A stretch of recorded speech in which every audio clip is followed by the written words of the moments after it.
Hello everyone. Back again for probably the last night this week. We'll play more SIRALIM Ultimate. I haven't had any internet trouble today, so hopefully that will keep going. Get a reset on all my stuff, so might go a bit long tonight. Probably will. Make up for some of the time I wanted to put in yesterday. Now, I did play a bit today, maybe an hour or two. I didn't actually do any realms. I need to open up. I mostly planned out what I wanted to work on today. I do want to get back to the torture chamber and clear that. Oops, not the right document. And before that, though, I want to do some work on our team. And before we do that, I'm going to have to do some grinding because I really need brimstone and I need a lot of essence. So I figure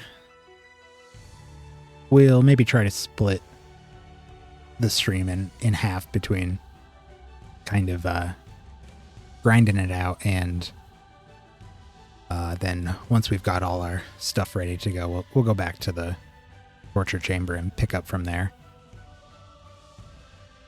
But I've already planned out what we're going to change. I also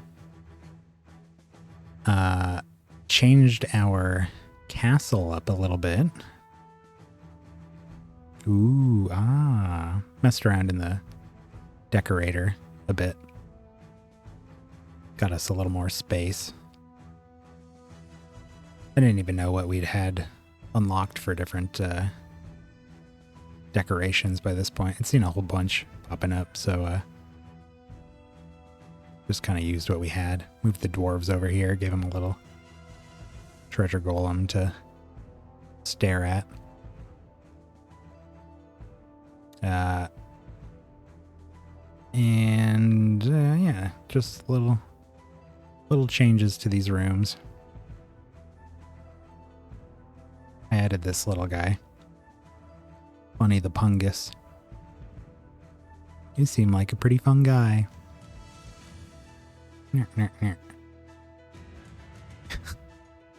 I didn't go anywhere down here yet, though. There's so much room. I don't know what I'm going to do with all that. Guess we'll find out as we unlock more stuff.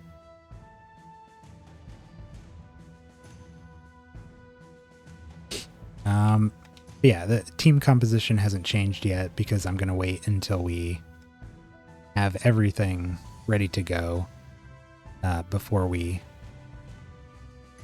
go grabbing any of that. Oh, now one thing I did not check for here was whether or not we have the monsters that we actually need for these. We have these. I got my list here, so I'm just looking. I think we need a ancient spirit because I do want to replace our ancient spirit with a slightly different one. I think we have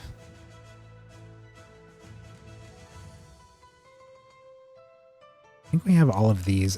Do we have another vaccinator though? Let's see. Might just need the spirit. No, we don't. Unless we can summon one. If we can summon one here. Oh yeah, okay. Alright. Well, we may as well just summon it.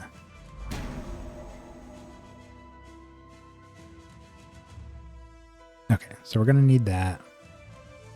And yeah, we don't have an ancient spirit, so we'll have to go get one of those. Oh. Alright, well, let's get right to it then. So last night we had gone through the Blood Grove. We seem to have unlocked our 4th racial variant creatures. So I am very interested in seeing what else is out there. So why don't we just work our way down here? But let's start with the wherever we can find the ancient spirits. I honestly don't remember. Oh, here we go. Yeah, Frostbite Caverns. There's a new mummy there as well. Yeah, let's see what's going on here. Let the grinding commence. There's a new Colossus.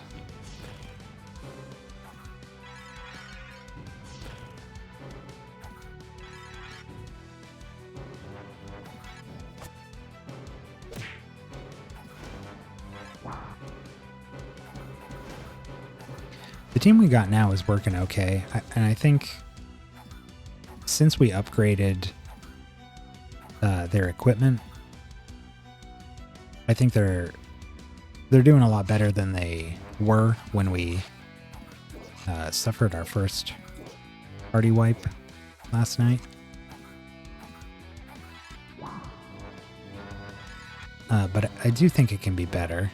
Like I was saying, I just feel like, wow, jeez. I feel like the barrier component in our party is just not really doing anything for us. So the plan is to replace all of that. There's a new Crusader.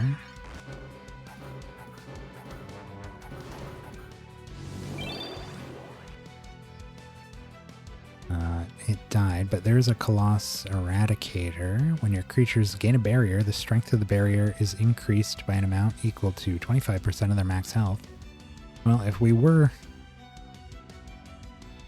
more reliably generating a good chunk of barrier, that may have changed my mind, but no, we're going to move away from all that.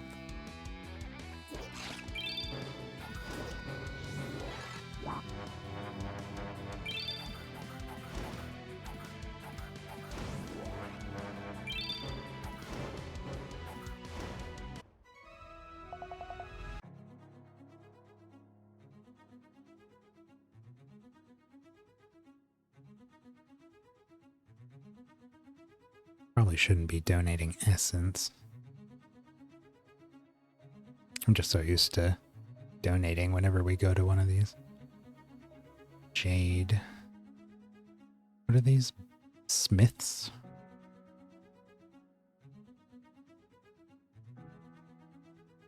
They have traits based on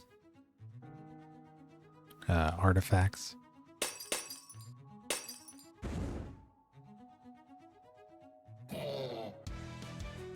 Here's a new mummy.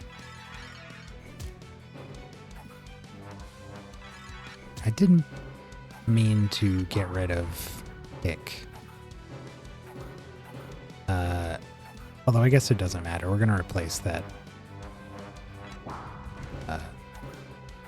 vaccinator there soon enough. I'm probably going to be skipping through a lot of animations here. At this point in the game, we're putting out so many triggers that like all of that just happened before I got to even bring up this menu, so forgive me if I'm gonna be blasting through a lot of that stuff. Creatures have 20% more attack and intelligence for each enemy that is afflicted with cursed. Doom mummy.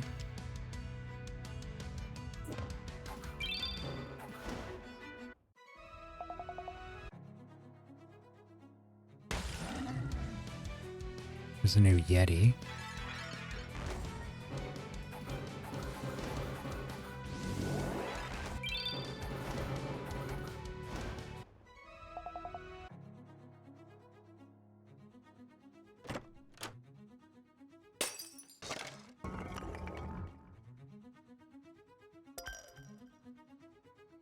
There's also some artifact changes that I want to make. That's why I need the brimstone. I made a new artifact for one of the creatures that we're going to add to the team. I just need to socket one more, whatever you call them. And then treasure golem spawn chance. And then I also want to unsocket and something from one of our other artifacts and switch it out. After this creature attacks, it afflicts the target with a random debuff for each debuff the target already has. Ooh. That's disgusting. If we can get another trait slot on our leeches artifact, this would be pretty wild. I'd love to get that in the party.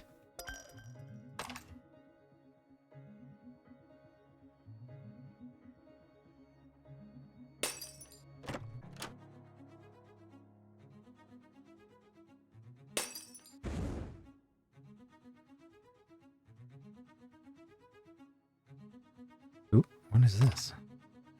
Artifact Soul? Must be a project we're working on.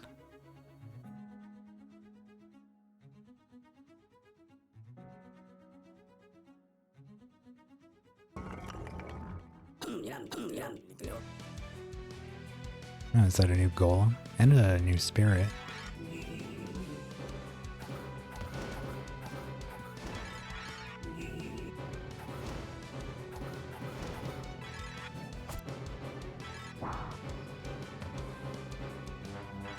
God, I hate repelling so much. That repelled every attack. Jeez, man. Come on, take damage. There we go. Man, oh man.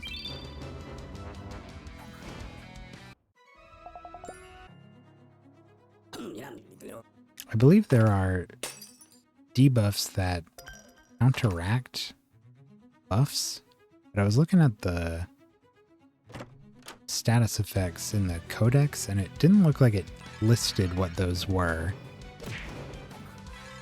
I forget where I saw that as well. It may have been when I was inspecting different creatures. It says that.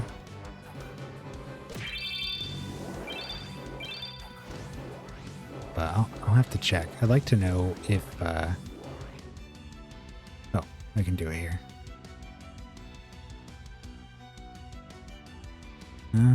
Doesn't look like it does. Scorned overwrites silenced. Huh, maybe not. Maybe it was all a dream.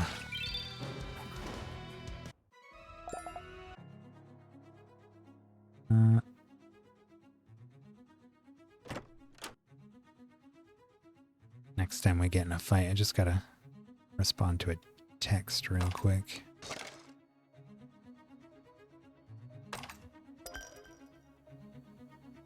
Here we go. Alright, I'm just gonna let it run.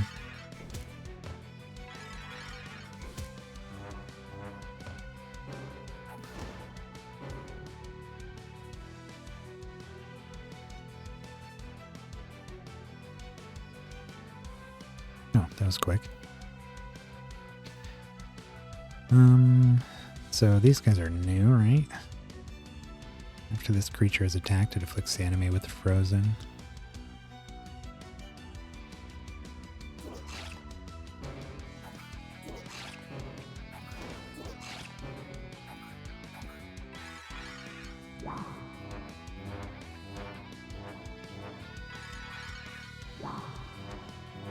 See, imagine having that paralyzing goo where we're inflicting a debuff for each debuff the attacked target has. Put that on the leech.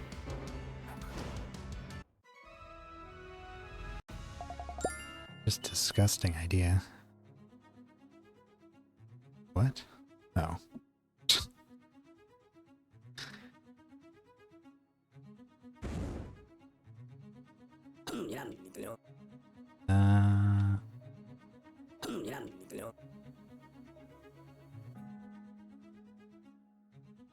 Okay.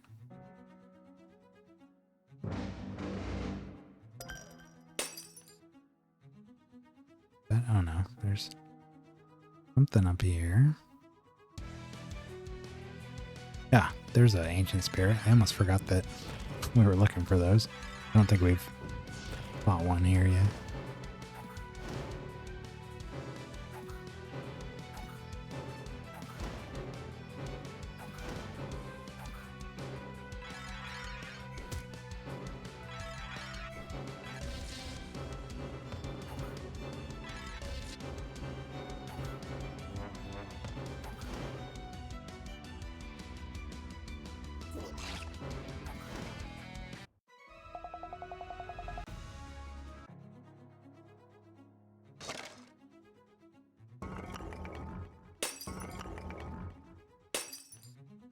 I'm hoping we'll get some cards today. I was noting last night that I've only found one so far, which seems kind of odd. Although I don't really have a good way of gauging just how rare they are. Apparently they're pretty rare. It just seems strange that there seems to be one for every creature. And you can get multiple of them to power them up. So there must be tons of them. Just have only seen one. Ow.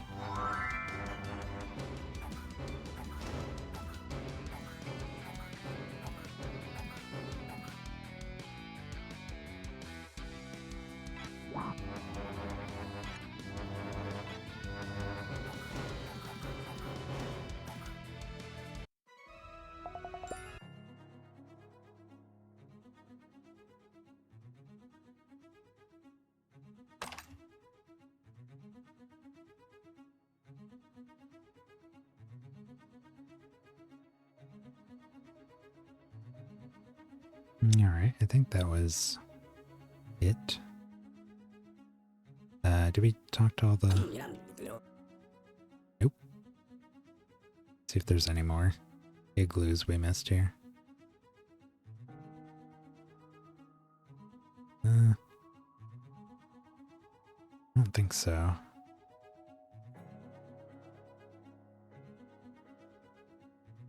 Alright, let's get out of here. Oh, and I changed the name of the castle to Castle Turnback.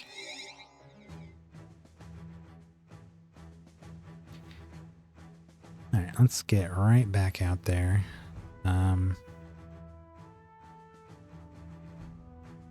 there's a new leech probably, so go check out the nest here.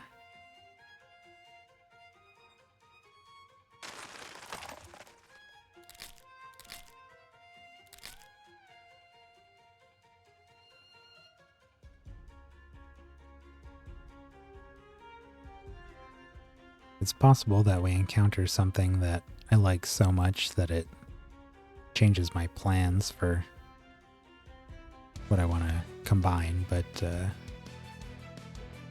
cross that bridge when we come to it.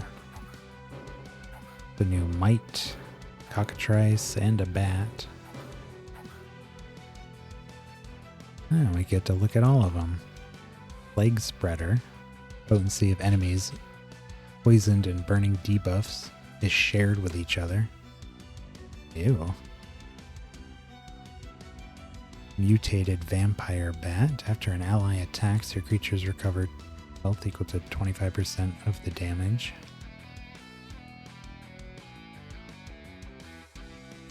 Carrion cockatrice. Creatures' traits, spells, and other effects that are affected by the number of creatures that belong to a certain class, as if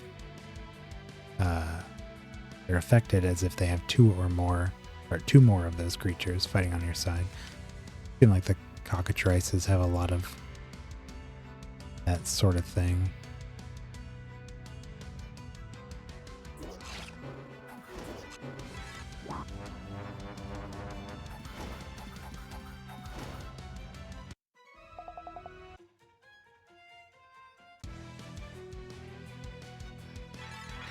And a bunch of familiar faces on this one.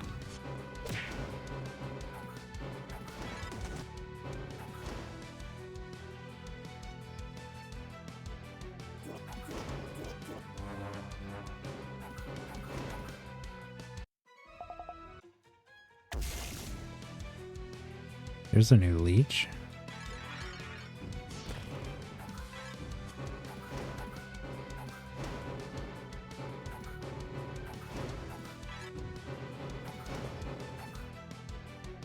Though my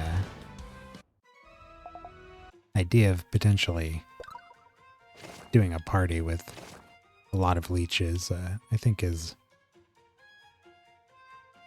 not gonna come to fruition. We're gonna drop one of the leeches next.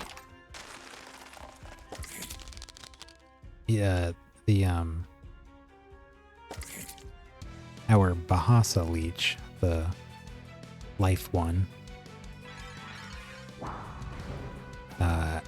it's kind of the whole reason that we have barriers built into what we were trying to do in the first place. But that didn't end up working out the way I envisioned it. So we're just going to get rid of him entirely. Add a new one. We encountered a lot of new creatures last night, and there were a handful of them that I really liked, so I'm going to be looking to incorporate some of those when we get there. Oh, Christ. Giant, ugly baby.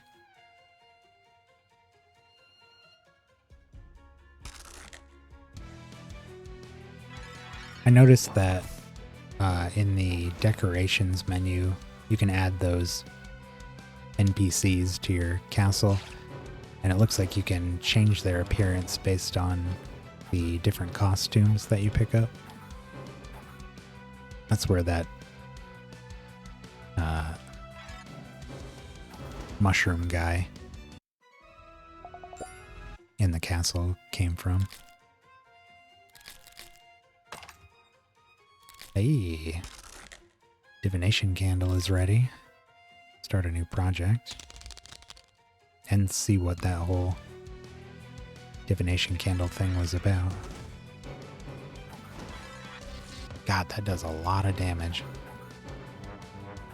Disintegration arrow. Something like 3,300 it looked like.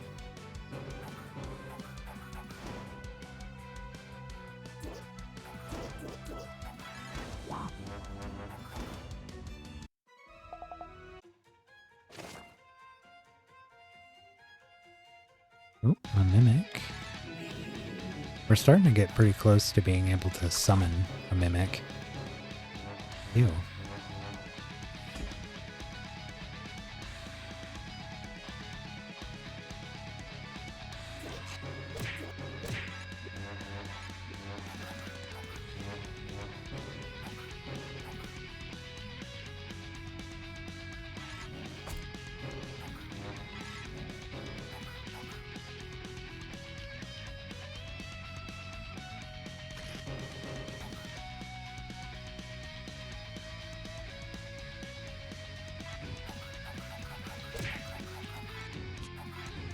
Holy. That, I just forget what it's called. Cloud something or other. I think has the potential to just hit forever.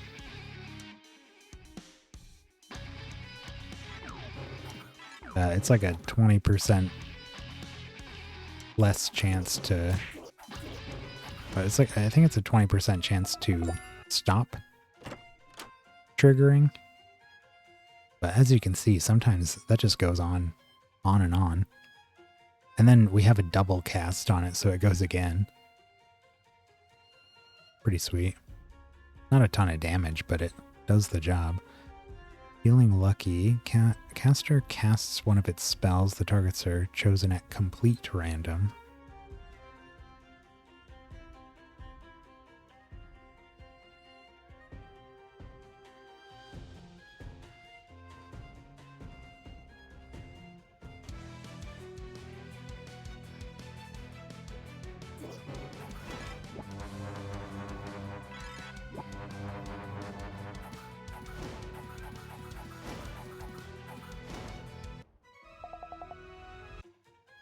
I think I just realized that the when the Leech Invader casts his affliction off of attacks, which he's getting from an item in his trait slot, there is a chance that it casts again because of our Vulpus. Who makes all of our spells have I forget what it is, a 50% chance maybe to cast twice. That's pretty sweet.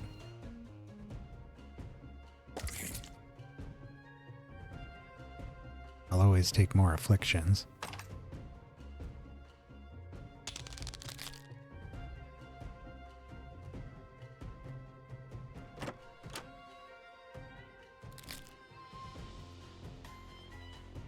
Oop, treasure golem. Hey, buddy. You got some essence for me? Oh, jeez. Yeah, I think he's dead.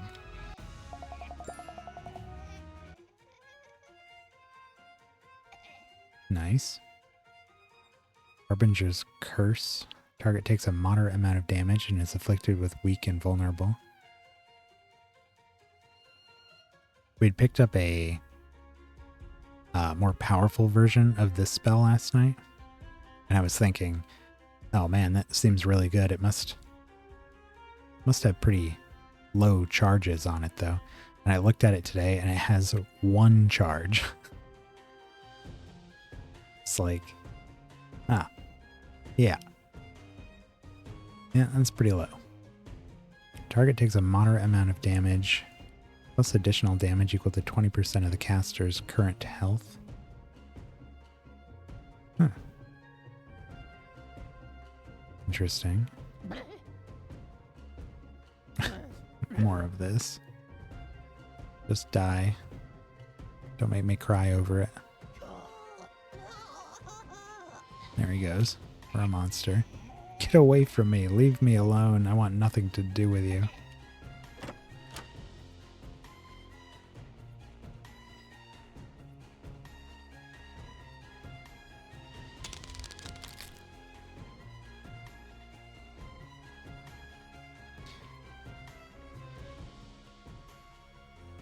Keep missing these little fighters.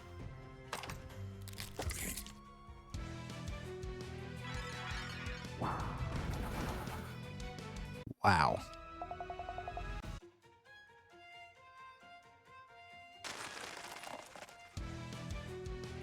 There's a few of those new leeches. Let's see if any of them survive long enough.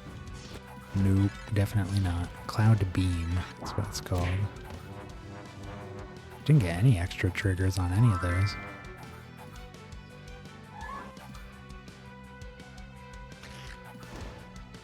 What happened to the leech there? Didn't see an attack for him.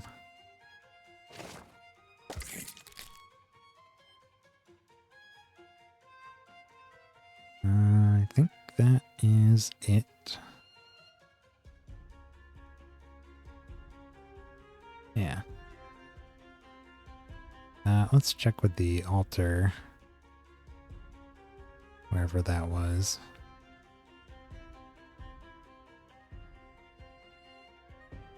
Let's see what's on offer here. Oh yeah, elves. Elves seem like a strange creature for the arachnid queen to be offering. Unless they're drow, or, you know, some kind of spider worshipping dark elves. Alright, we got a new project.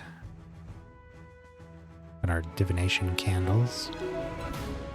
You will now encounter divination candles in realms. These candles can be used to summon and fight enemy creatures of your choice. In order to summon these creatures, you must obtain rank C knowledge or higher with that creature. Divination candle is useful for targeting specific creatures whose knowledge, cards, or skins you'd like to obtain. Okay. I suspect we don't have a lot of C-ranked knowledge, although I did see some earlier today when I was going through the bestiary, but I think it's all stuff that we've been fighting from the very beginning. Like the first earliest encounters, like the ritual abomination, the first abomination we ever encountered, and that was pretty early on. Bard Balladeers, one of the first creatures you see in the game. Stuff like that. So we got a ways to go for most of those. Now we do, well actually, it didn't say that that was a decoration, right? It just said it was something that we encounter in game. Yeah, I don't see it here.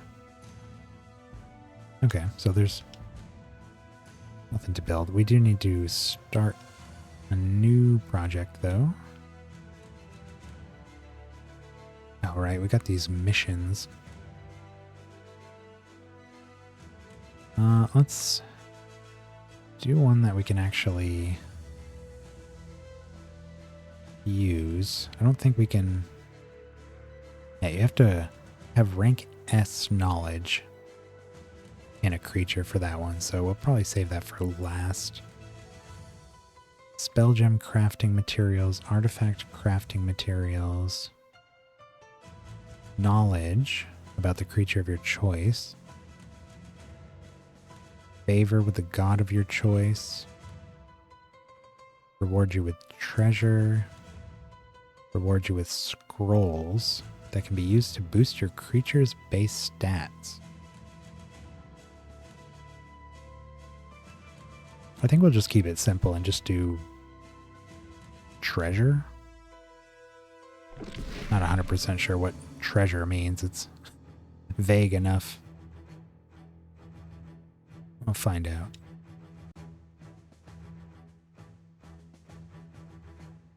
Alright, let's see what the Azure Dream has for us. The new Valkyrie.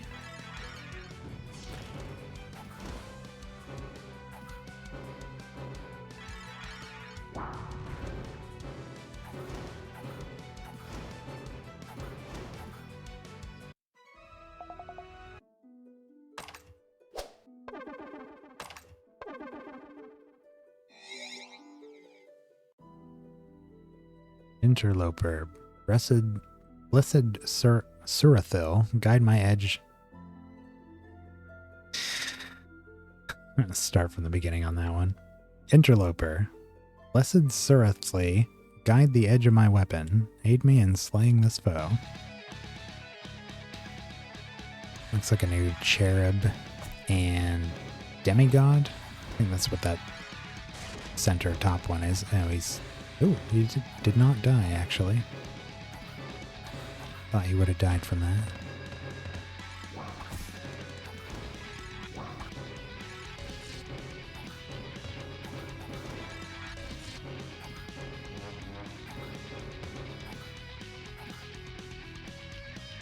Let's see what the cherub is.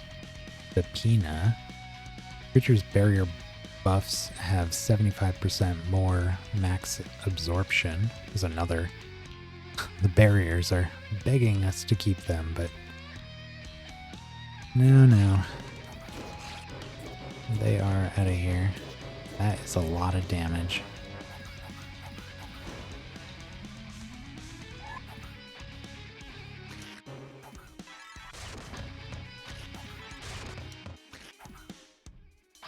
Wow. Didn't die.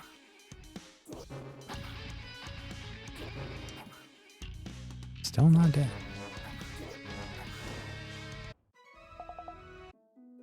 Tough cookie. Christmas big rug.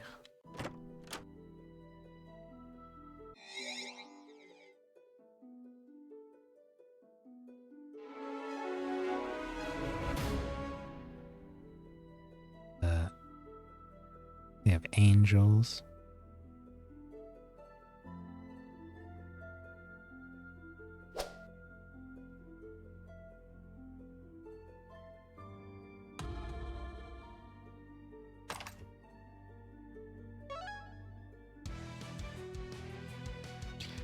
New unicorn up there in the upper left.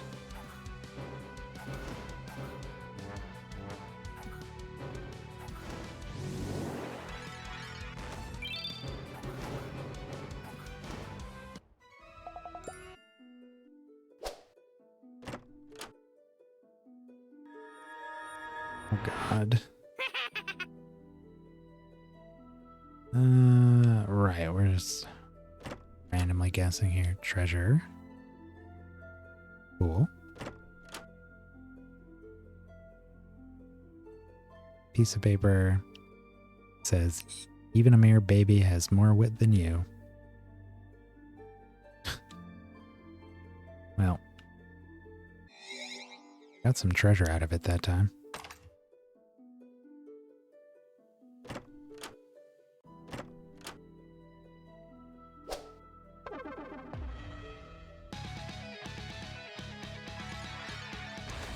Fighting our own party.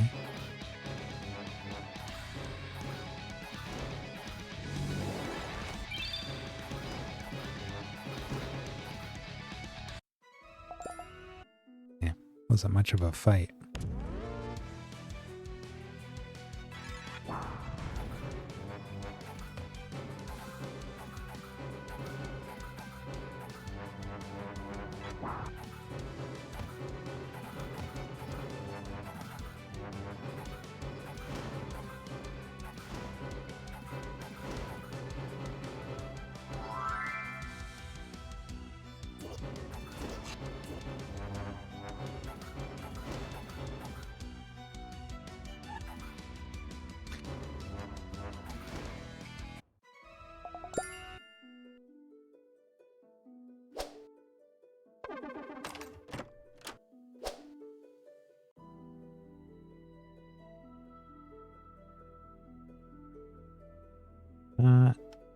Did we get the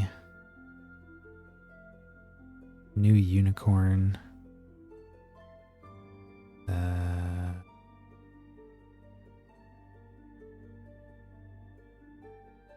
Holy Caster. After it attacks, heals an ally with the lowest health for 200% of the damage dealt.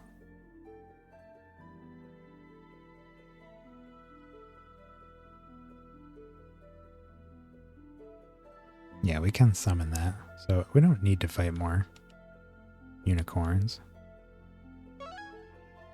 Just do wealth.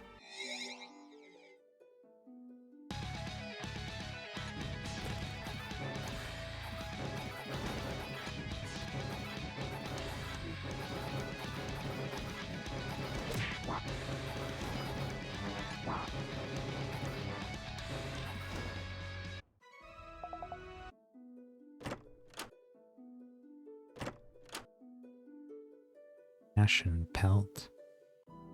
Start of the battle, the creature gains Firestorm after it casts a spell. Oh, casts Firestorm. Gains Invisible and Intelligence.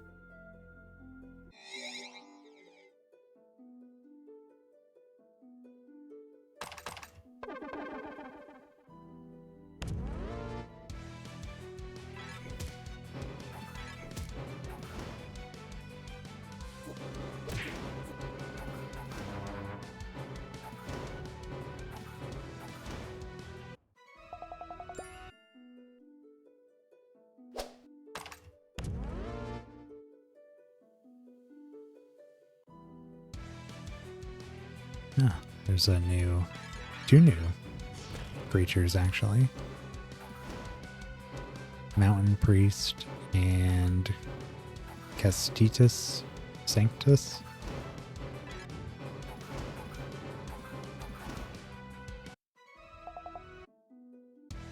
I was wondering what else we hadn't seen.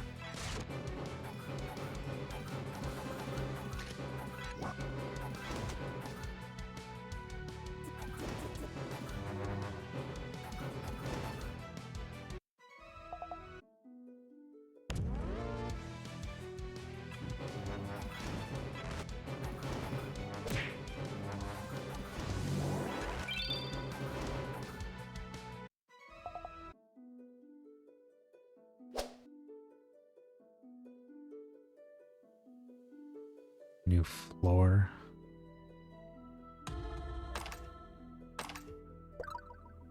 What the heck is this? Oh, this is one of those candles.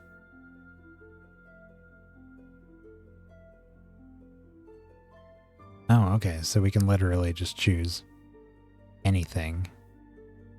We have C rank in. Why not?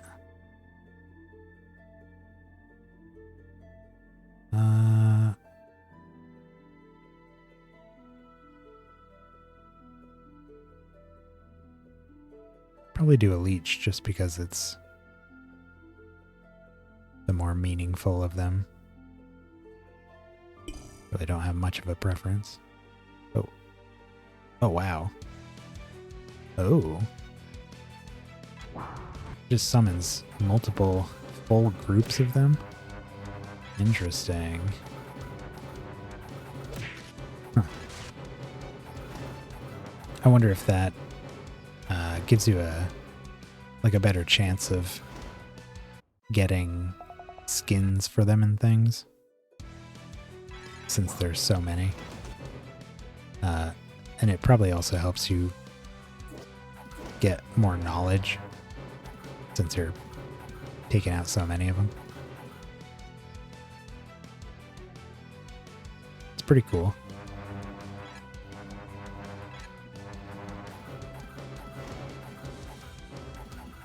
I wonder how many groups of them it summoned. Looks like, well, there's at least 2. Might be it.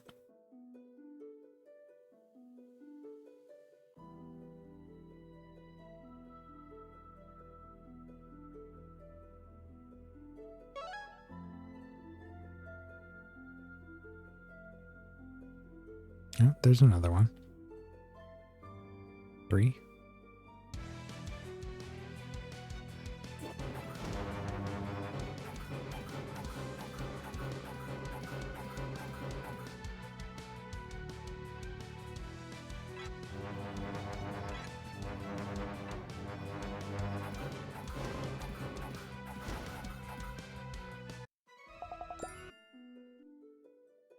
Four, 5. Wow. Okay, it makes a lot of them. I like it.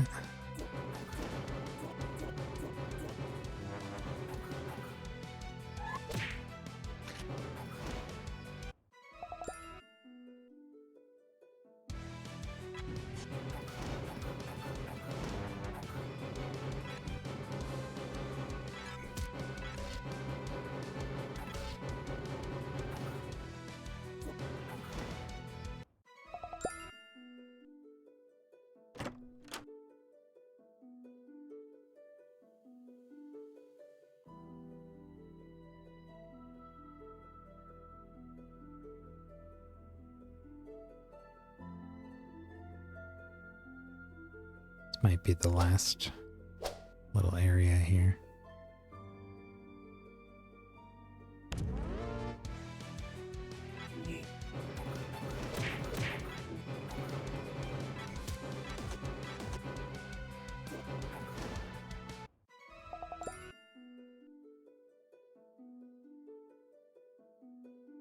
Oh, you can just keep doing this? Wow. Huh. Okay. Sweet. Good to know.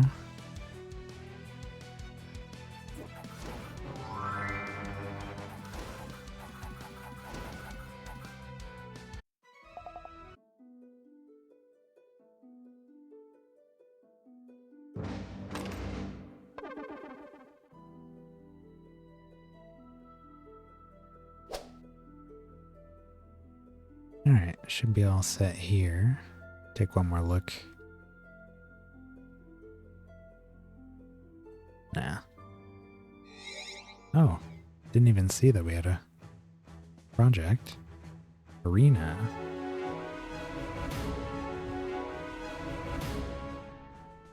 Gladiator specialization. Arena allows you to draft a team of 6 creatures to fight for you in 5 consecutive battles. The more battles you win, the more arena points you earn. Instead of using your own creatures to fight, you draft 6 new creatures from a randomized pool that's offered to you. These creatures are level 100 and have random spell gems. Your new team will fight against up to 5 opponents, each with 6 creatures, and each opponent will be more difficult than the last. When you win battles in the arena, you earn glory based on your performance. You can exchange this currency for items, which you won't find anywhere else. That's cool. I like those kinds of like draft situations where you just kind of get like a random group. Got to make the most of them. Oh, it's much smaller than I thought it was going to be. Looks like it just goes. It's a set of stairs that goes to an arena.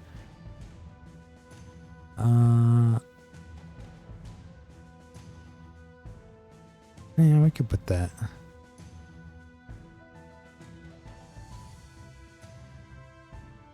Either up there or over here somewhere.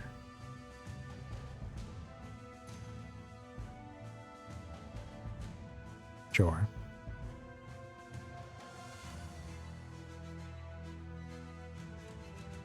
Let's see where we're at with Essence. 23,000. We need, what, 15,000 at least, because we got to do 3 fusions, and then I think we only have to summon 1, so 16,000. That should be enough. More than enough. Let's see what we're at for Brimstone. Might be ready to go. 20,000. I think that's enough. We just need to... Well, let's see. So, I was going to put... Let me double check. I think I was going to do Berserk.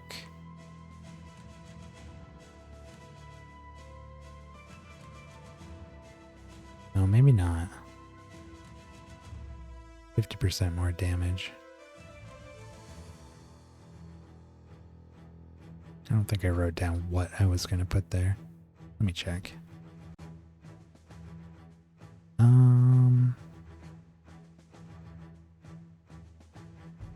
Oh, okay. Yeah. I was going to put Berserk in the Leech's boots. So I wanted to take off Scorned. And then put Berserk there. Now the Leech has a chance of getting Berserk and a chance of getting Splashing on damage. That'll increase his damage, and this will cause him to damage adjacent enemies. And then here, I just wanted to do Nature Strength, because it's going to go on a creature that is weak to nature. So I figure it'll help his durability against what he's weak to, and he'll deal better damage against them as well.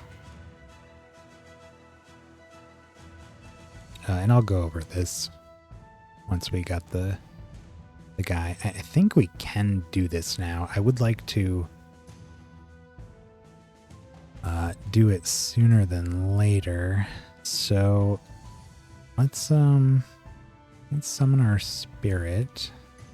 Oh, we also got this. Willow's Spirit. Creatures recover 100% more health from healing effects. Ugh.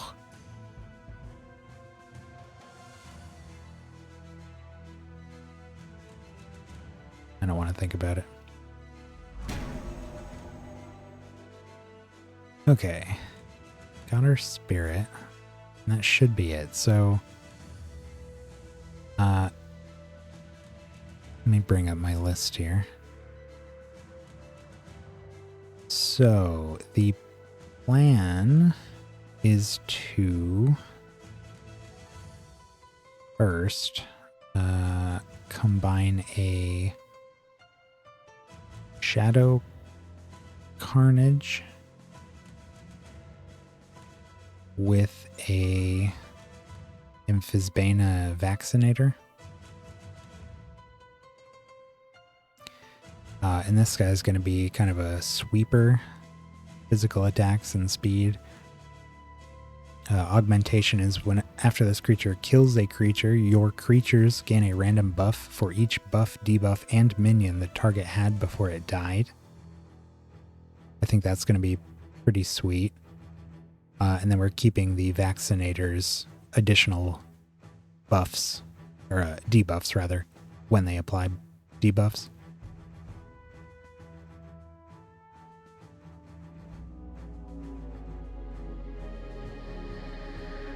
And that new artifact is for this guy. Alright, we got that one.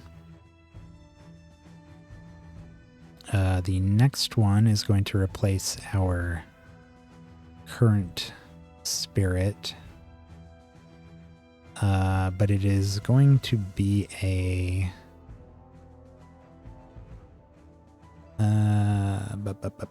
Inquisitor Weaver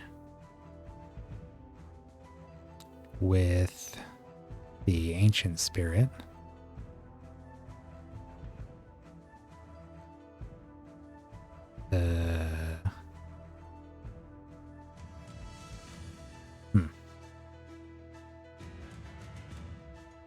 That bright yellow is kind of weird.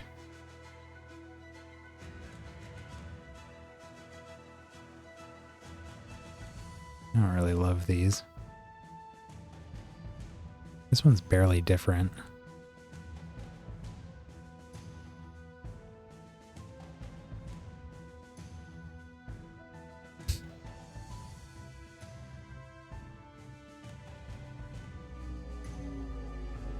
Oh, I meant to go over that one. He's got the give our creatures a buff when they heal, and he gives our entire party rivaling minions, which makes it so that when their master takes damage from an enemy's spell or spell or attack, that enemy gets a debuff. And it makes it so that Writhelings grant a buff when afflicting debuffs. So he's got two sources of buffing there.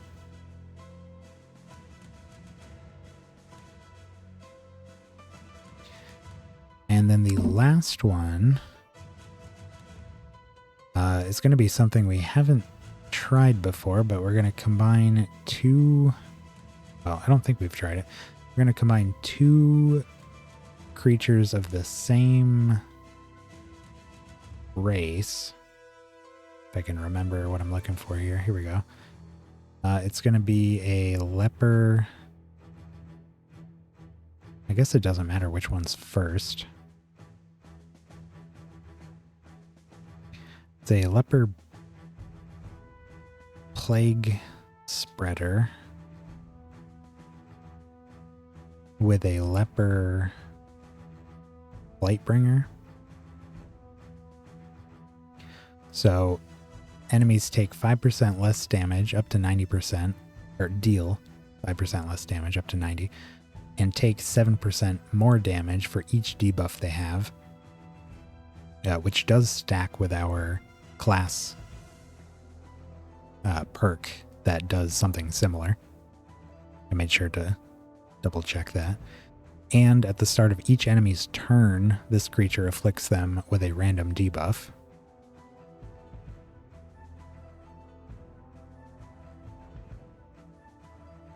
I like this one.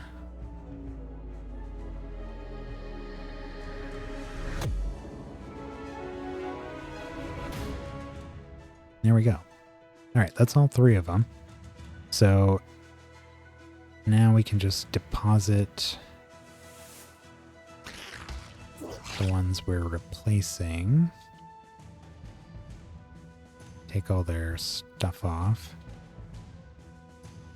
And we can grab our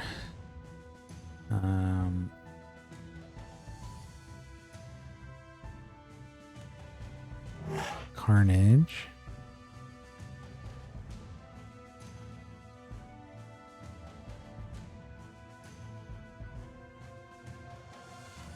Plague Spreader.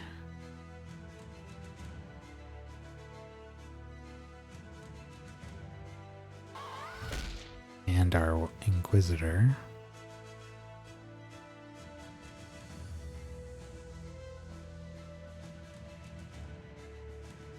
Let's reorder them while we're at it.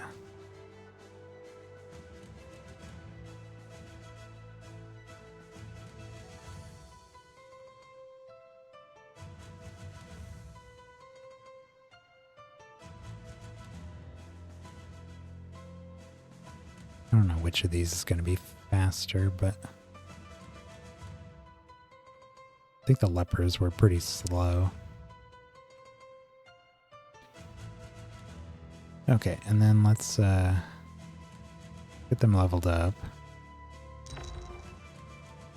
Wow, 91, huh?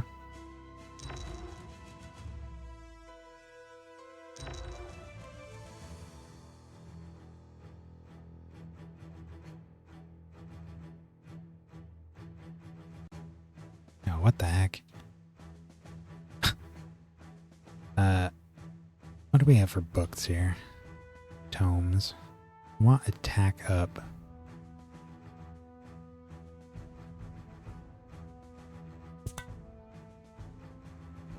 Do attack up, health down on this guy.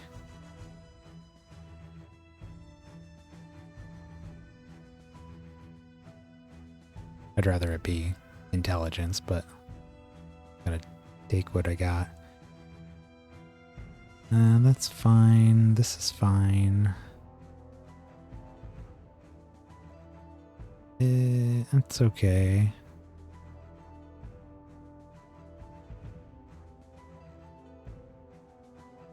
Pretty low defense. Got a lot of health though.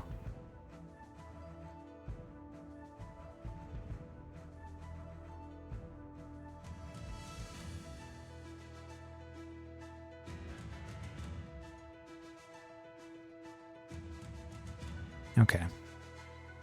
And artifacts.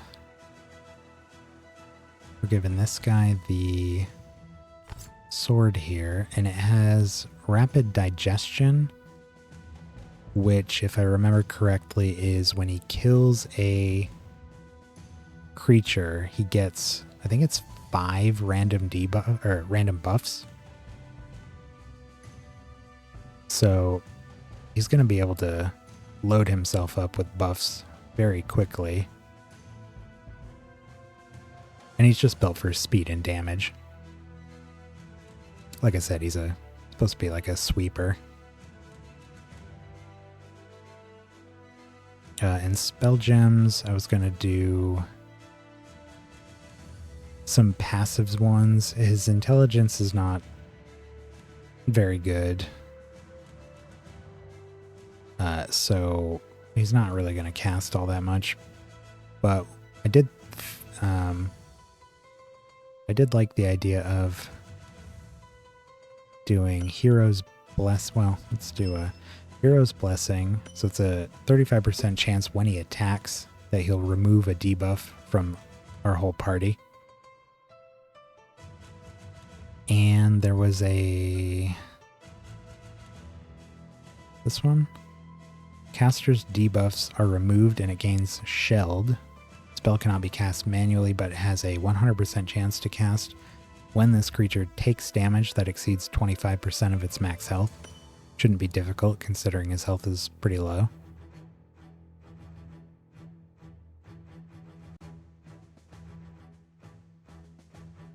And that'll help his performance as well. I really just want to keep debuffs off of our party as much as possible. And for his final slot here, I'm not really sure. Could just give him a resurrection.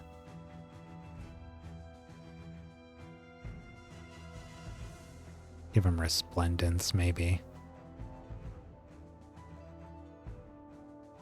That's not a bad idea. Even if it doesn't do any damage, at least we're generating health and healing off of it.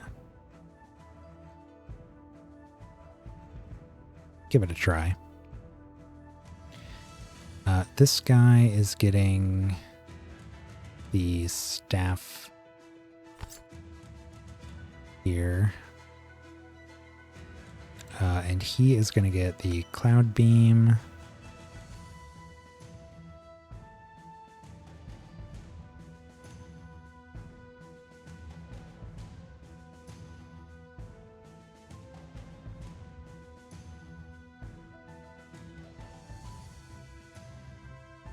I picked up Resurrection, which is just a better version of Minor Resurrection.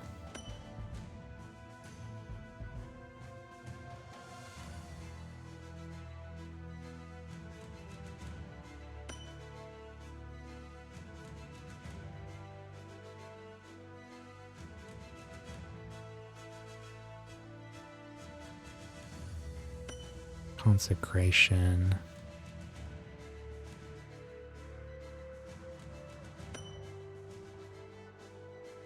Really just these two should cover it fine.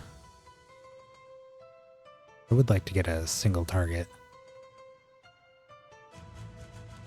spell here that does some better damage. Replace one of these, but I'll do that for now.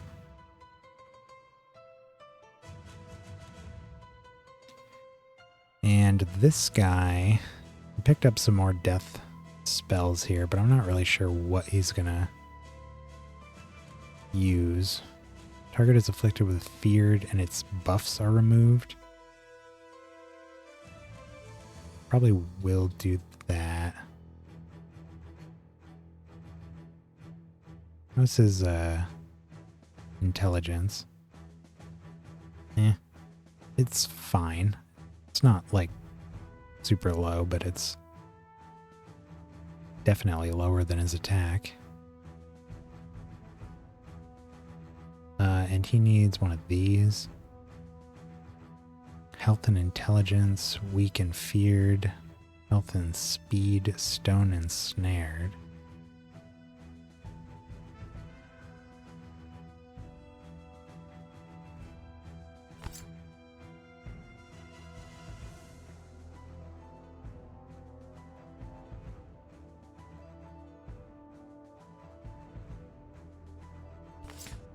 I think I actually want the other one. Could even do this. No, we want solitary empowerment.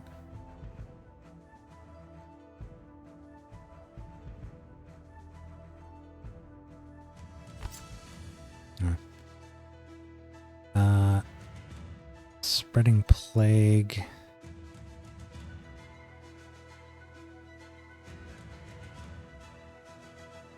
Moderate amount of damage.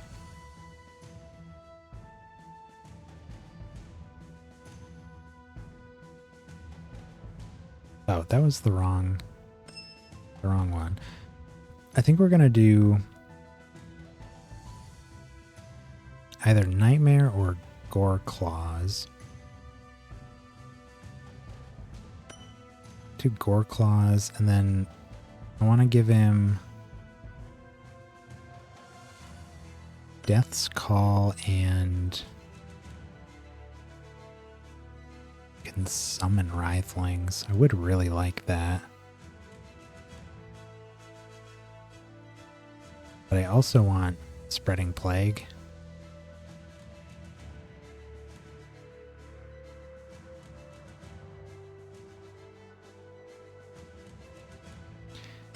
No, we'll make him a physical... Well, he can't really be a physical attacker with this equipment. Intelligence. Just wondering what intelligence is really going to do for him. We could give him the helmet and then we could upgrade that and change that one. I kind of want him to be almost like a support.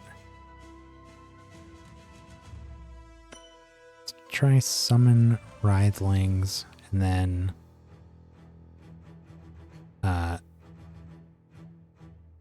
what was it? Death's Call. To be able to rip off enemies' buffs. And Spreading Plague to be able to take off debuffs from our creatures. I'd like something that lets him auto-cast Summon Writhling. So we'll look into that. I think that should be alright. Yeah, so let's go upgrade.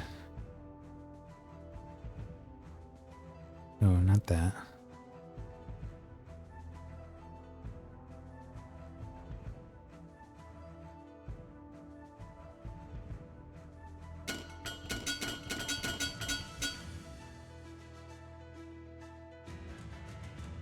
I can only upgrade it 4 more times, so why don't we just do a socket for now.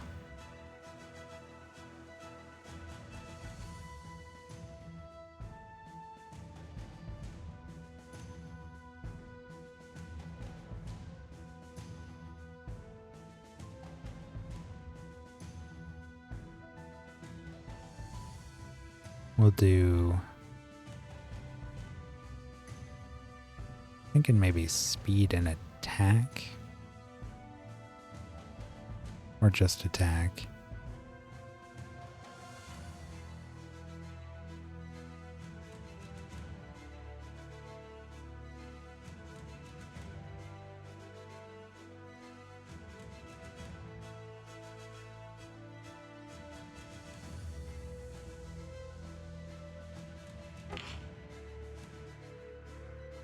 Do speed and attack. And these are all set. Yeah. We just put those last 2 levels in there.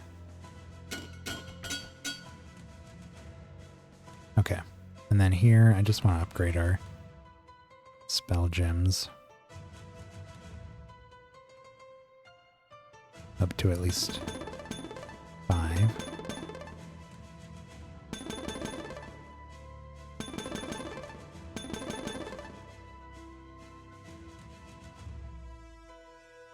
And what can we do with Writhling? Chance after attacking.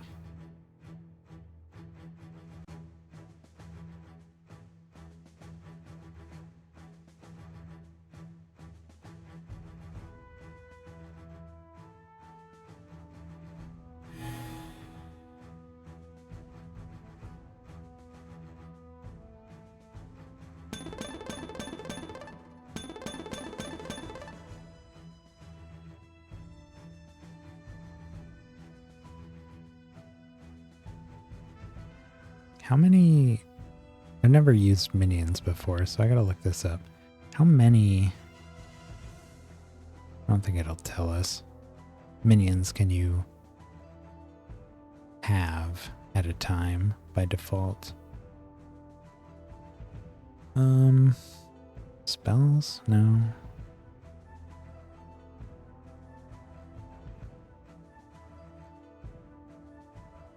Game information.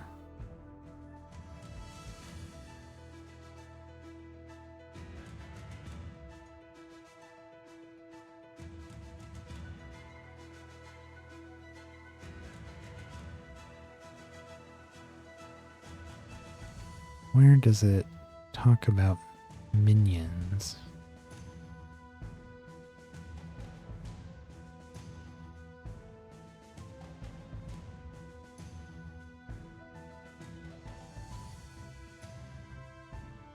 Might have to look it up online.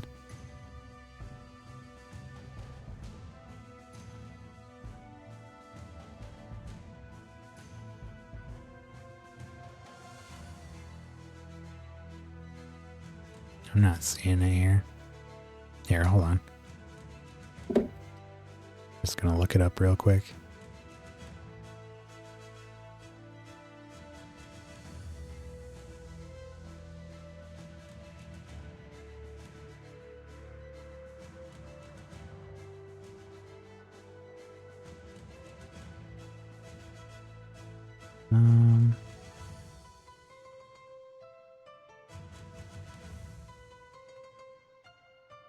Checking the wiki. I don't know if it says it here either.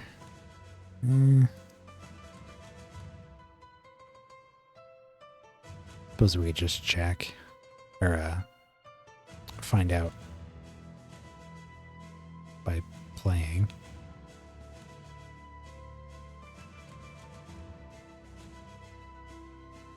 I guess we'll just do some experimenting. Can't find a solid answer to it. I'm just wondering how redundant it might be to have this triggering constantly.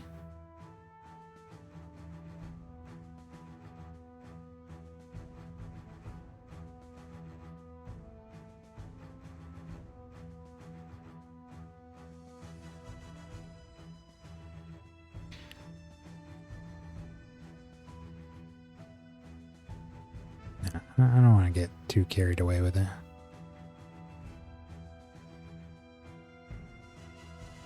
Anything else I might want here?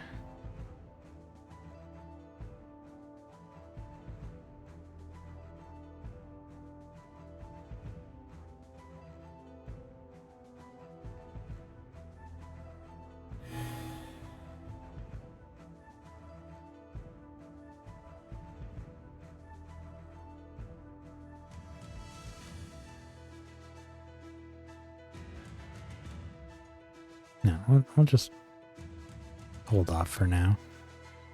Go out and test our team out. Yeah, 91.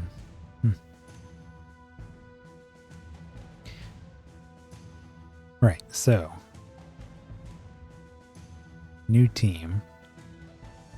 Oh, I gotta change their names. That's always the last step.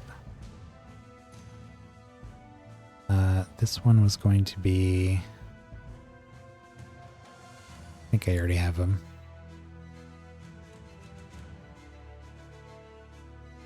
Hopefully this fits. Carnage.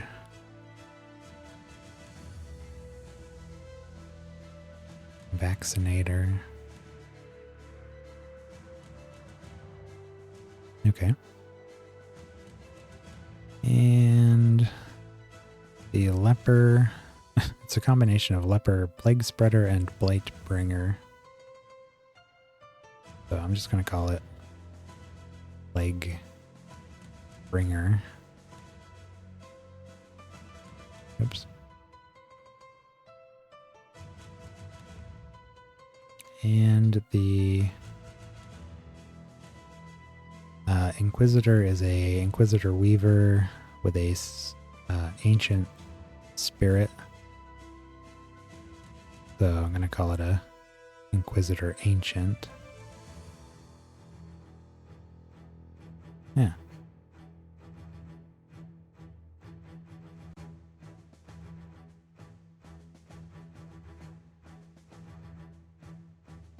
Take one more look at their colors.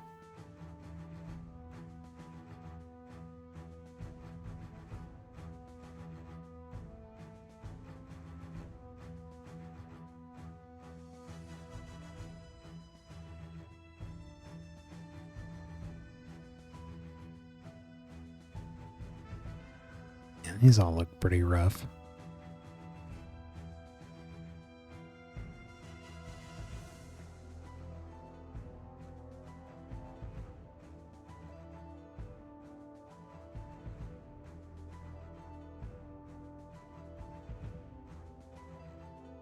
Not sure how this guy turned pink when he's purple. And the pink one is green.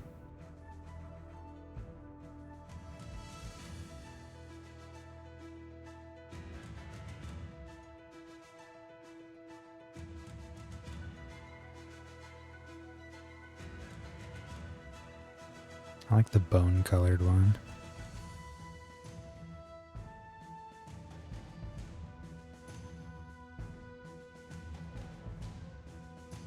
Alright. And the very last thing, very last, is we always have spiky hair on our ancient. No. I don't know if that's gonna work. Flip.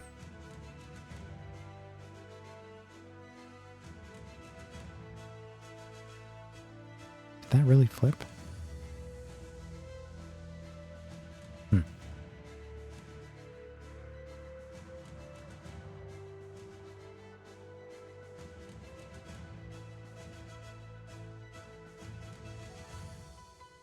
Only bigger, huh?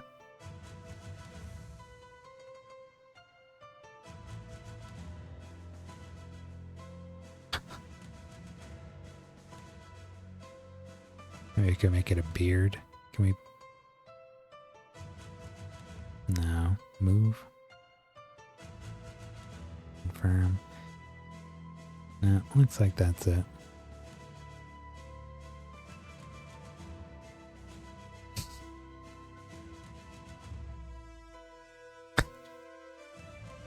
No, that looks a little too weird. Okay. Let's get back in there.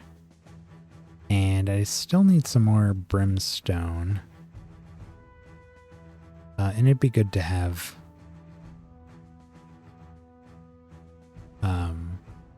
more essence anyways. We did socket all of our stuff, right? Yeah. We just need to upgrade this helmet a few more levels. Okay.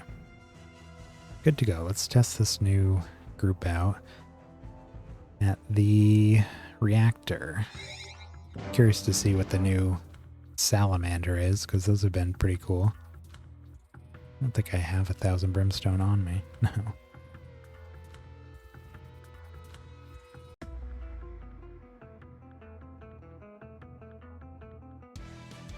Oh. The heck was that? I thought it was a mimic, but it said something about a defiler. List of a hostile group of creatures led by a fire salamander. Okay. It's a new mutant and a new devil.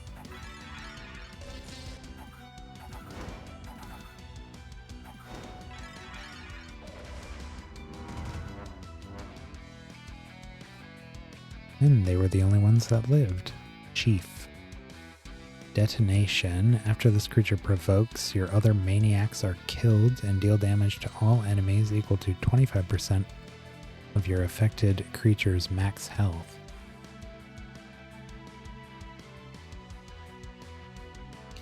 Ah. Makes a little more sense with some of the maniacs. The other maniac's abilities, like the very first one that we fought. Well, no, that one made it so when your creatures provoke, they die. This one seemed to be, well, I don't know. We'll have to look at them as a group. Skull Devil, extra damage against death.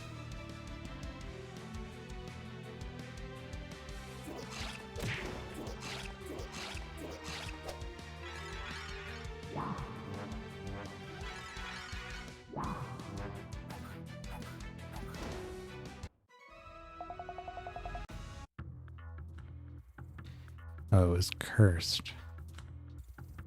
Oh, it was the realm quest. Just started here. I didn't even look at it. Oh, got our animator specialization ready.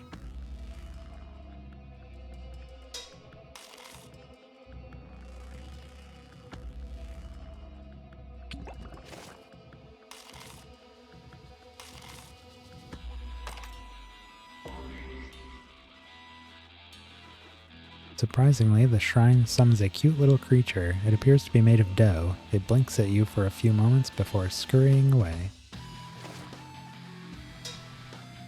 There was a spell there I missed. Looked like a nature spell.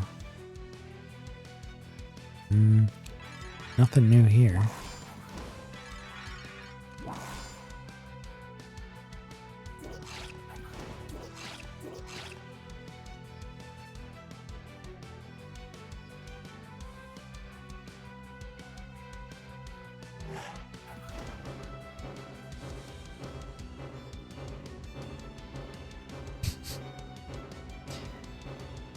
That's working nicely.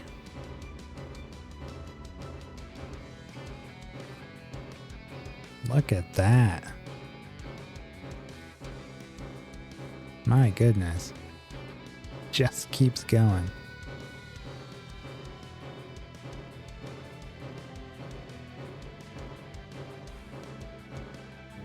Wow.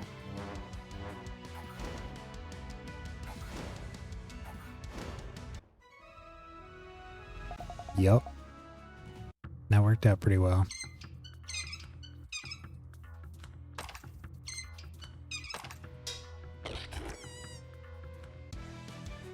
There's a new...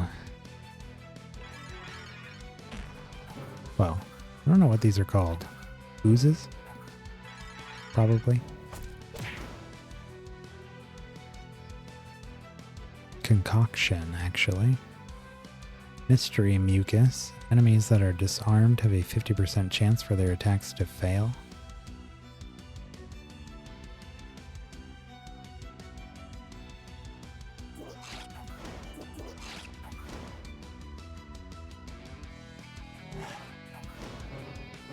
Some really gross damage on that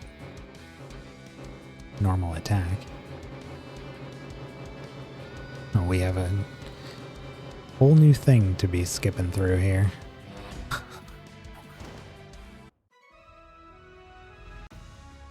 He really does have a pitiful amount of HP though. 647. It's pretty rough.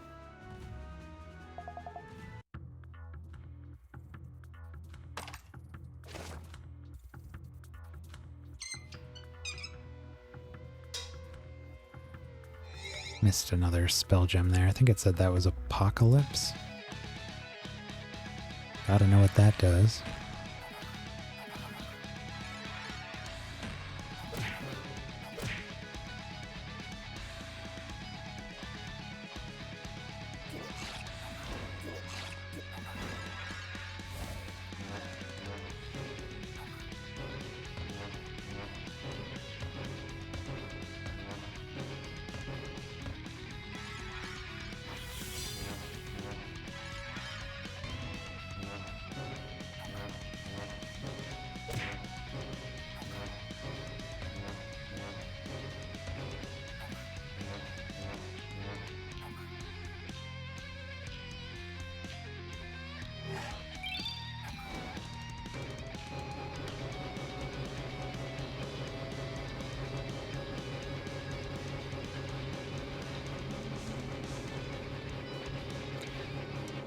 Oh my god.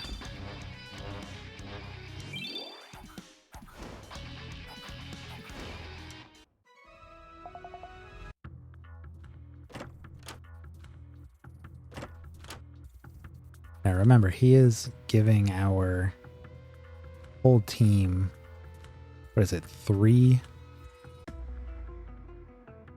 buffs when he kills something. No, a random buff It's a random buff for each buff, debuff, and minion that the target had. So just through debuffs alone, it's going to give our whole party probably upwards of, not even upwards, minimum of like 4 to 5 if we don't get as many triggers as we usually do. And he himself gets 5 whenever he kills something. My goal is to be able to very rapidly, there's a new smog, very rapidly put like the max number of debuffs on our enemies and generate the max number of buffs on our allies. And then in theory, it should be smooth sailing from there. It's also why I want the Vulpes is probably going to stay here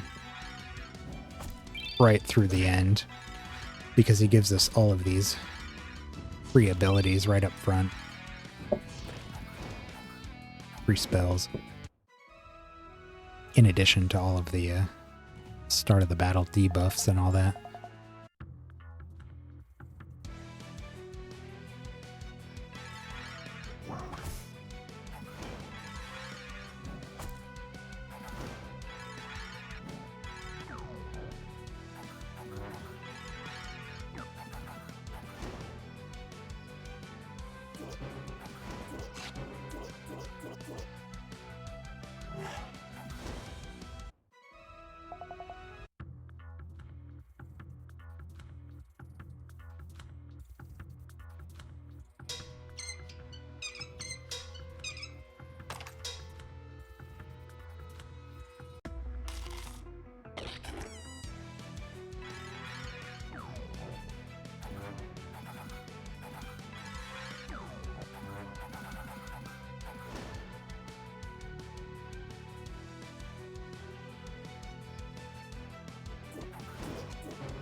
Oh boy.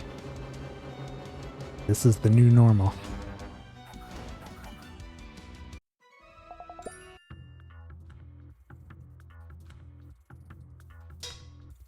Can't complain about it though. It's pretty insane.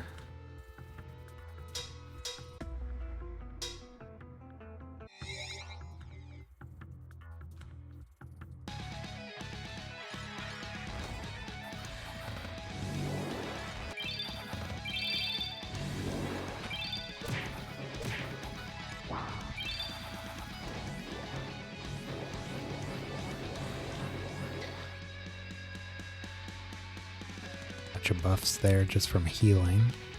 Oh, what does this guy do? Enemies' poison debuffs last forever. Effect also applies to your own creatures while you have a creature with the poison inoculation trait. I believe that was the one where your whole team starts the battle with poisoned, but poison heals you instead of hurting.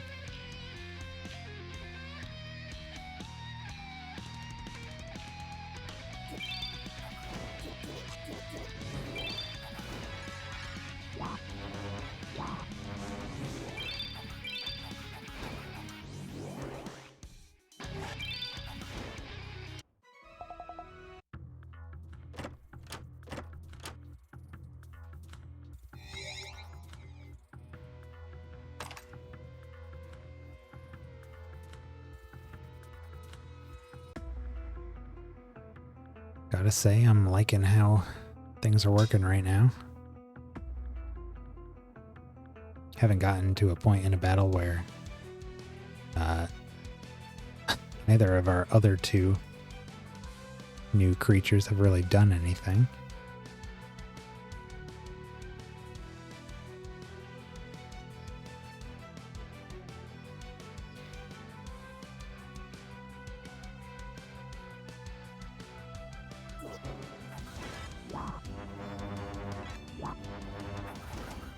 Yeah, this battle the enemy team started the battle with 6 debuffs. Here's that little... Oh, this one only started with 2. Oh, never mind. 2, 4, 6, 7. Before the first action was taken. Dumpling. Have we seen one of these? I don't know if it was this one. We've seen a couple of these dumpling race creatures. I don't know if I've seen this specific one. Maybe.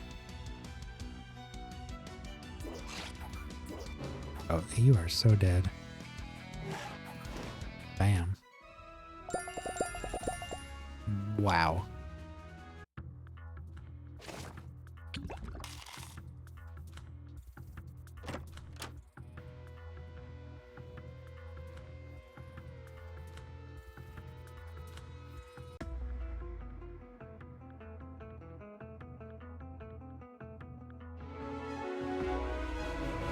Increased view distance.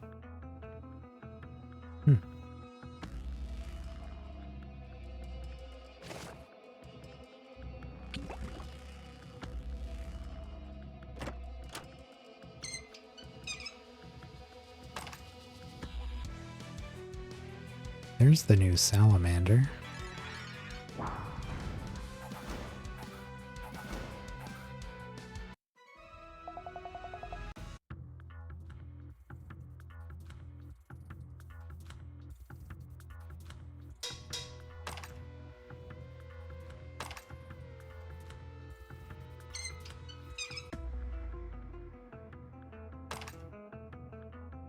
Anything we want to use this for here?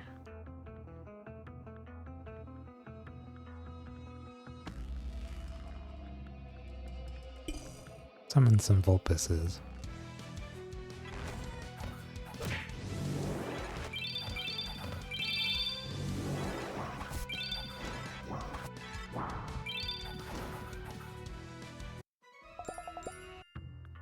Fight some groups of them before we go.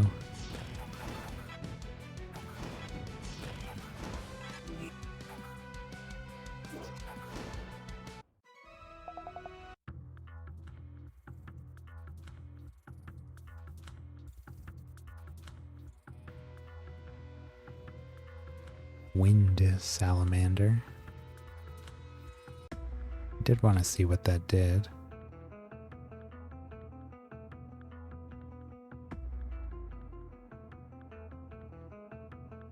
There he is. When your creatures cast a spell due to a salamander trait, they cast another one of their spells at random.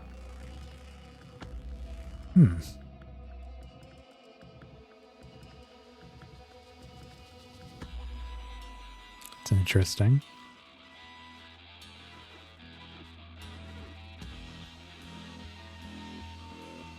Some of my spells I prefer not to be casting randomly like that. I like what we have now, where it's only our... Wow. Only our damaging attacks can get cast. And that's not even from the salamander, that's from these actually, the Terra Vulpus trait.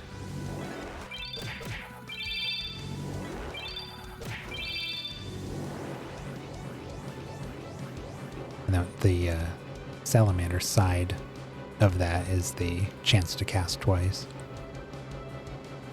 My God.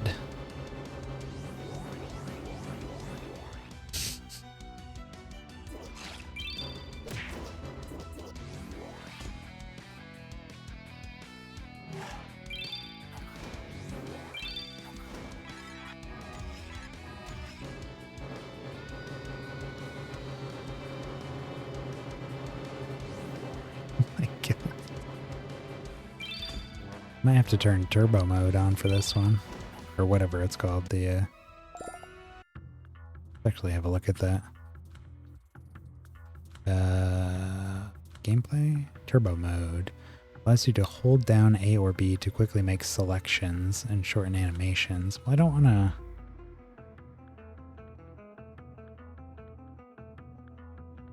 To enable Ultra Turbo mode, you'll no longer need to hold down a key to skip animations and battle text.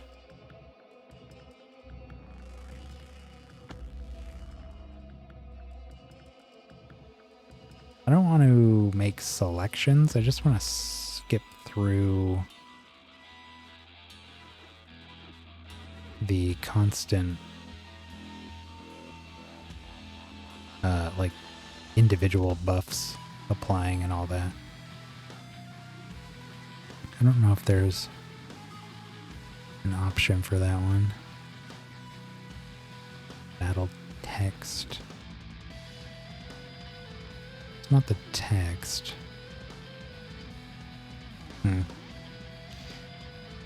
Maybe I'll look into that off stream.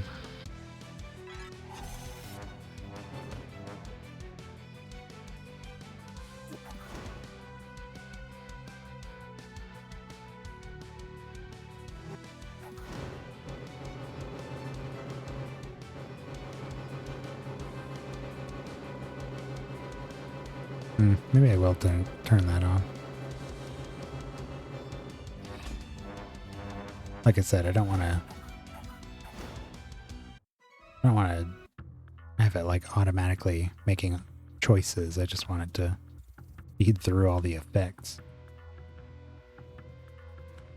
Okay, let's try that.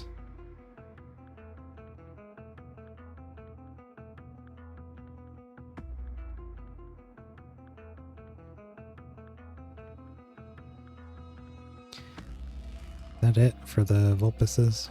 Seems like it. Not a very big area here. Oh, right, and we got a project to turn in. Actually, want to...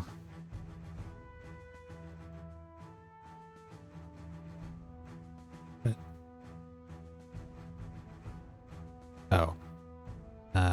It's... Huh. I don't know why... I don't know why it did that. I just want to move Everett here. So I can do this. Animator. In addition, gained a new creature, Animatus, in the menagerie. Oh. Take on 2 more projects. Let's do... I'm interested in these scrolls. And...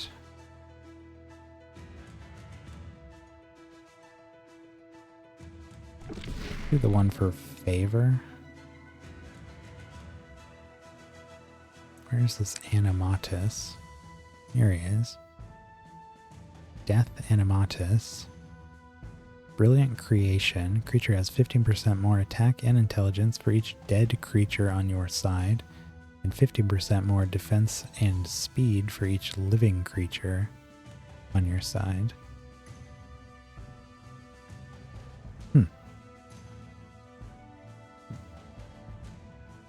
Okay.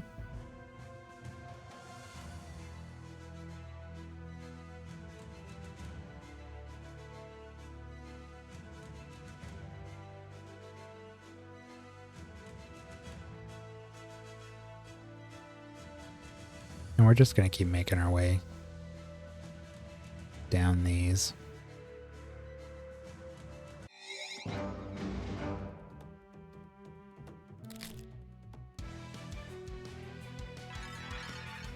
At least for 1 or 2 more. Man, I don't want it to take the whole night going through all of that.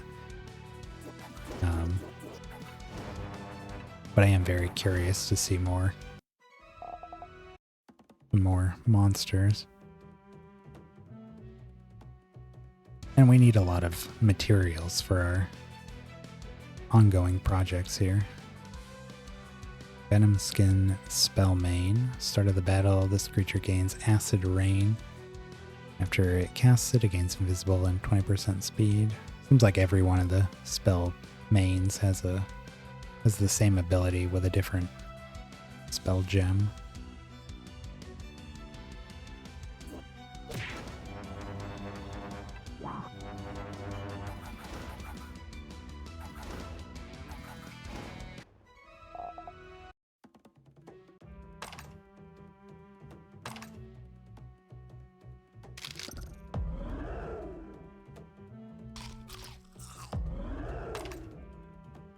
Man, look at all this stuff. Yeah, some Asuras.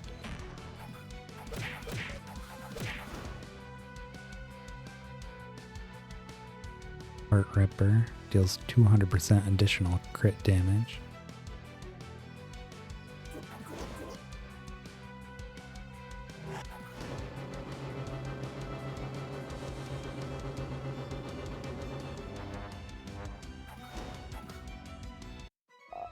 That's better.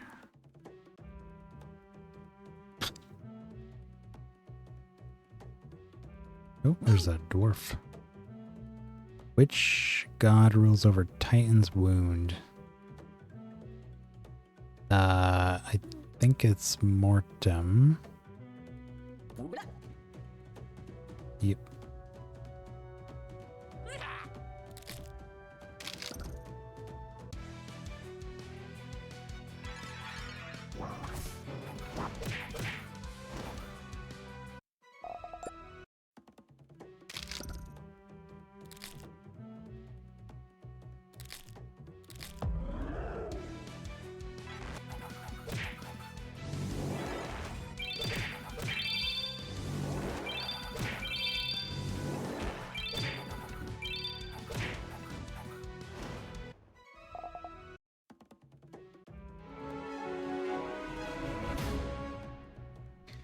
Toxic Clouds background. Sentinel Dragon Scale.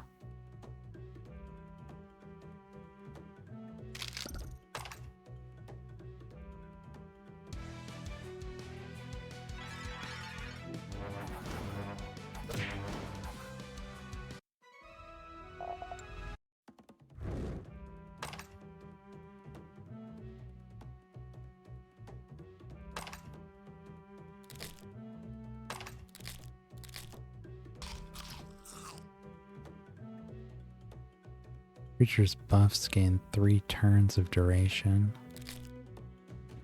Oh yeah, I forgot buffs are things that can wear off. I'm so used to our debuffs not wearing off. Kind of forgot that was a thing.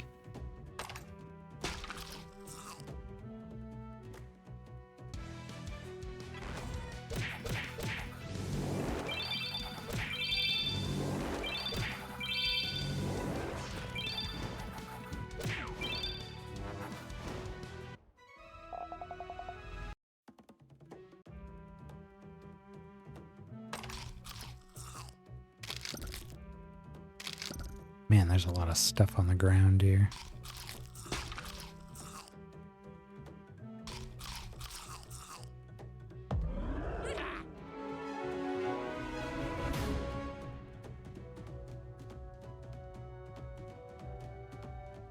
Background.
Long paths here.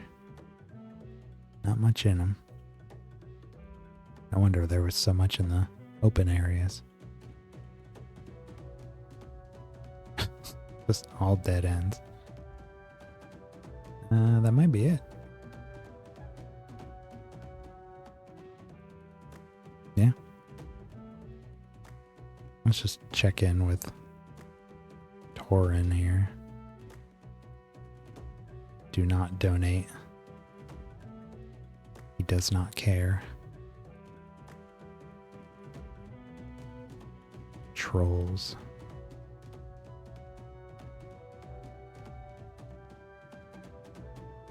Could spawn some. Got up to B on the Vulpes.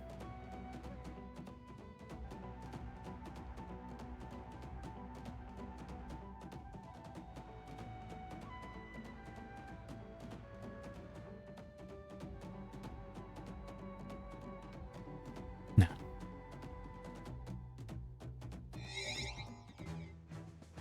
Okay, I think we should have what we need now. Hopefully. 12,000, maybe not. Oh yeah. Alright, 41. That's what everything else is at.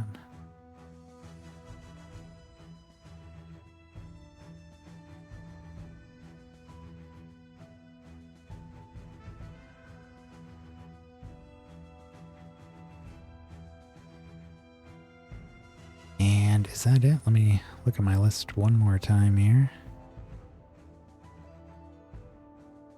Yeah, outside of checking out all the new monsters, I think we're good. At least on the team building side. Let's go back to the torture chamber.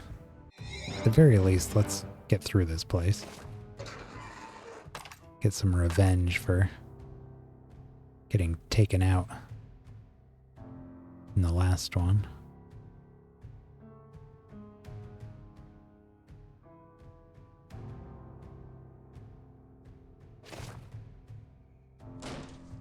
I know we died to a carnage. Forget which one. I don't think it was the one we have. Wow, that is a lot of barrier.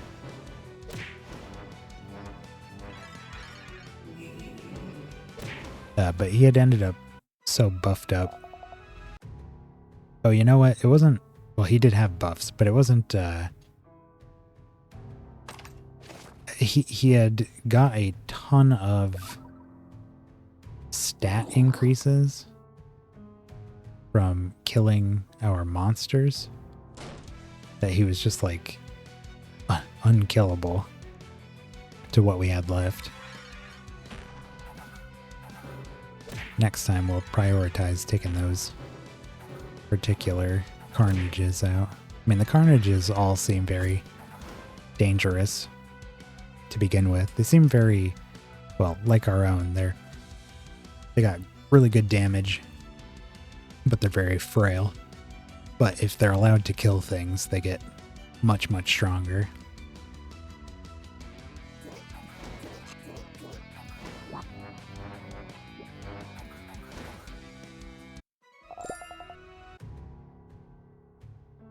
What we got here? Ooh, Big Ed, Leper Master. Lepers are cute little guys who just need a hug. The problem is, establishing physical contact with them tends to lead to all sorts of terrible diseases. Want to see? No? Well, too bad. Okay, well, there's one new leper here. This is cool. I do like these guys. Let's see what the new guy is here. Tortured Leper. After your creatures are afflicted with a debuff, they have a 40% chance to remove the debuff and give it to a random enemy. Ooh. Honestly, I kind of like that more than the one that gives our enemies a debuff at the beginning of their turn. since most of the time our enemies aren't going to get turns, and by the time they do, they probably have all the debuffs anyways. So anything that can strip the debuffs off of our own would be great. So if I can get my hands on this sometime soon, I'll probably use him.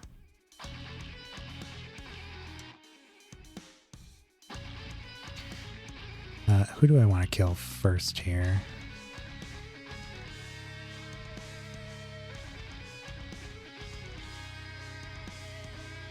Probably get rid of these sooner than later.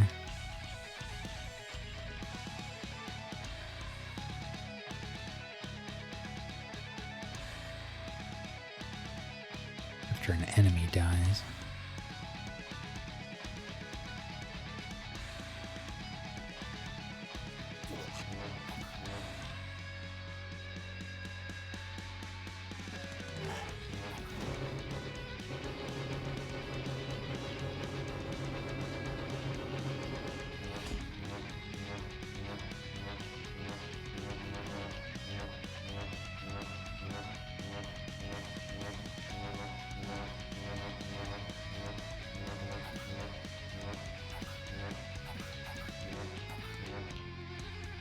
Ow.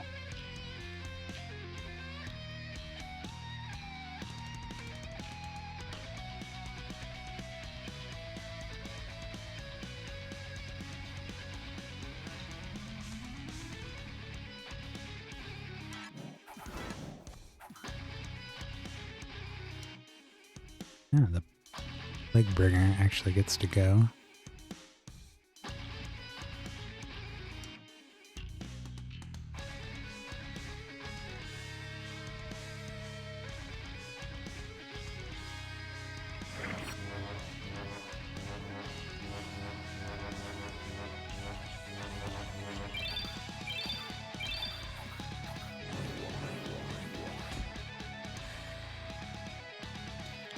So does the Ancient. It does have Cursed. These guys are almost dead though.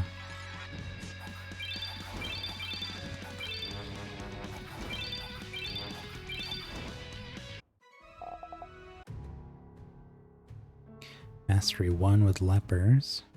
Sigil of the Leper. If all the creatures in your party are lepers, they inflict an additional debuff on enemies when they afflict them with a debuff. Yeah, I like those guys.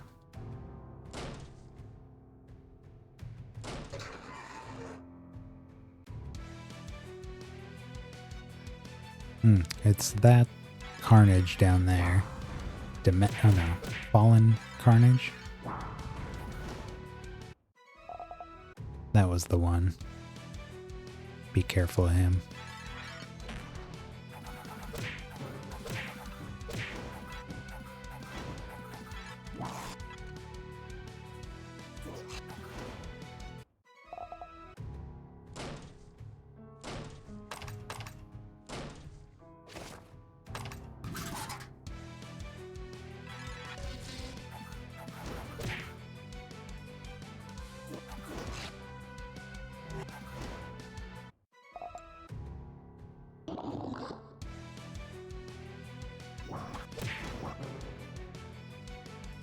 Have a look at him. Well, it wasn't his ability that was giving him the stat increases, but he does get an extra turn, and it recovers all his health when he kills something.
These minotaurs have proven very difficult to kill.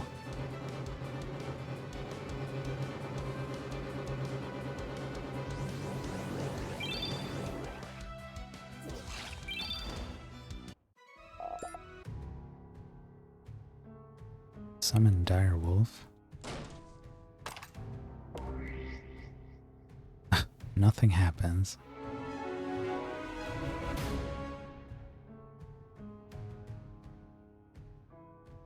Target takes a moderate amount of damage and is afflicted with frozen. All other enemies are afflicted with bleeding. Ooh.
Blood Drinker tattoo.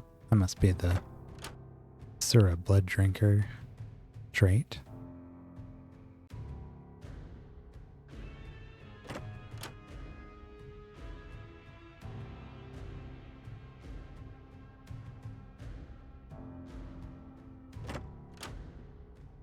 There's a Sura Blood Drinker knowledge. Oh, we got 2 traits here. After this creature attacks, it deals damage to a random enemy equal to 35% of the attack's damage and heals itself for 100% of this damage. Oh, it's one of the hunters.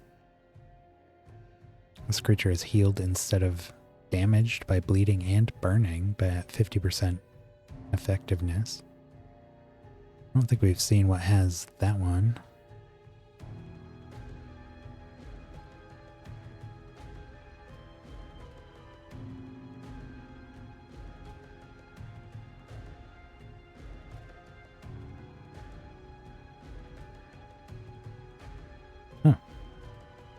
Oh, is that it?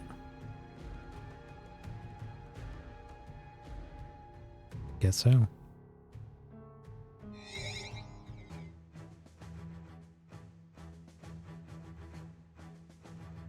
Got a boss battle time now. Oh, oh no. Damios's lifeless eyes stare towards nothingness. Rest in peace, dear friend.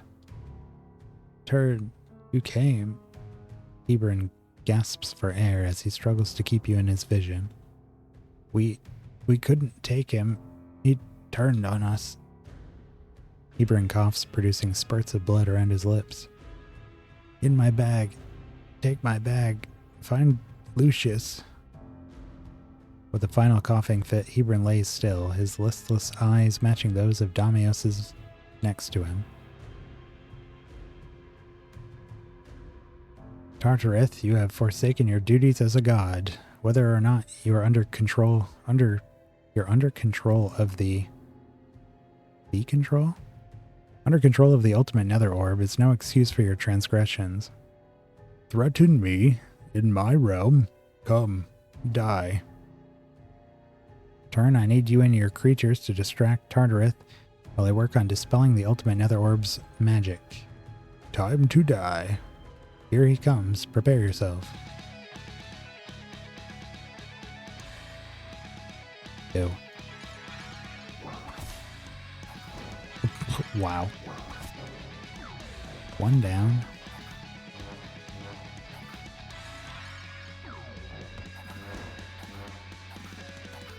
Prevented immortality? I don't like that. Creature is immune to damage and debuffs, except from that of Tenebris.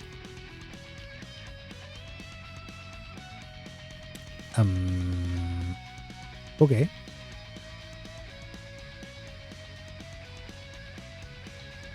Well, let's just get rid of everyone else, I guess.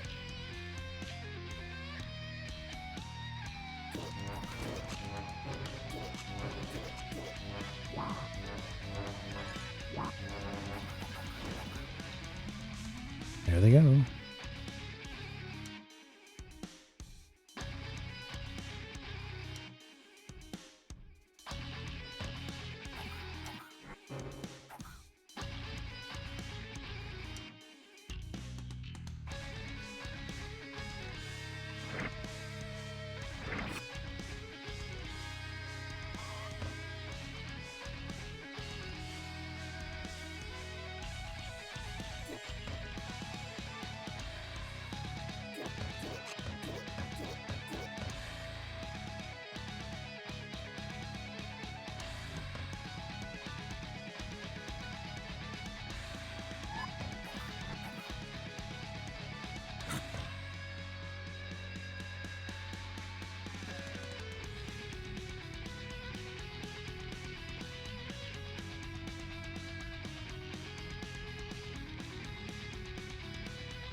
Somehow I didn't put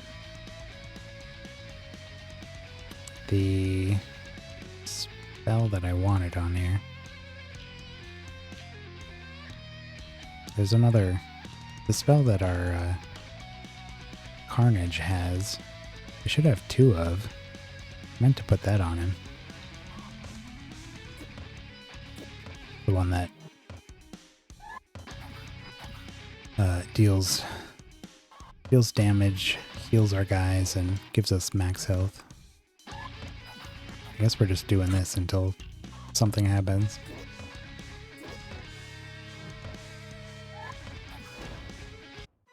There he goes. What? What happened? Your mind was not your own, Tottereth. The ultimate nether orb was used to control you. Oh. Tartareth studies the room before his eyes, finally rests on Hebron's and Damios' mutilated corpses. You killed them? No, Tartareth, you killed them. Oh. Sorry. Enraged by Tartareth's lack of sympathy for killing your friends, you charge forward in what would likely be a failed attempt to strangle him. Tenebris stalks you in your tracks. I understand your animosity, Turn, but no good can come from fighting Tartareth now.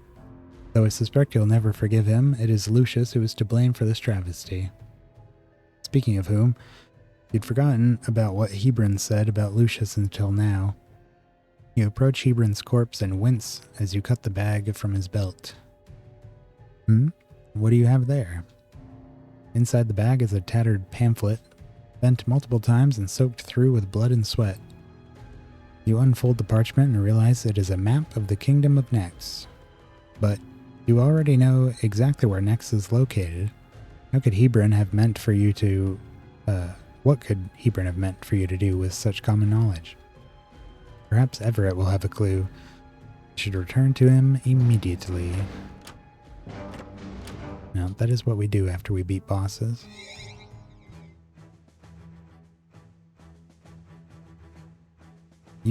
You're back. They didn't make it, did they? You shake your head solemnly. Tell me, Turn, did they die a good death? Sometimes telling a lie is the best that one can do under such circumstances. You recount an embellished version of the story, leaving out the details that you know Everett wouldn't bear to hear. I see. Thank you for everything you've done, Turn. I will send our knights to retrieve their bodies. They deserve a proper burial. While you are loath to change the subject so abruptly, you ask Everett if he knows anything about the map you found on Hebron's body. Let me see. This is merely a map of Nex. It doesn't help us at all. As you study the map alongside Everett, you suddenly notice a faint series of lines and an arrow and arrows drawn around the perimeter of the kingdom. At the end of one of the lines is an X. That's it. It must be some sort of underground passage where Lucius is hiding. I know it's a long shot turn, but we owe it to Hebron and Damios to seek out Lucius and finish the mess once and for all. While I'm normally opposed to blindly seeking vengeance, I see no other option before us. With the deaths of Hebron and Damios, Lucius has proved that he will stop at nothing in his rise to power.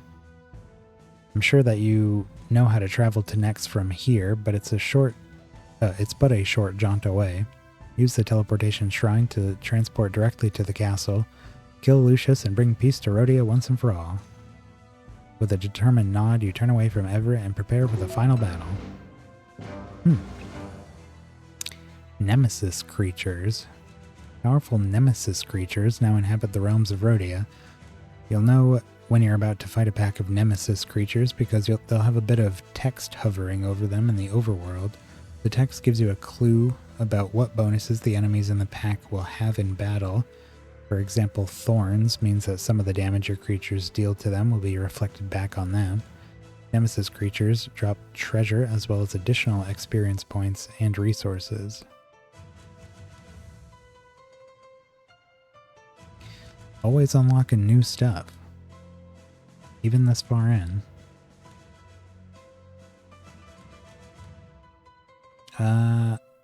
Okay. I don't think there's anything we gotta do here, so let's just keep going. You're surprised to see a god's altar here. You commune with it to see if you can obtain any information about what happened to Nex.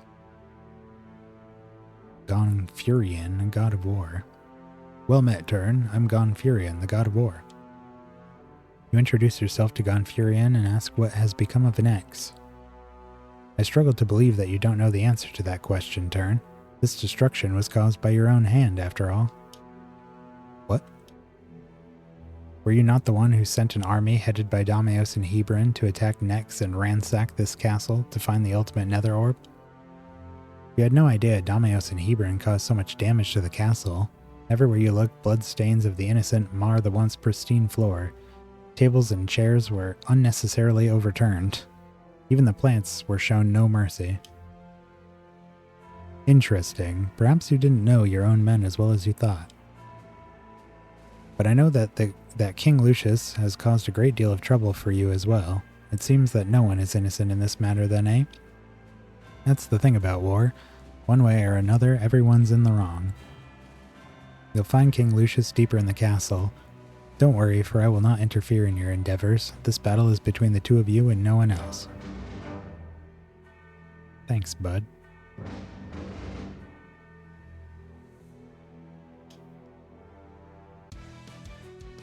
Yeah. What is that, a gargoyle? Oh yeah, gargoyle. Carvers, hounds, more minotaurs. All dead.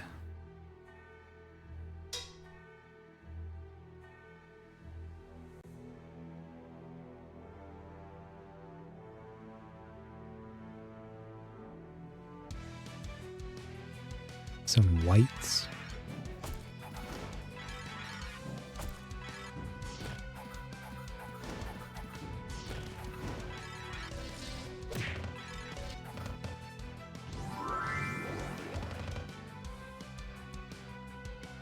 Check out these guys. Four-tongue gargoyle. Chaos gargoyle. Start of the battle, your creatures gain Chaos Bolt, which deals 100% more damage. Roofstalker White. After this creature dies for the first time in battle, it resurrects with half health and gains 50% more attack, intelligence, defense, and speed.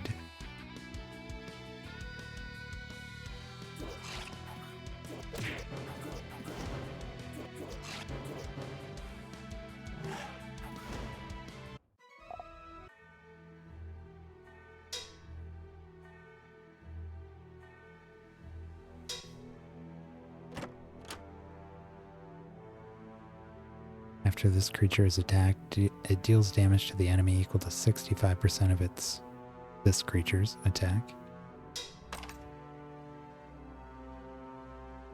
King of Necks.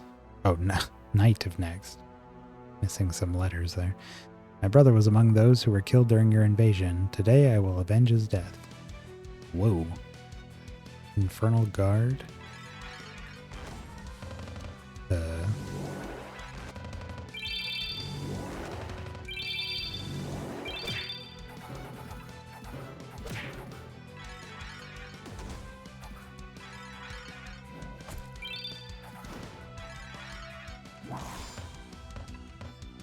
Wow.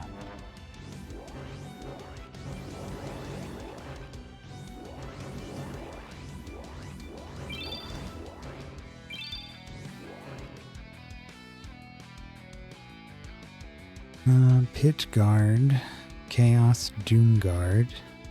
At the start of battle, your creatures adjacent to this creature gain 65% of its defense, health, and speed. Infernal Guard. This creature and your creatures adjacent to it take 50% less damage. Probably kill that. Not much damage.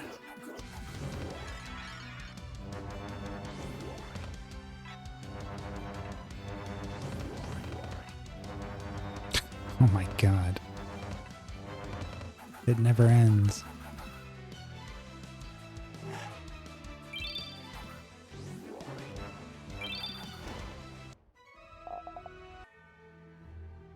After defeating the knight, you pull a dagger from your cloak and drive it into his stomach. With a gurgling sound, the knight falls over to the ground. A fine battle that was. You're an impressive fighter indeed.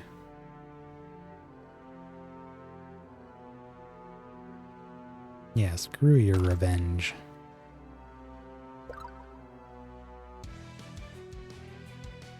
That's another gargoyle I haven't seen.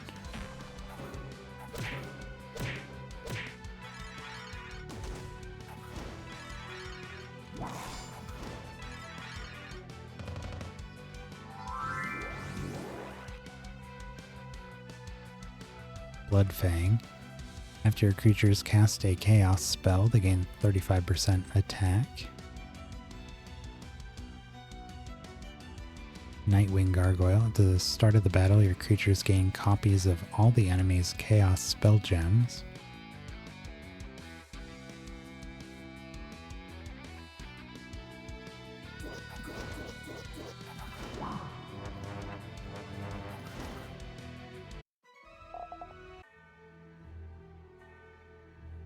Spectator Flag. Your Diabolic Horde have 10% more defense for each Diabolic Horde fighting on your side. Don't know what that is. Right. Clearly a race unit. Race creature. Race creature? I don't even know what I'm saying. It's a race of a creature. Why are you here, Turn? Have you not taken enough from us already? I will avenge my people. You will try.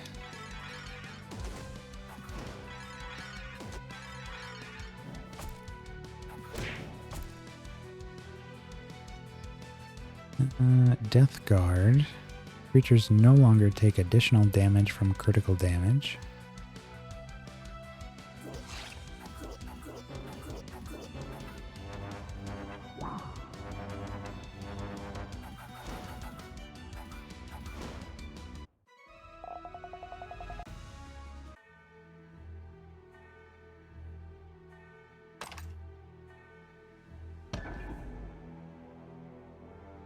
Bloodstain reveals a vivid glimpse of a great battle once fought in this very realm. Oh. Oh, I guess... Are these the Diabolic Horde? Sure looks like it.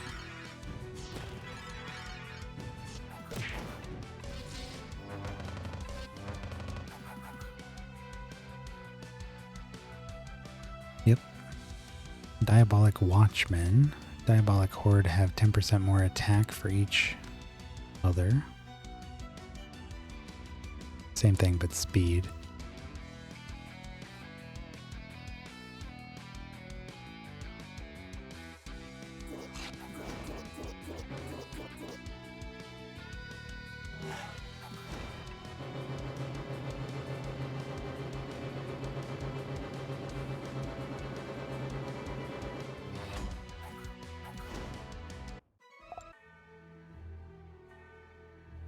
It was a fierce yet enjoyable battle, was it not?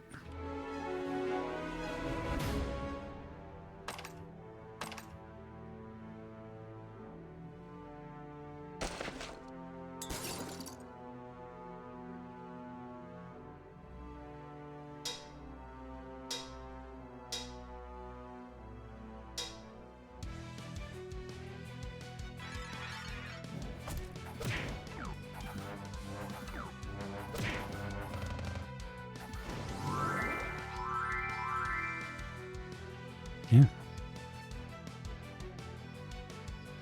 Who brought them back?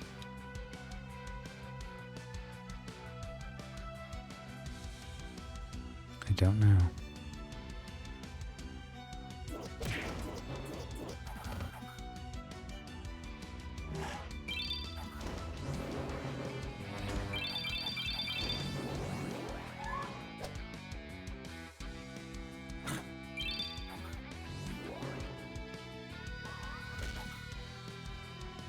Jeez.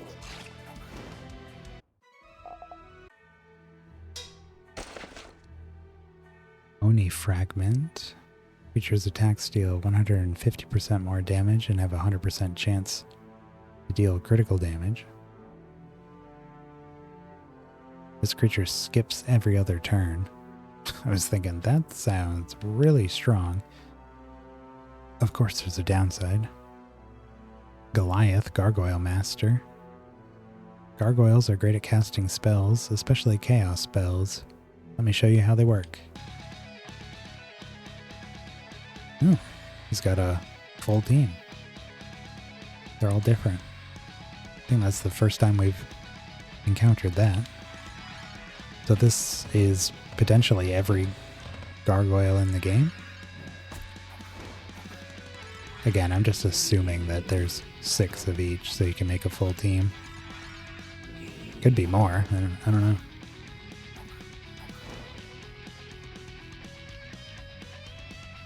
Dark Eye. After this creature manually casts a spell, it casts 3 random chaos spells.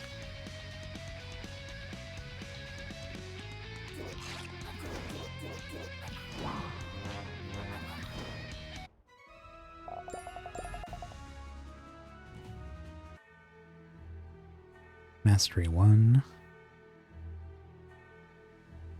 Sigil of the Gargoyle. After your gargoyles cast a chaos spell, your gargoyles gain 20% attack.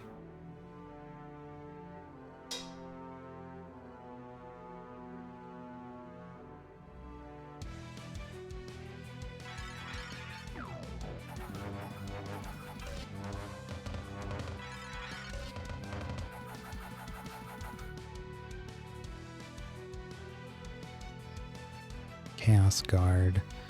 Creatures take 25% less damage.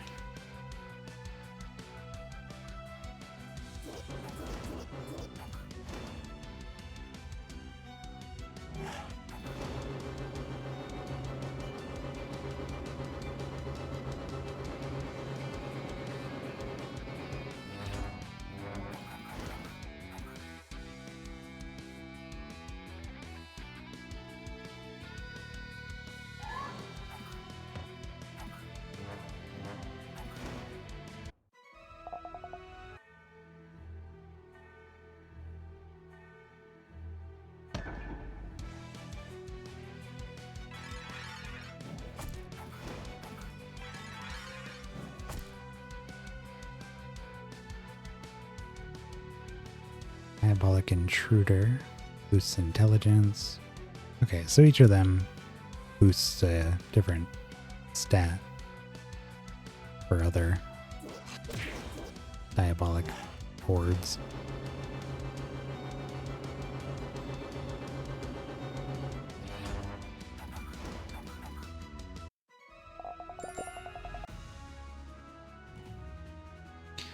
Oh, so max level is 100? Looked like we just had a level 100 creature hit 100 again.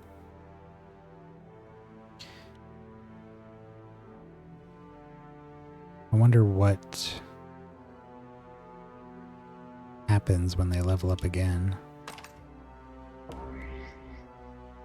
Summons a powerful adversary.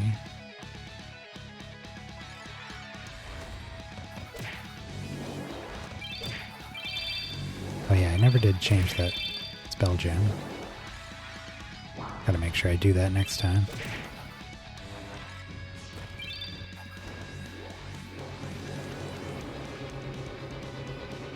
What is he, coming back? Gotta be. Why are we getting all these? Oh, that guy.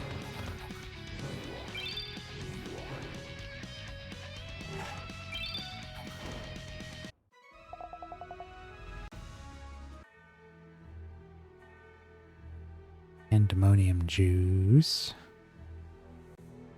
At the start of the battle, this creature casts affliction.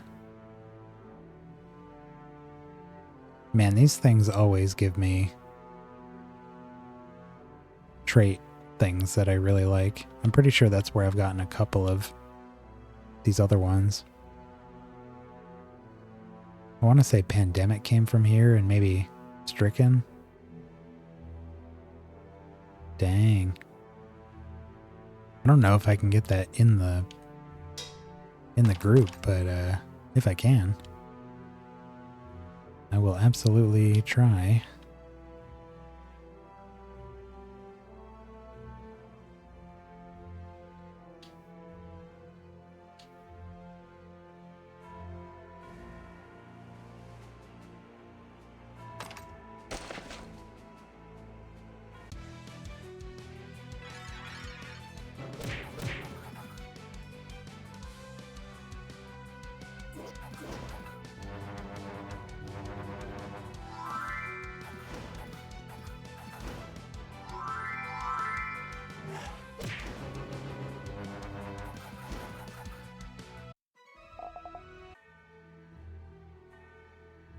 Oh, that was a nemesis.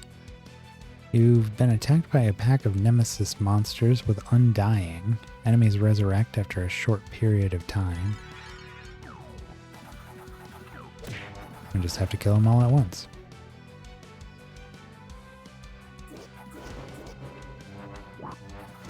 Like that.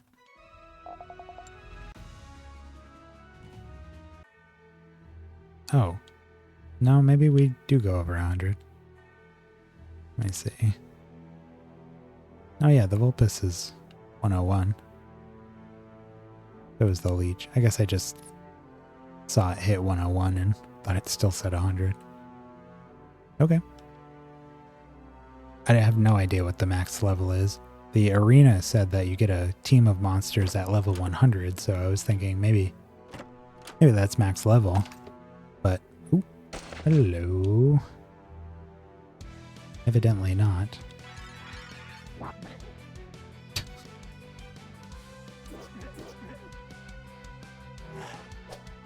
Dodge. Uh-oh.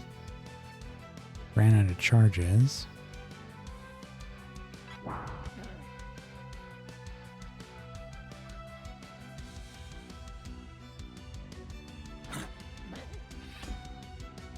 No, he didn't run away.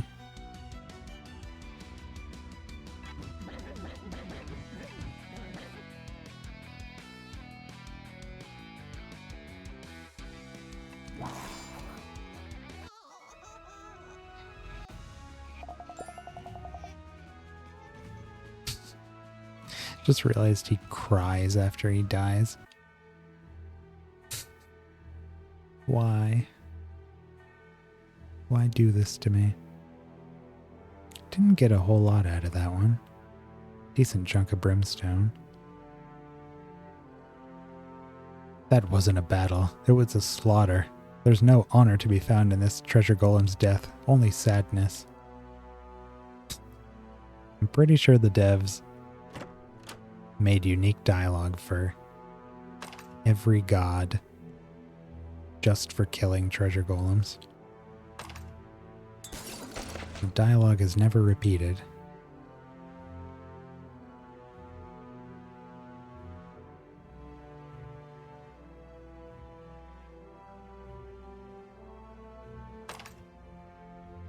Nope. Is that a mission? Yeah, mission raid.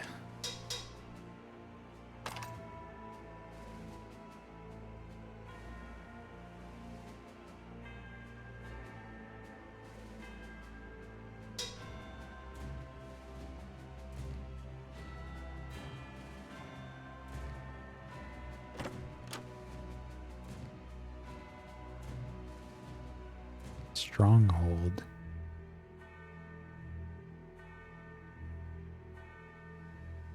Creature always has taunting and takes 50% less damage while it's provoking.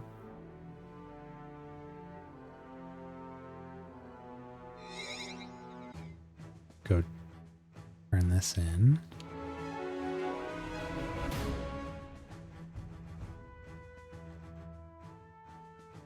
Raid. Oh, so this is... So the missions are actually our projects. Well, let's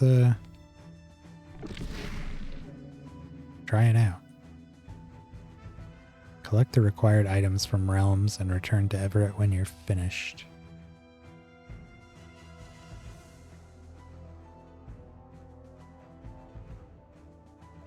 Five sealed crates, whole bunch of creature parts, and arcane dust.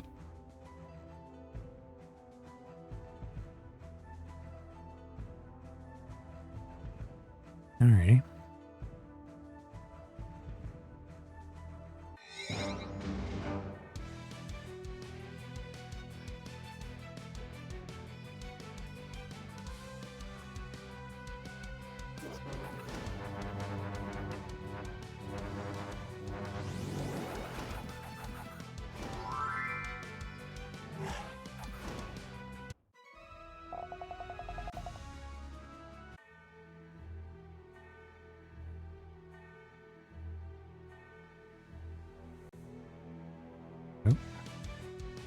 More Nemesis.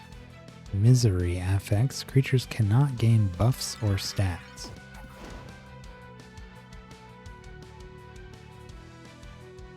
Although we did start with Rebirth and we have Leeching, which I don't think that counts as gaining buffs because we're starting with and having, not gaining.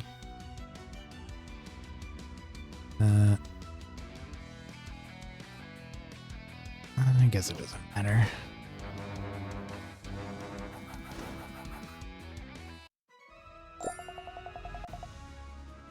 Nice. You do get a lot from those.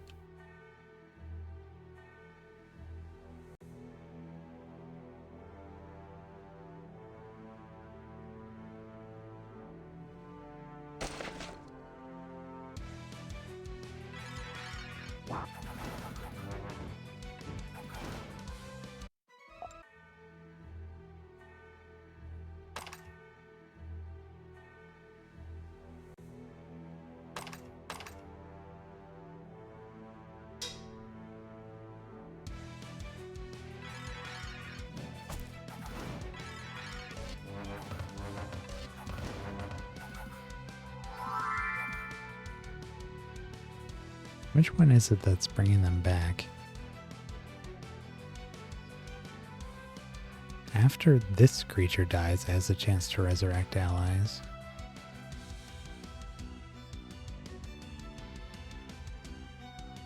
I don't know.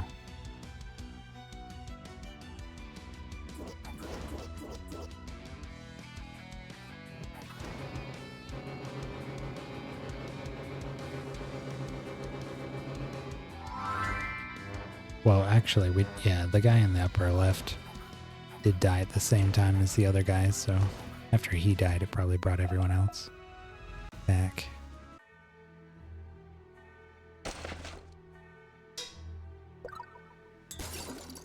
There's another Nemesis. Creatures' attacks deal 90% less damage.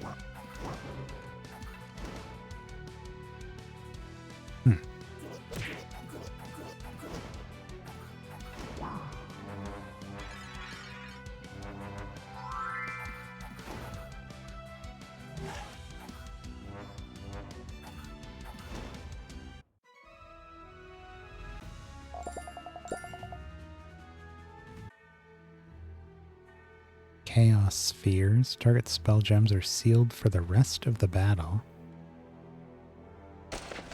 Ah.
Darius, Diabolic Horde Master.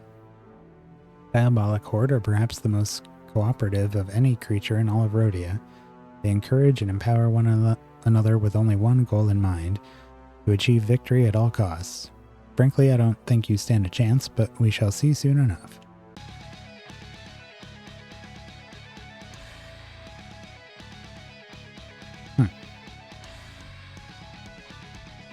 Are any of those fusions? No, maybe not. I feel like we've seen other ones, though. Isn't there a black one?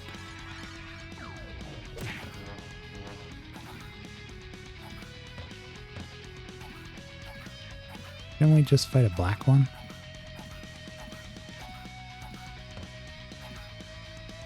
Interesting. Health. At the start of the battle, your creature's races are changed to Diabolic Horde.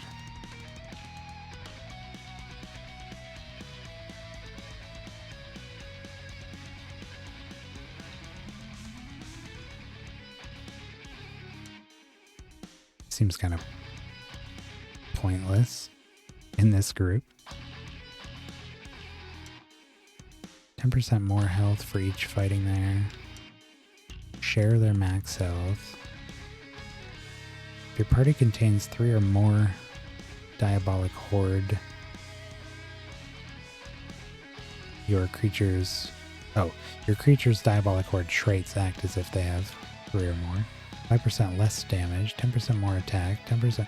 Yeah, they don't even have the intelligence one or the speed one here, which means that there's at least 8, right? I think that's the first time we've confirmed that there's more than 6 of at least these guys. Interesting.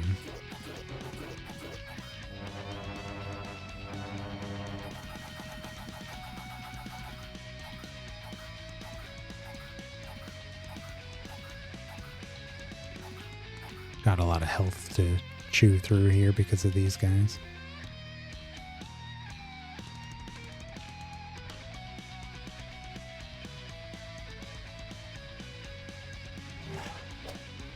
Dodged.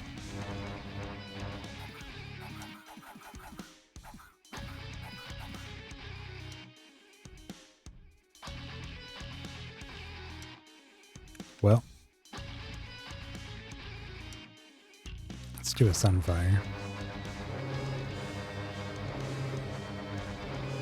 Since we didn't get our buffs from our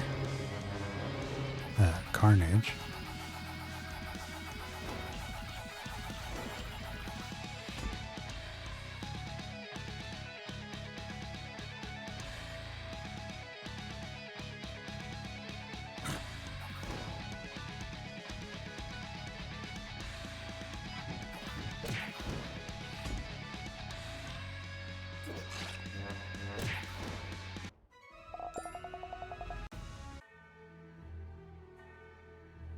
At the start of the battle, your creature's races are changed to Diabolic Horde.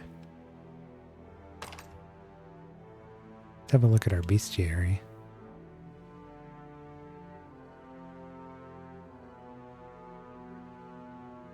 Now we got 1, 2, 3, 4, 5, 6, 7, 8. First time we've seen more than 6. Now, again, it could just be these guys that have so many variants. But I don't know. At this point, I would not be surprised if there were that many more.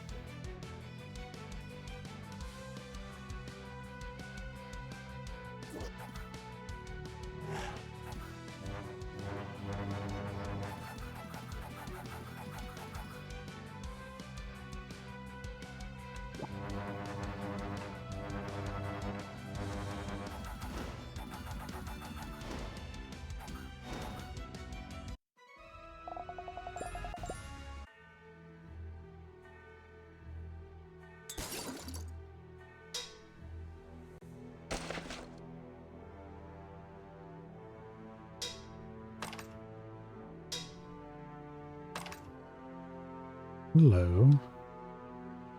Ganymede. Oh. Thought maybe it was another master. Chaos channeling. Target is afflicted with 3 random debuffs.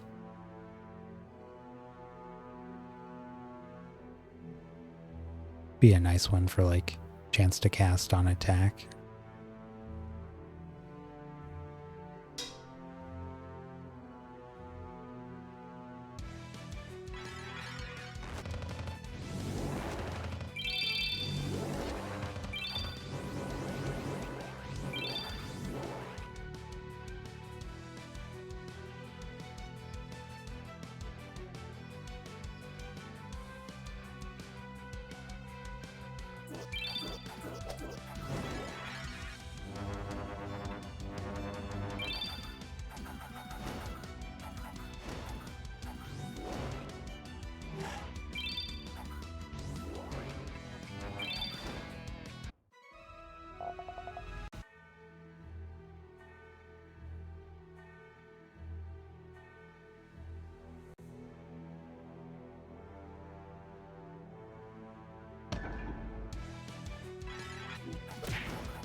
When this creature attacks an enemy with vulnerable, it deals 100% more damage and recovers health equal to 100% of the damage dealt.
Looks like that was it. stop by the altar again. Where did he go?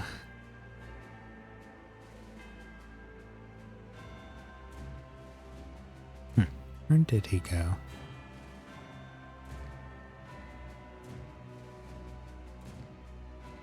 Ah.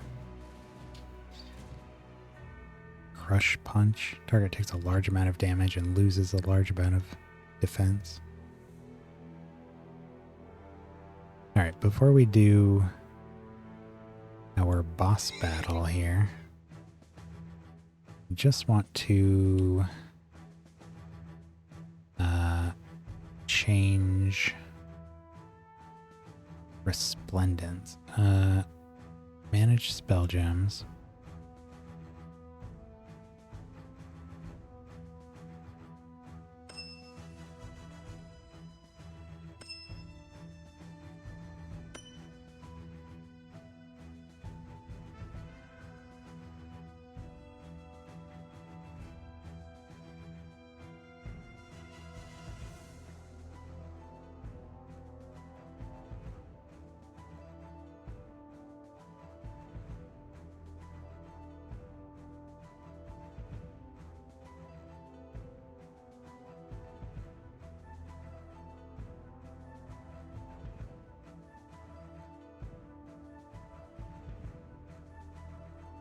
If there's something else.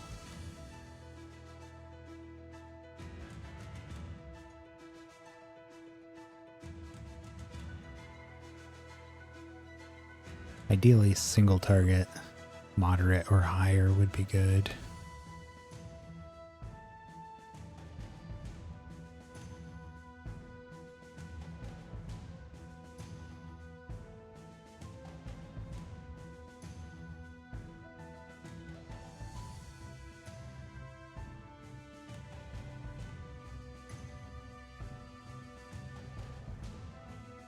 Could actually use healing as a damaging attack if they have blighted, which they probably will a lot of the time.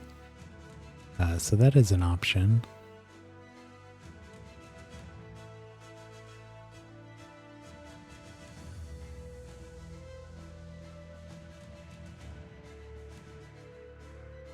Creatures getting shelled.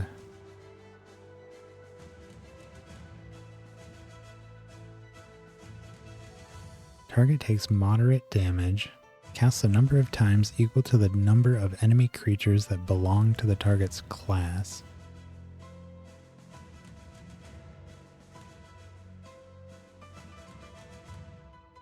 Moderate damage, 25% more for each ethereal spell gem it has.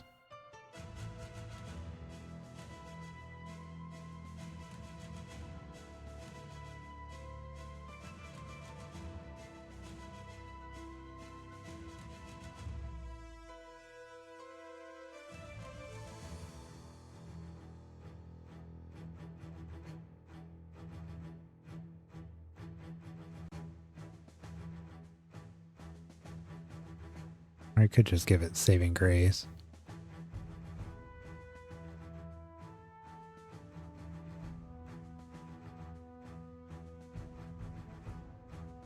Target takes moderate amount of damage, plus 100% more if the caster has Savage.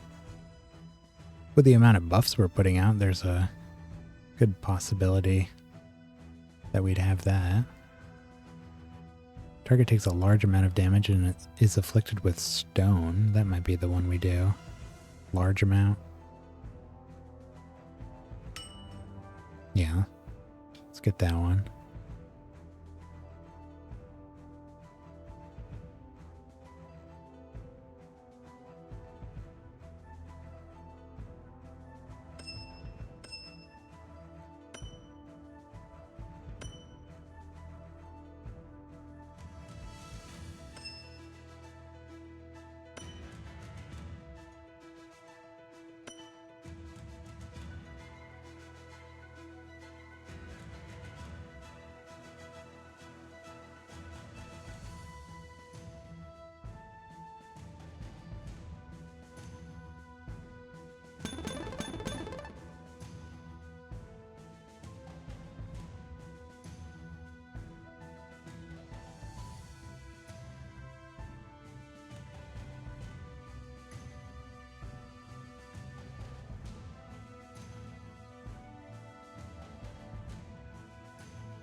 Alright.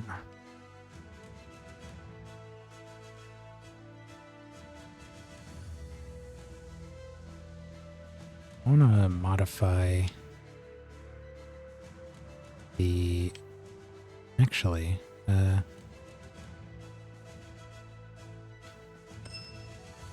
might have a better... Yeah, there we go. A better Cyclone Strike just sitting there. What about Poison Arrow?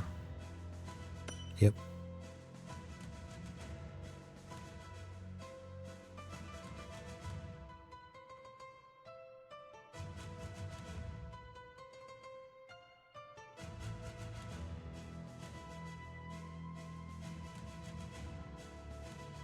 Oh, and last thing. We got some nice looking sorcery spells recently.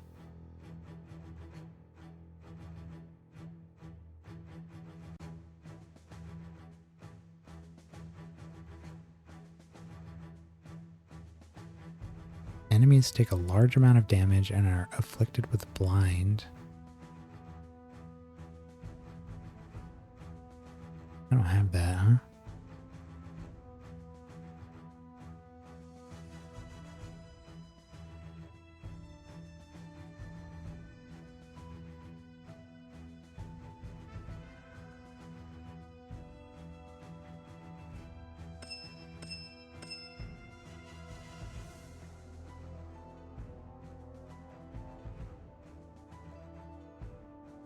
I don't have much.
Alright, let's see what we have for options now.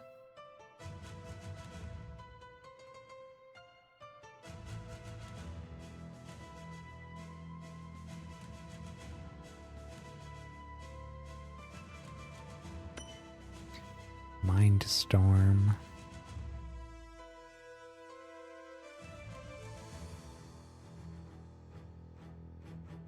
Blinding Beam.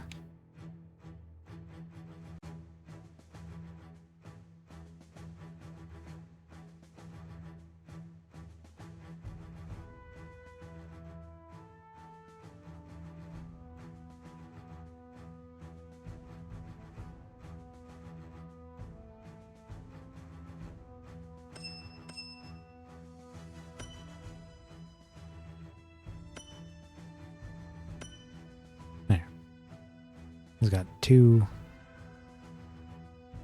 multi-target, well, I guess AoE attacks. 50% chance to stone on that one, and this is small damage with a 50% chance to stone. This is large damage, guaranteed blind. Just much fewer charges in this one. Shattering Ice is single target. afflicts the target with frozen, and everyone else gets, well, all the other enemies get bleeding. That looks a lot better.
Okay. Let's do this. Realm depth 60. Story boss. You see Lucius waiting at the far end of the room. The time for revenge is finally upon you. So, I knew you would pursue me against my warning, Turn. You were always so stubborn. You tell Lucius that because of his actions, Damios and Hebron are dead.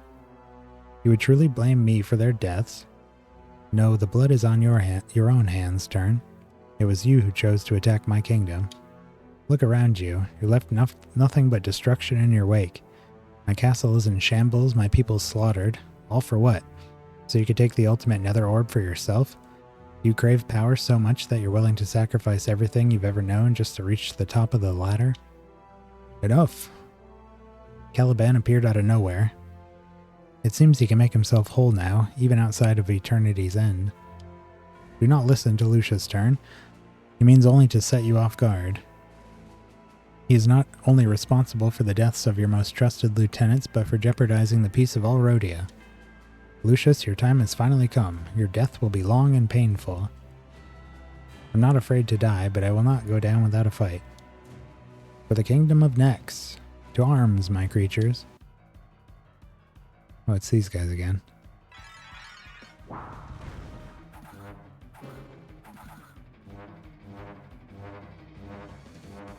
And they are all burned.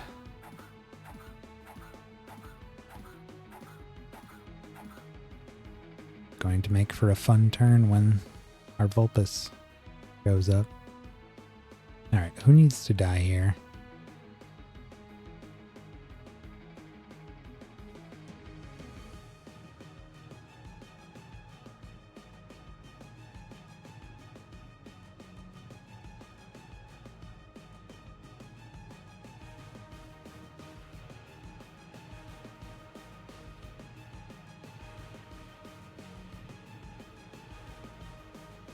Let's get rid of this.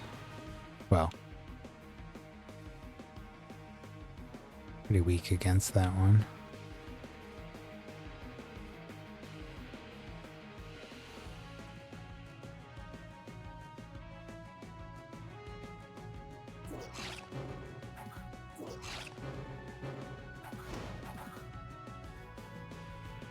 One down already.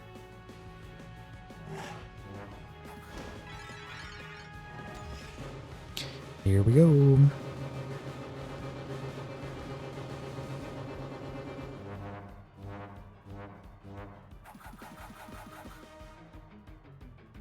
Okay.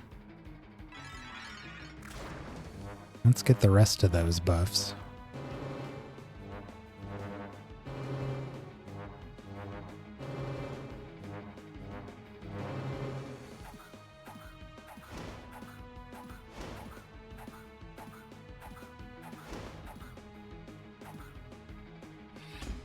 Wow.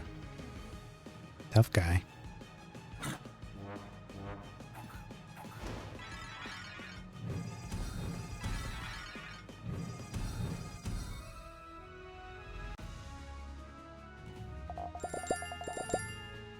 Well, that was easy. After your creatures made quick work of Lucius's creatures, they turned their sights on the wayward king himself. Lucius is unable to put up much of a fight. It's over. Lucius desperately gasps for air. He doesn't have much much longer left to live. Today I die proudly in my own kingdom amongst my people. You got what you wanted, Turn. I hope it was all worth it. Lucius slumps to the ground, his lifeless eyes glaze over as he stares upward into nothingness. Though Lucius was your enemy, you can't help but feel remorse at the loss of a once great king and ally. You kneel down before Lucius's corpse and rummage through the pouch tied to his waist. After a few moments of digging around, you finally find what you were looking for. The ultimate nether orb. You vow not to let the blood spilled here today, nor the deaths of Hebron and Damios, be in vain. You'll hide the ultimate nether orb deep within the confines of your castle, where it's safe from the clutches of those who would use it for ill purposes. Well done, Turn. You've come so far and sacrificed so much to finally get your hands on the ultimate nether orb. Though you might not realize it now, all your hard work was worth such a fantastic outcome. This relic has the power to change the face of Rhodia forever, and that's why I must take it for myself. Gasp. Who could have seen this coming? Suddenly, Caliban conjures the 5 lesser nether orbs. They seem to take on lives of their own as they begin to pulse around his body protectively. I apologize for deceiving you, Turn, but I knew this was the only way I'd ever be able to convince you to aid me in my awakening. No, the lesser nether orbs did nothing to help you reach eternity's end. It was I who helped you get there. I needed these orbs to assume my corporeal form. No longer must I rely on the dreams of men to walk this earth. And finally, with the ultimate nether orb in my possession, I will ascend beyond godhood.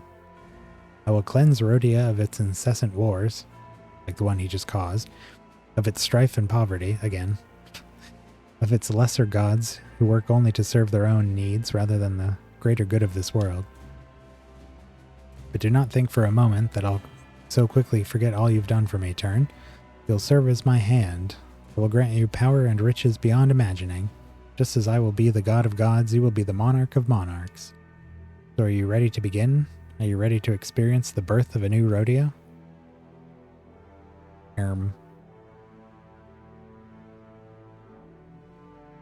Caliban has been deceiving you this whole time. This all feels so wrong. You ready your creatures to attack. Caliban must be stopped. Ah, I was afraid you might say that. No matter. In due time, you will witness firsthand the coming of a new era. I will shape Rhodia anew. Farewell, Turn. Do not pursue me.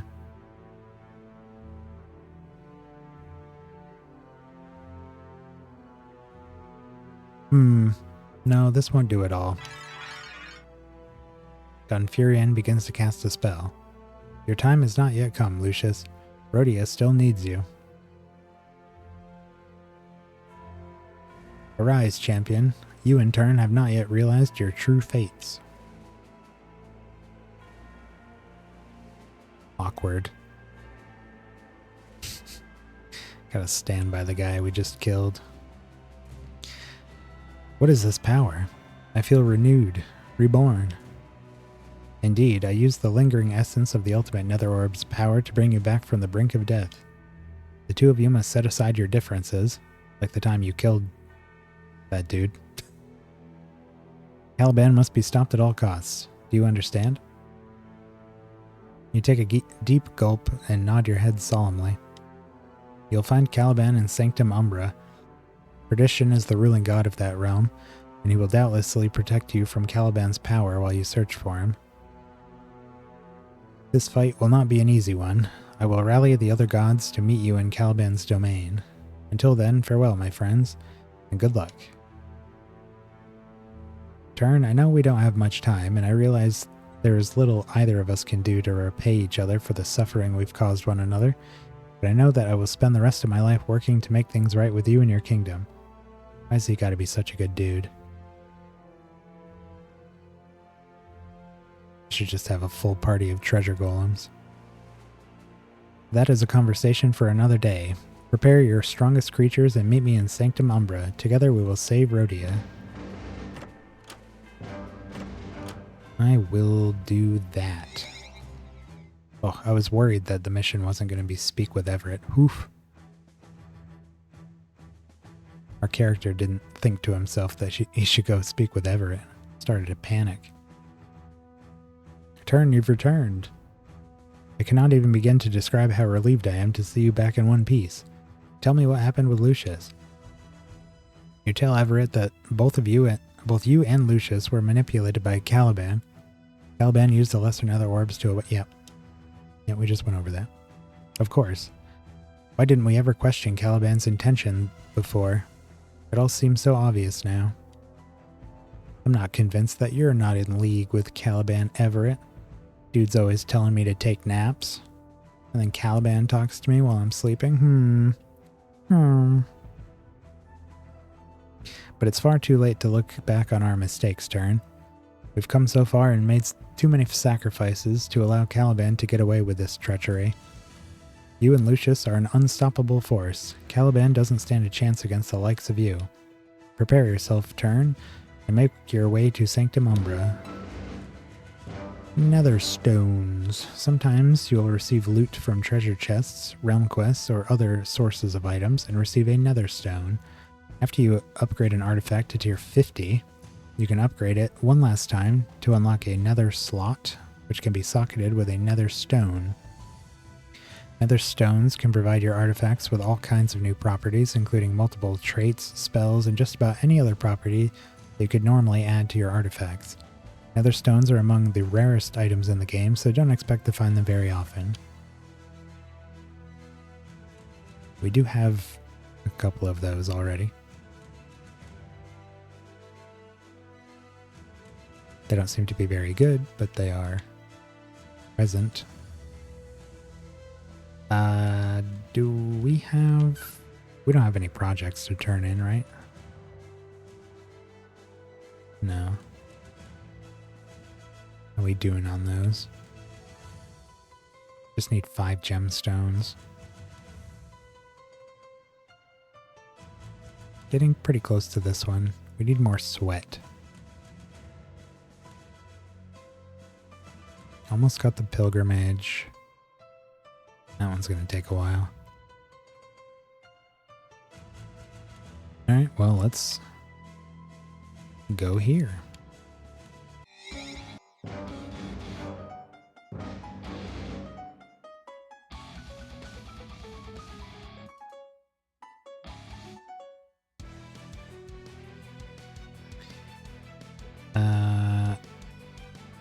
Okay, a Valkyrie, some Liches, and a Rift Dancer, that's right.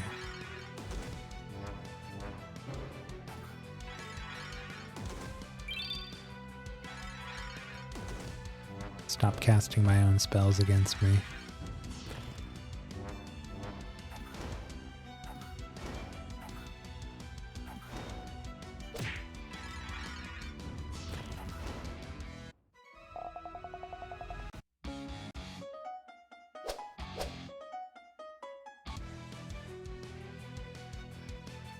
Raven.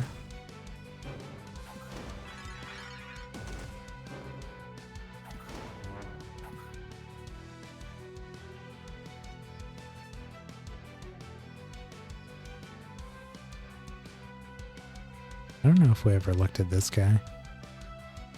Or Guy S. Gal. Valkyrie Queen. Creature and creatures adjacent to this creature always have taunting and defensive. No, let's just get rid of you.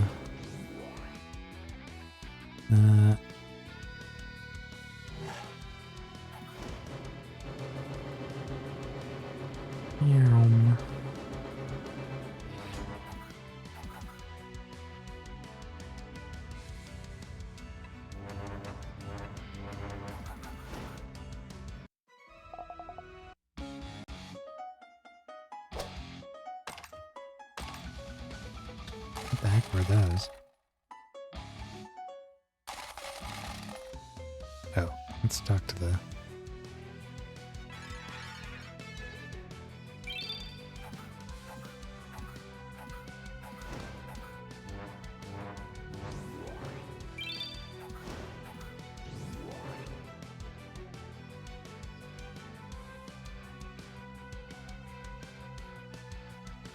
Valkyrie Champion. After an enemy targets one of your creatures with a single target spell, this creature casts the same spell on that creature.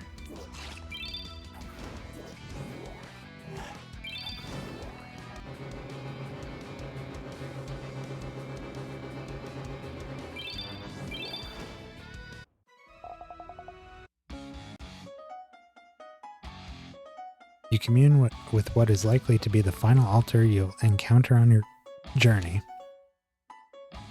What the hell? It was you who collected the lesser nether orbs and awakened Caliban, was it not? You nod sheepishly. What were you thinking, Turn? Caliban was sealed away by the gods many centuries ago, and for good reason. He's always harbored ambitions to usurp the other gods and become the god of gods, so to speak. Well, that would have been nice to know. But what's done is done. You've created this mess, and it's your duty to clean it up. What's going on with your foot, dude?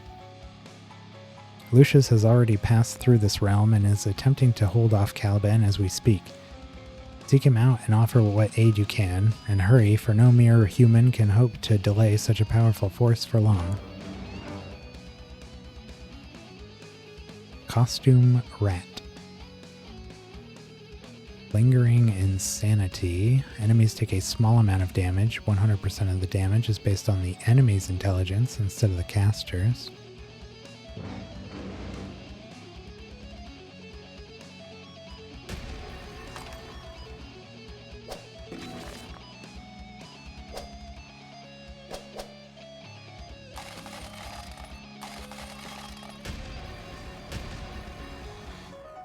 As you attempt to cleanse the corrupted obelisk, the dark energy manifests into a pack of hostile creatures.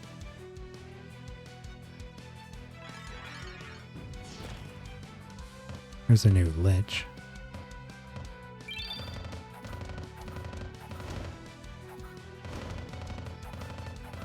Oh my god. Cloud Beam's going wild. Look at all those hits.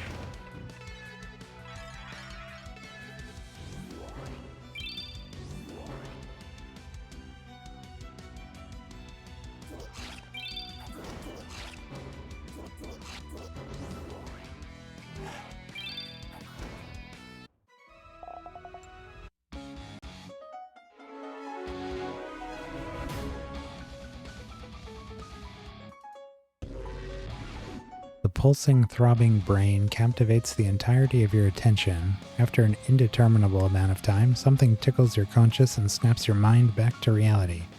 You turn around and are startled to see a group of creatures preparing to attack you. No.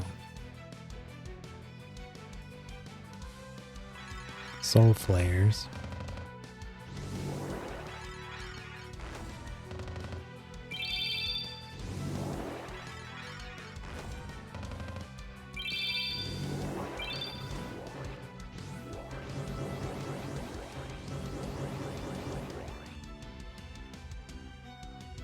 See what we got here. Soulflare Drone. After your creatures that belong to your most common race heal a creature, the others heal that same creature as well. Peacemaker. After your creatures that belong to your most common race provoke, the others provoke. After your creatures... Depriver. After your creatures that belong to your most common race attack, the others have a 5% chance to attack random enemies for 10% normal damage. Prober. After your creatures that belong to your most common race move to the top of the timeline, the others have a 25% chance to attack a random enemy.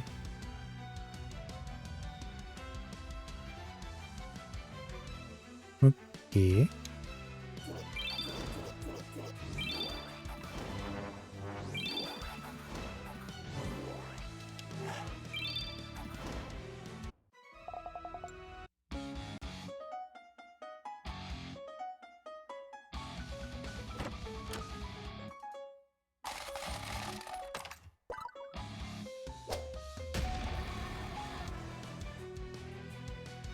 It's a new raven.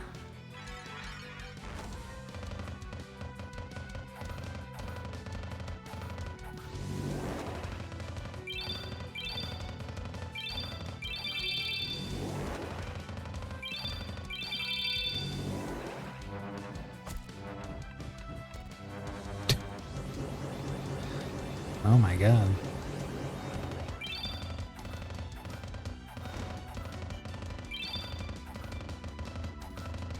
This is all because of those shield bearers absorbing all of our damage.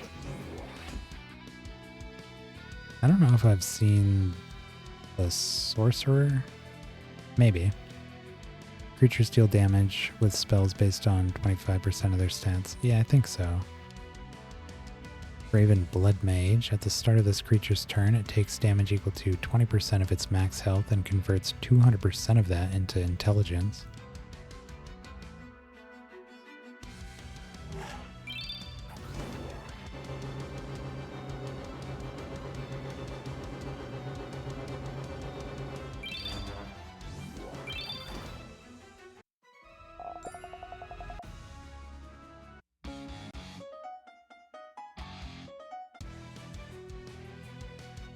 There's another raven we haven't seen.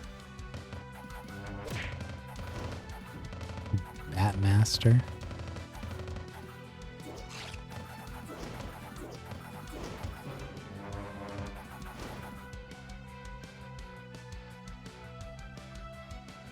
When your creatures cast a spell, 35% of their speed is added to their intelligence to determine the potency.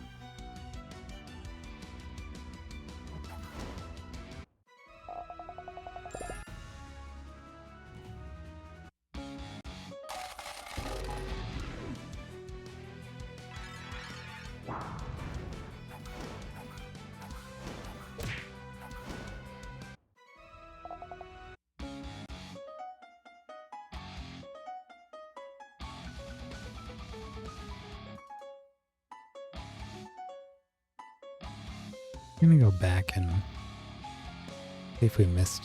I know we missed some stuff up here. Went down that hallway and oh, there's a nemesis. Oh, that guy's new. Nephilim cleric. I don't think I noticed that the nemesis leader has like a unique name. That one says Dagbeer instead of, I forget what it is. Lich something or other. Ow.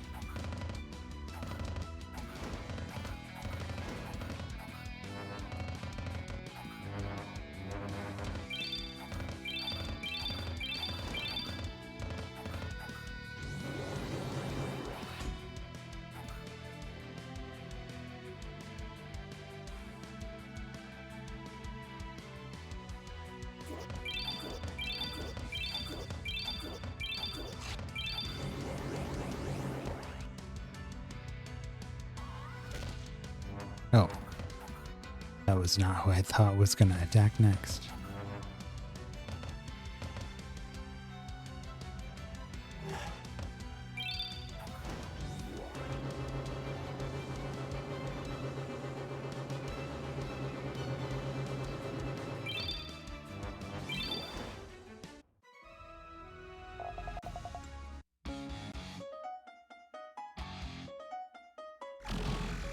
You gaze into the mirror. Strangely enough, you don't see your own reflection, but a group of hostile creatures.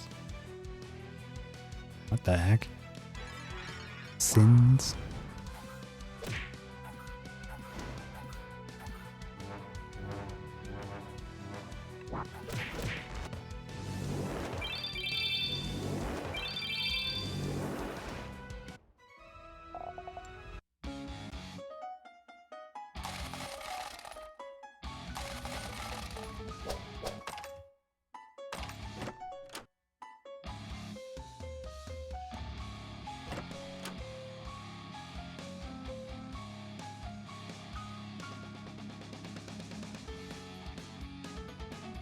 Hello. Diablo, Nephilim Master. Nephilim symbolize balance in all things. Practicing moderation is the key to success. Allow me to demonstrate. There's a couple new ones there. Is this everyone? Yeah, it's 6 different ones.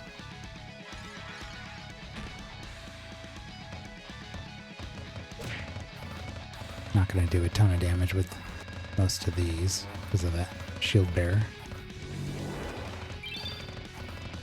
I think he spreads the damage out to everybody and reduces it or something. That's why most of those AoE attacks aren't doing damage. Nephilim Scion. At the start of this creature's turn, it deals damage to enemies equal to 25% of its lowest stat. Skirmisher. Creatures deal damage with attacks based on 25% of all their stats. Cleric. After your creatures are healed, they heal your other creatures for 25% of the same amount. Creatures receive 50% less healing.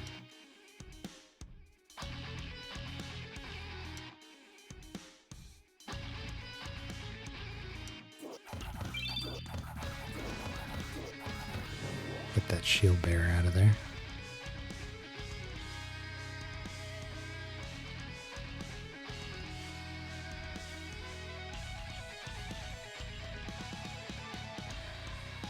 Oh, he's invisible.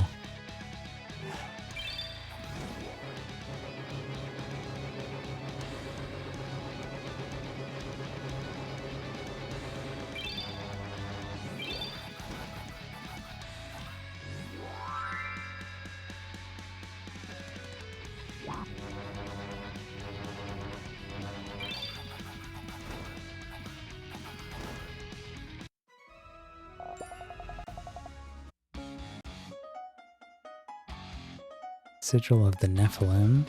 If all the creatures in your party are Nephilims, they are resistant to debuffs and start battle with 2 random buffs.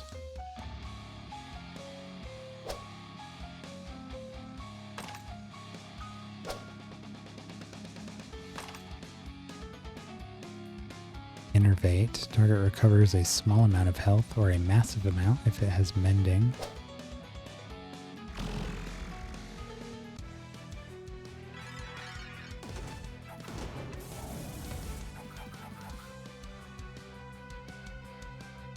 See what these are.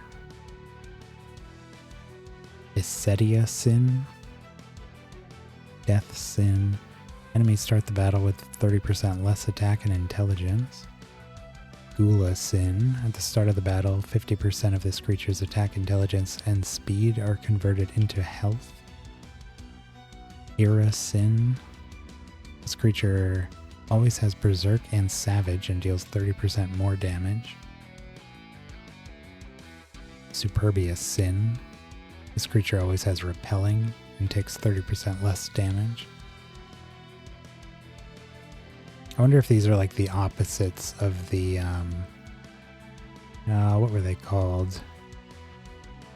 The light creatures that they kind of look like birds and they hold 2 things in their feet. Looks like these guys do the same thing, but they're more infernal looking.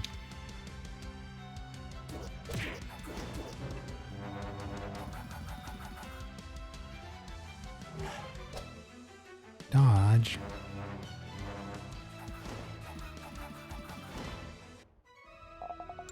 Dodge that. What were those things called?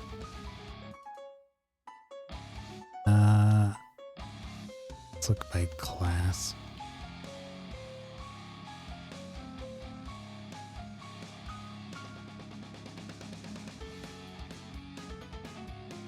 These things. Sanctus.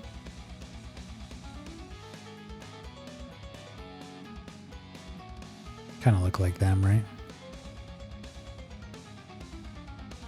These are angelic instead of devilish.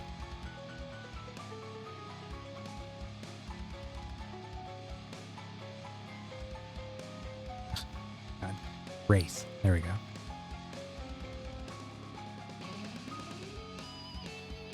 Hello.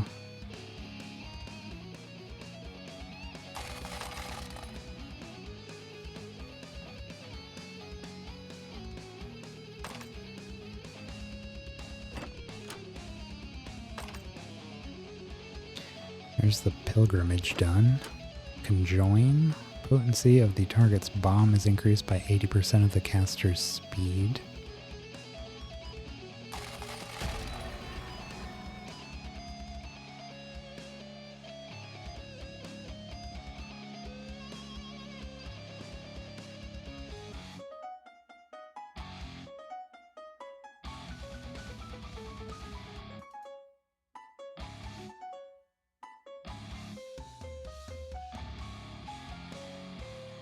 Unguided Psychic.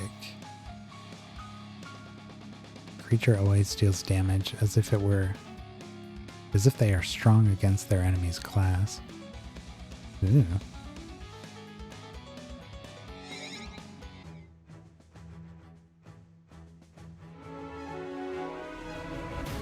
Pilgrimage mission.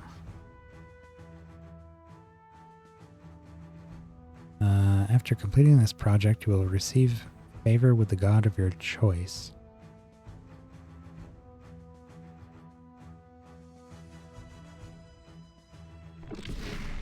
Let's do a hunt.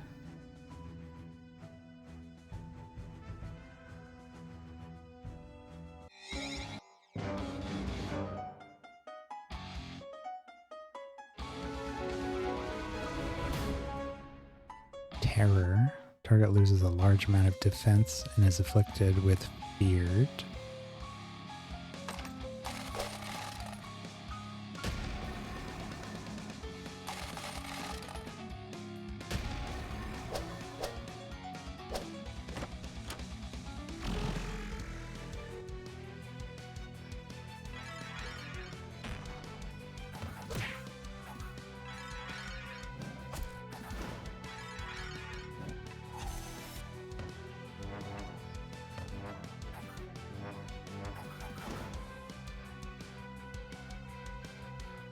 Do we see this one? Yeah, I think so.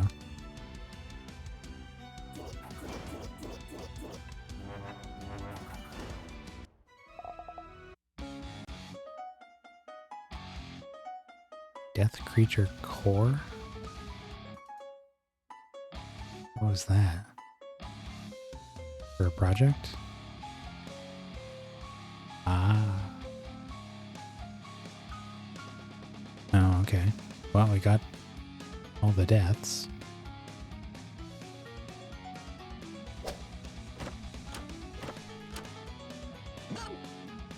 What class does the Imperial Void Lord belong to? I want to say they are death.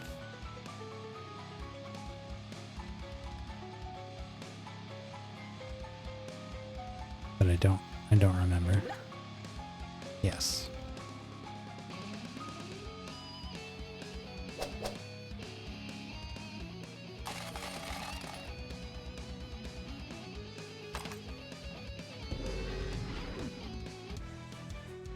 I think I just saw a treasure golem down there.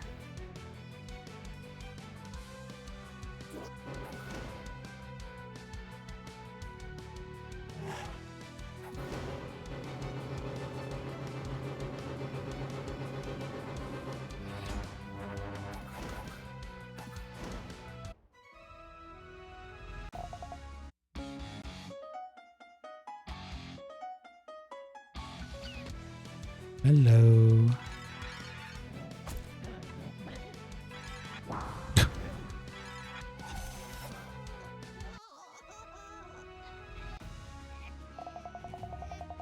Goodbye.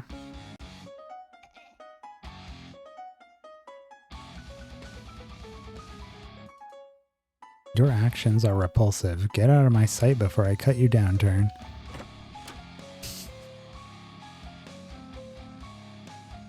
Losing karma.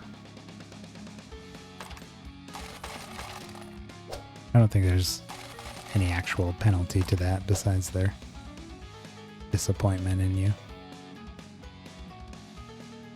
I sure hope.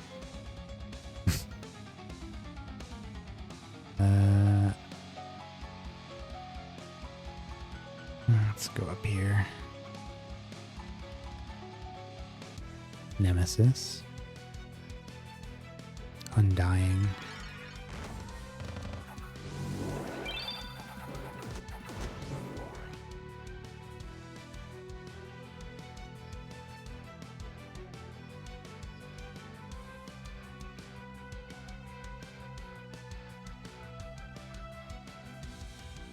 Lich Overseer.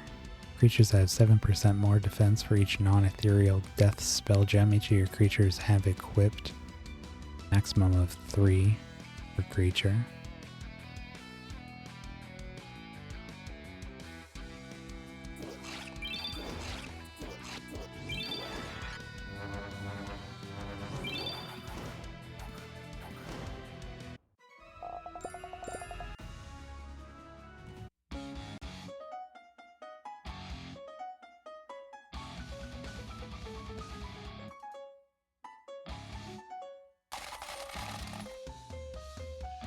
Damien, Sin Master. Much like their Sanctus counterparts, Sin all brings something different to the battlefield. Frankly, I'm not particularly fond of these creatures, but who would pass up the opportunity to be referred to as the Master of Sins? I was right. Anyway, let's fight.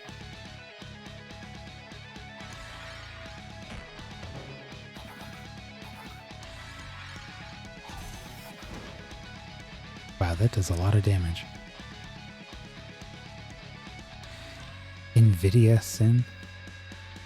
At the start of battle, set this creature's attack, intelligence, defense, speed, and health to the highest of your other creatures' respective base stats.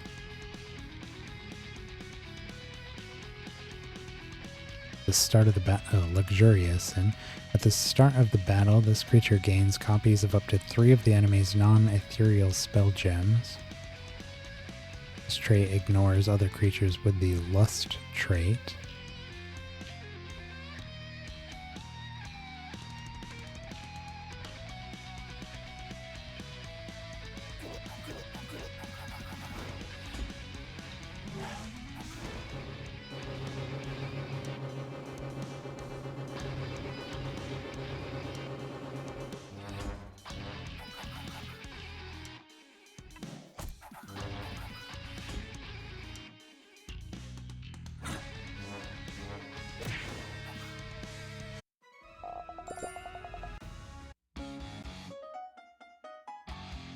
Sigil of Sin. If you have 6 different sins in your party, they gain a random Sanctus trait at the start of the battle. Huh. That's cool. And I didn't notice that the sins symbol there is just a pentagram version of the Sanctus. Errors drop treasure. Oh, it's convenient. There's a mirror right here.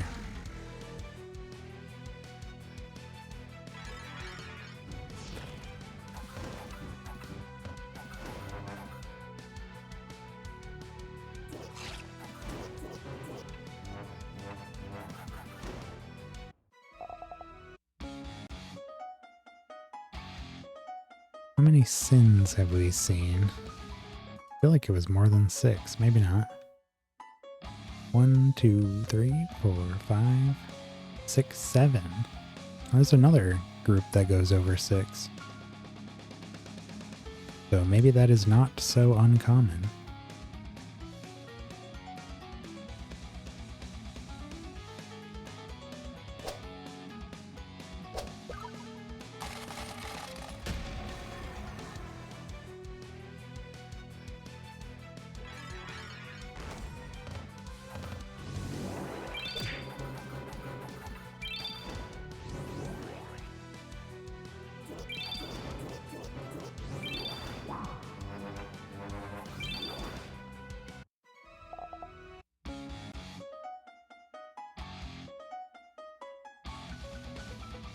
Stellar Flare. Enemies take a small amount of damage, plus 10% more damage for each time the caster has defended and provoked in the current battle. Evangelism. Target gains Mending, Agile, and Worded.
Wow.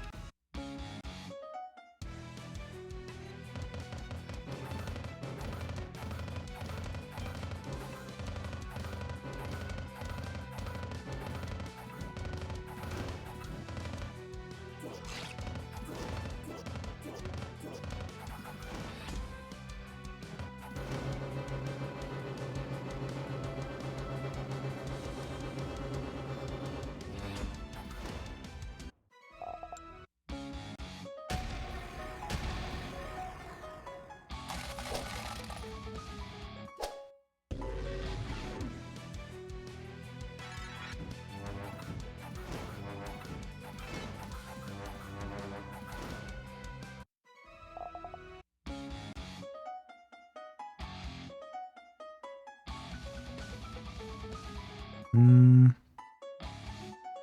think that may be it.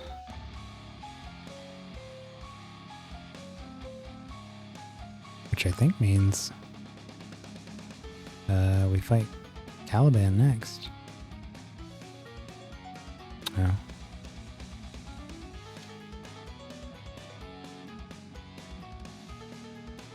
Enemies take a small amount of damage and lose a small amount of attack.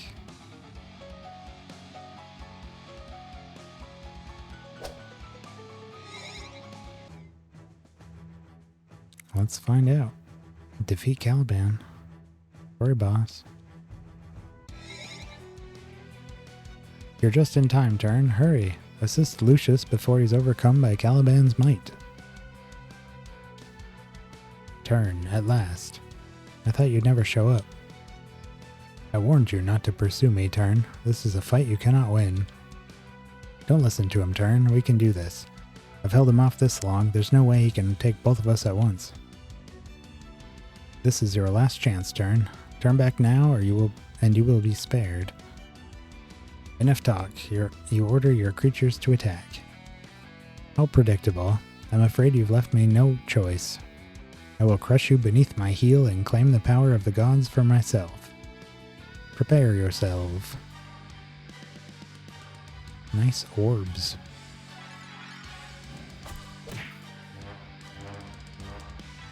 How'd that feel? Ooh, volcano is always what I like to see at the beginning of a boss fight.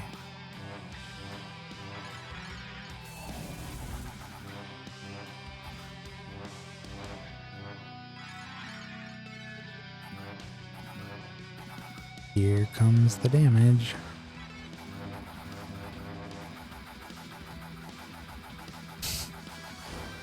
Oh my god. Alright. The Earth Orb is already, or Nature Orb is already dead. No, it just says it's taken on a life of its own. Okay. What about Caliban? This is an extremely overpowered trait. Great. Well, he's dead, so I'm not so worried about it.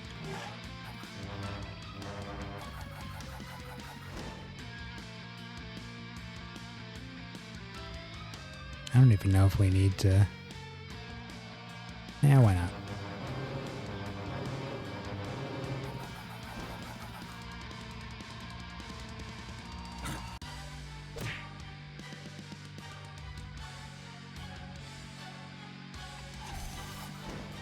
$15,000 damage.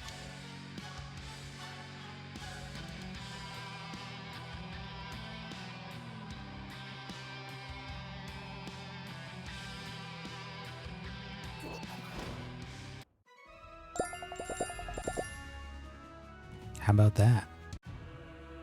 You've grown strong, Turn. Stronger than I ever thought possible.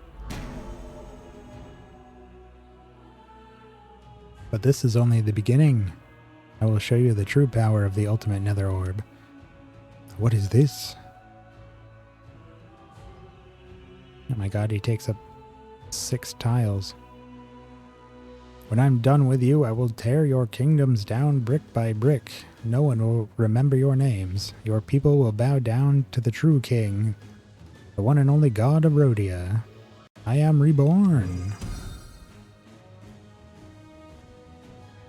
Lucius, Turn, we're here at last. That's a lot of gods. You lesser gods think to defy me? You are nothing. You belong to me now.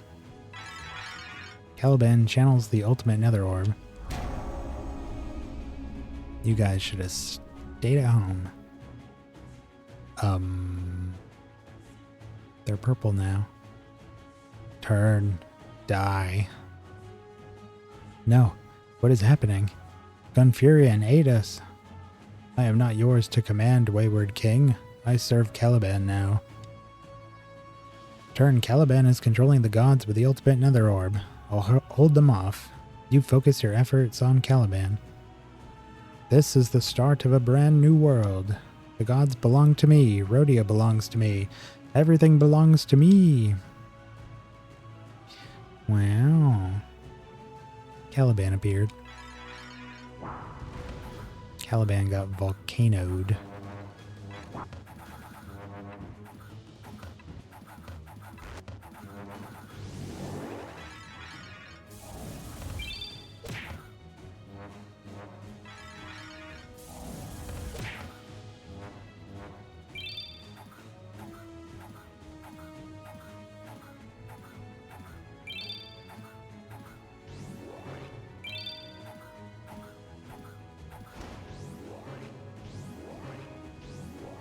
Took out his hand.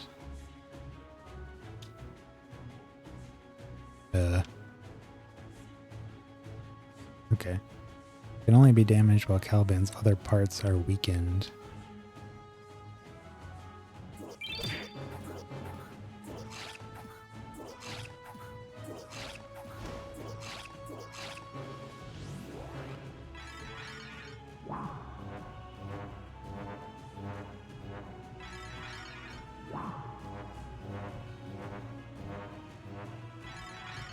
Oh boy.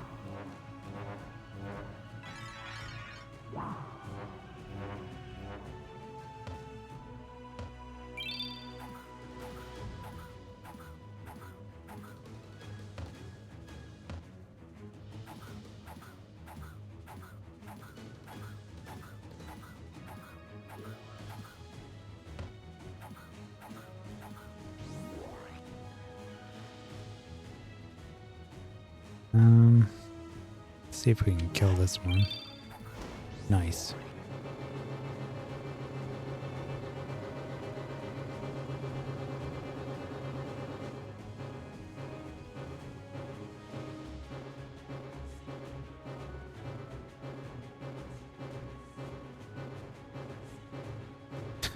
Still going.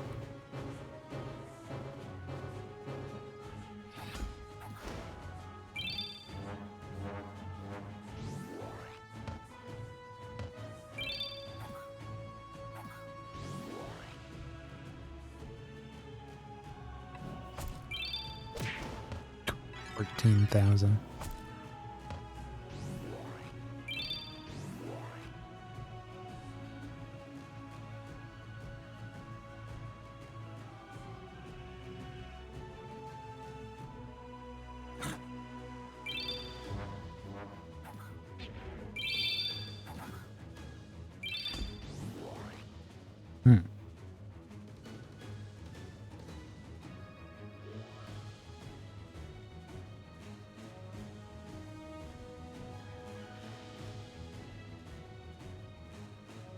Let's use determination.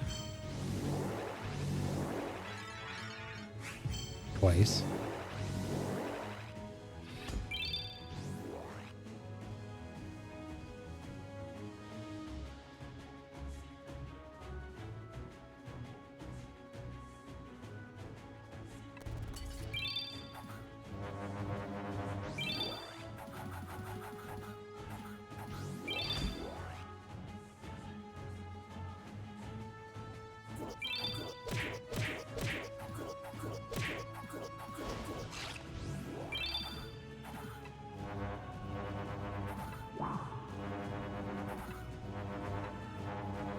It's good to see that we're perfectly capable of racking up debuffs on enemies that resurrect as well. Come back with no debuffs on them. Jeez, man.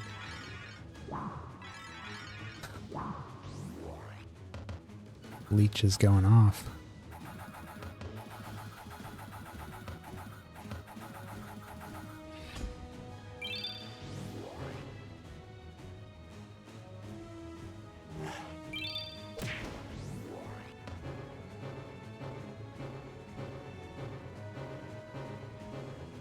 Looks like our health has more than doubled. I think normally the Carnage had something around like 700 or 800 health. Now he's up to, well, he's at 1800, but he can actually still get more.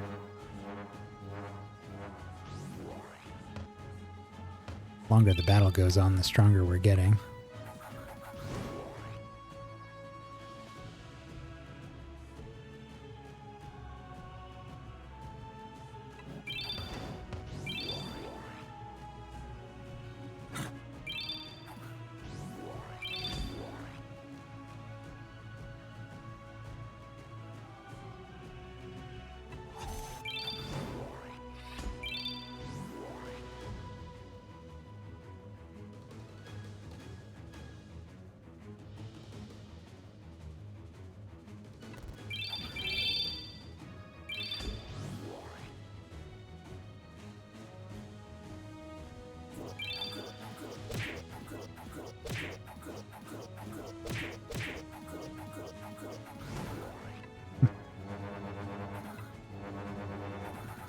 You know, I think that the Leech casting Affliction like this, oh my god, look at him go. Oh my goodness, he doesn't stop. I think that actually factors in to how many attacks he gets on his next attack. Because his extra attacks come from, the description of the trait says that he attacks an extra time for each spell that's been cast since he attacked. And he casts all those afflictions off of attacks.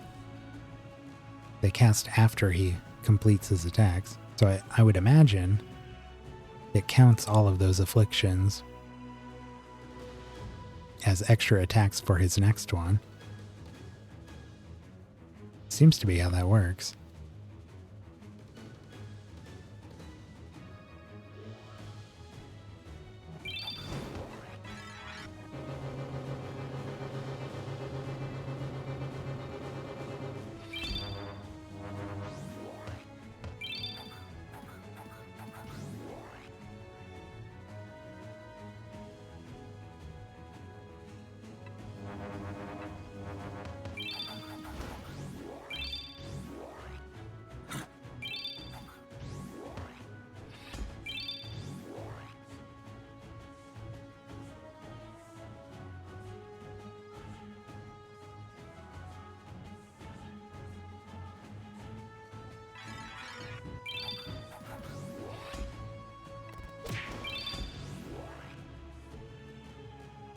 This might do it. Oh my god. It was 11,000 with a normal attack.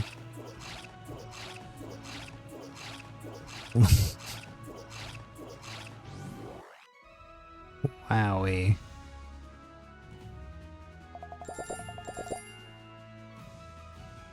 $113. You know not what you've done. Lucius approaches Caliban's dying body. He produces a dagger from his belt and stabs Caliban in the gut, ripping upwards with a fierce growl. Get wrecked. You look around the room and note that the gods have returned to their normal selves. Oh no, it happened again. Yes, Tartareth, and for the final time, Caliban is no more. And for the final time, Caliban is no more, and with his death comes the end of the ultimate nether orb as well. The gods will never be controlled by humans again. Should have just gotten rid of that thing in the first place. Turn, thank you for everything. This nightmare is no more. Though it will take many years for my kingdom to be rebuilt to its former glory, I know that next will grow to become even stronger than it was before. Indeed, it is true. It truly will be stronger than before because I will help you rebuild it. As will I. And I. Boy, I'll help as well. Not me. Get bleeped. What a guy. You ask Lucius if he will accept your aid as well. And he just stabs us in the heart. I'm like, what? You killed me, dude. Killed everyone in my kingdom. I would be honored to have you at my side as ever before, Turn. Let us begin our alliance anew. Together we will secure a brighter future for all of Rhodia. Thank you for playing SIRALIM Ultimate.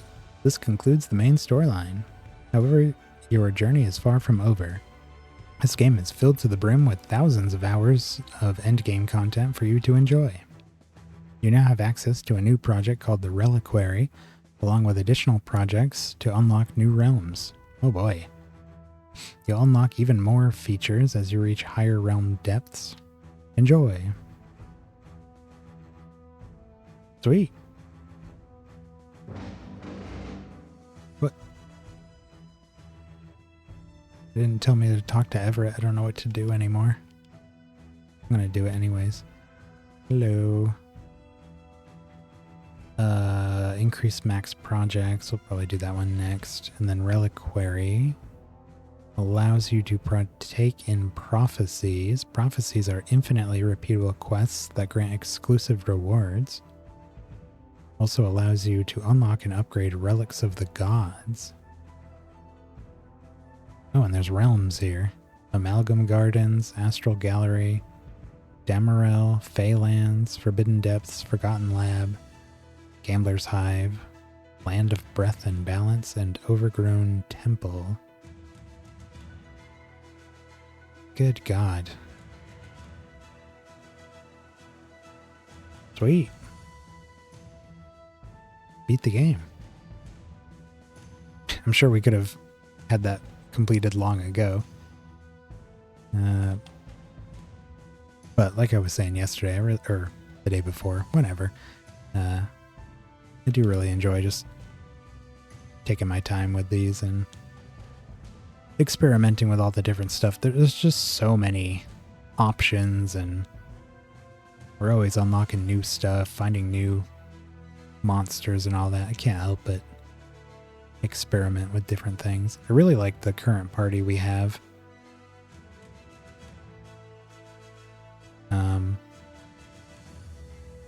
I don't really feel like I don't really feel like there's any traits that we have that we don't really need anymore. Well, I wouldn't say need, but like, I don't really feel like there's any redundant ones. They all seem useful.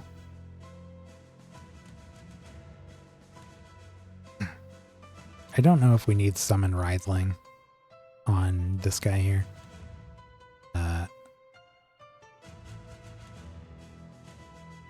I don't know if you can even get more than a single minion, unless through some kind of ability or trait that tells you that you can have more. So I don't know if he can. The idea there was just to be able to potentially stack additional writhlings on himself while he attacks, but doesn't seem necessary. But that's not a problem with him, it's just his spell gem.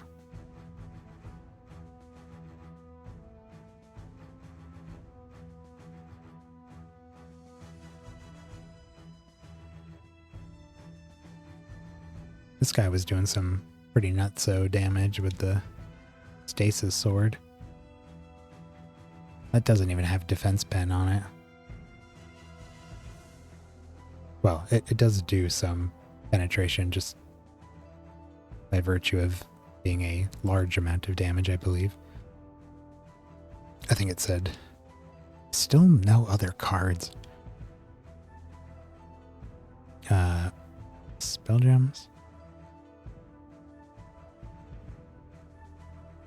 Yeah, this one here. Damage.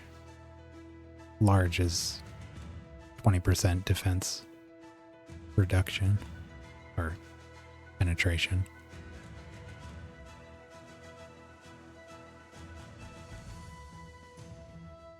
Let's spend our perks. 150. I think we can. Oh yeah, we can definitely max these.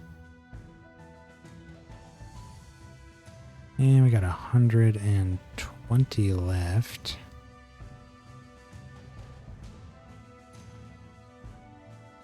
Let's grab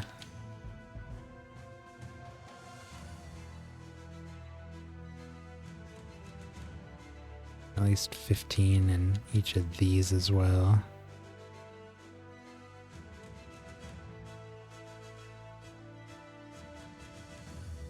We can actually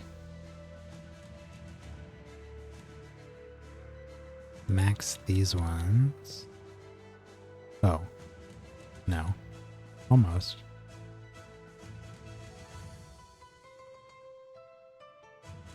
Dang. 2 ranks away. Almost maxed out. Well, these are going to take a while. They only cost 2, but there's 50 ranks of them. Everything else is almost done. Okay. Well, it is 10 o'clock, so I mean, realistically, you could stop here. But I don't want to, so we're just going to keep going. We'll grind some more here. Let's just pick up from where we left off going through these other places. Where do we get to exactly?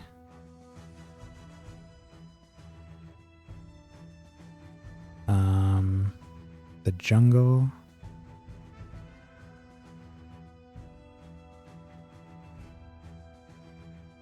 Yeah, I don't think we went to Eternity's End. Let's go there. We got plenty of projects and things to work on.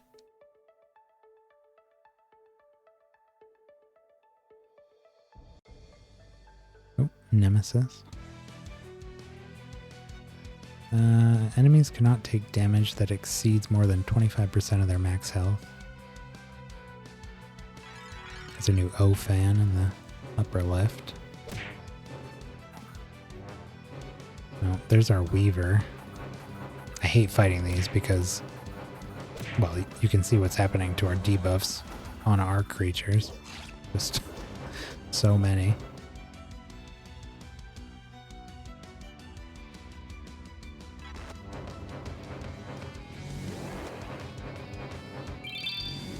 It's because of the writhlings. That's the whole reason I picked them up is, well, I really liked the minion, but when we were fighting those, it was just devastating. So many debuffs. Oi. Ow.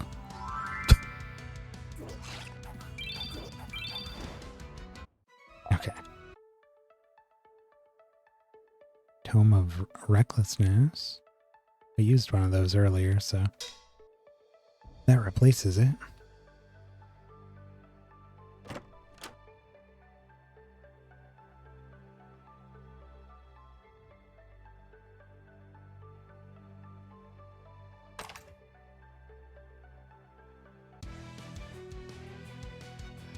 Lost Amaranth, that one's new. After your creatures are attacked, they gain 20% defense.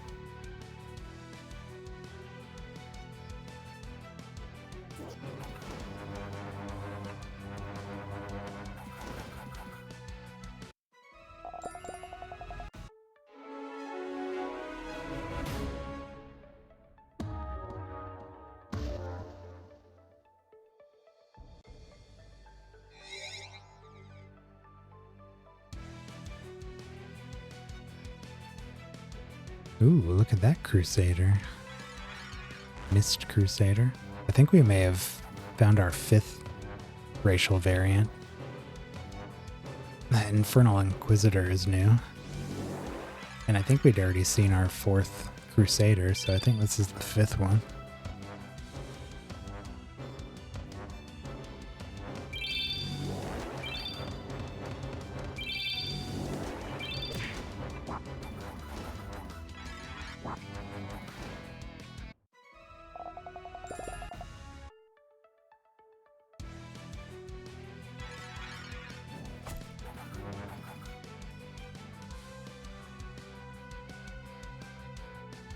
Arantha Ofan. At the start of the battle, your creatures gain 10% health for each non-ethereal life spell gem each of your creatures have equipped, up to 3 per creature.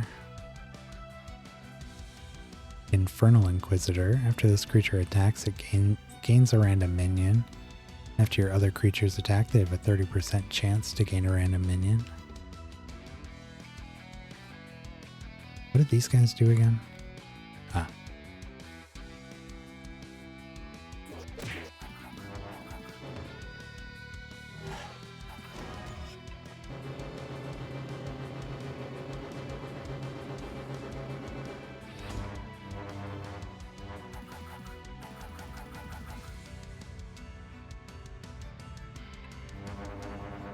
If there was anything in our party, I would consider swapping out at this point. It'd probably be the Inquisitors Writhling thing, just because most of the time enemies don't even hit us. So the Writhlings aren't... Oops, that's not what I meant to do. The Writhlings aren't super important. They're mainly there as like insurance against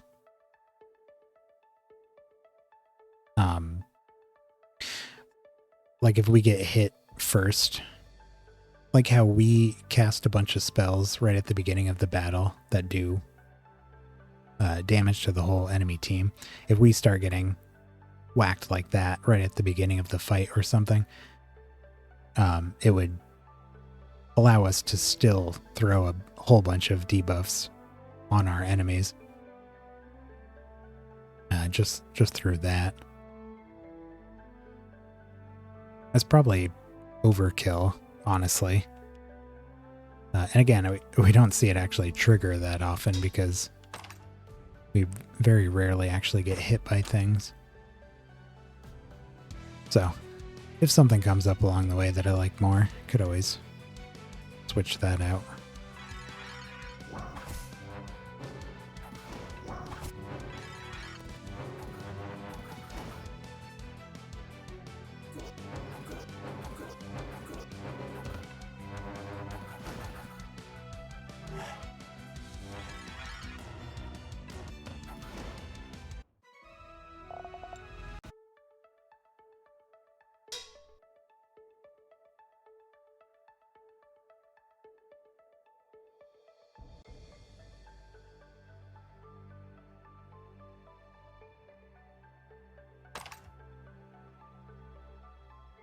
Next battle, your creatures always deal critical damage.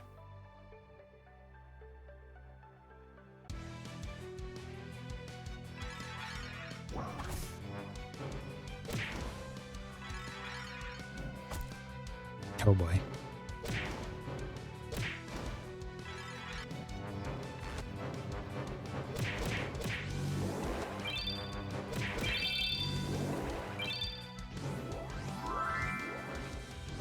Yeah, I mean, you can see the effect of what I'm talking about going on here. You know, you look at our team with all those debuffs on it. If the enemy is capable of doing what we are, where we can just launch all those attacks right out the gate, it's a way to rack up the debuffs like crazy on them. But that's about it. I mean, other than that, those things are probably not going to do too much. I mean, they do grant buffs as well, which is another nice part of that. But again, probably not necessary. Just cool.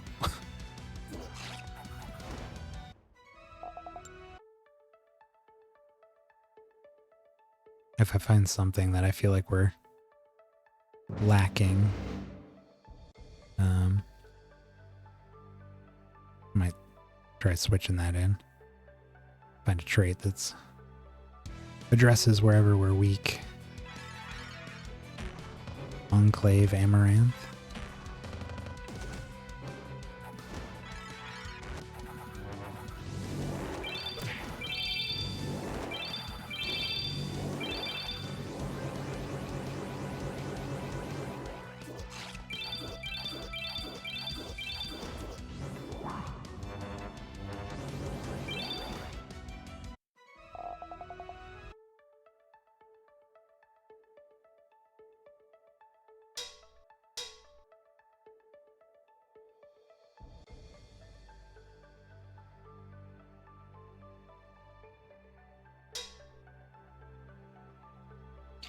One thing we don't do that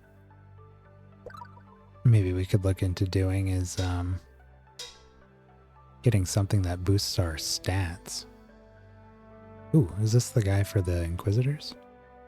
Ridley, Inquisitor Master. Oh boy. Rather than doing all the fighting themselves, Inquisitors prefer to summon minions to do their bidding. Do you think your creatures can stand up to an entire army of minions? We'll find out soon. Those are satyrs. Sir? Sir? Those are not... Wait a minute.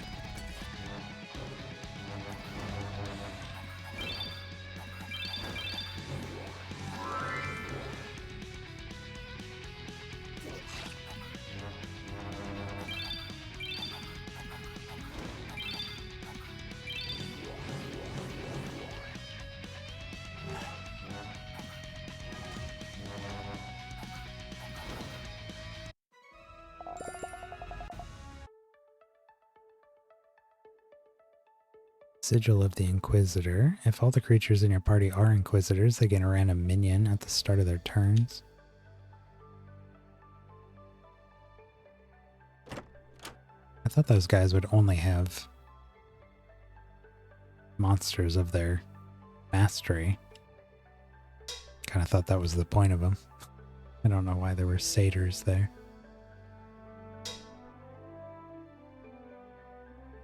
Inquisitors.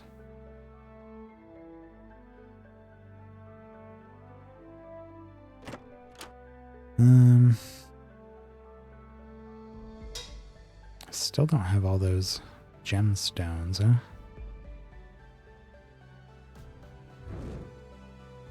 Next battle, enemies drop a treasure chest.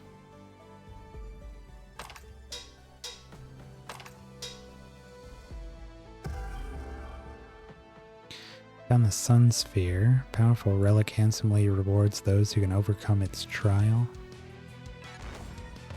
Don't remember if we've found these before.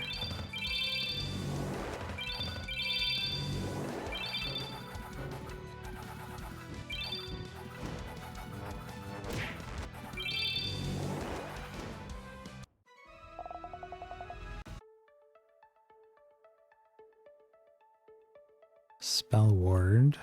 Creatures gain warded.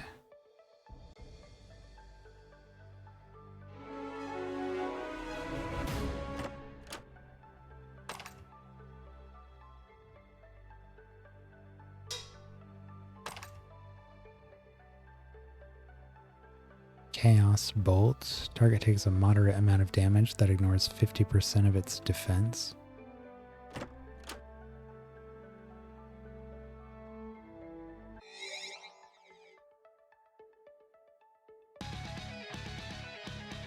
There's a new occultist.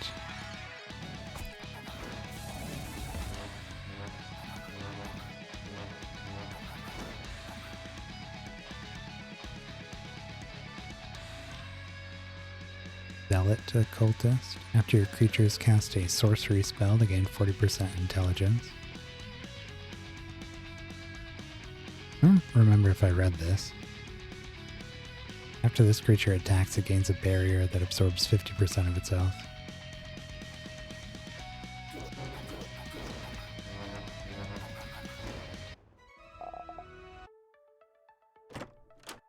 I continue to really like the look of the Crusaders.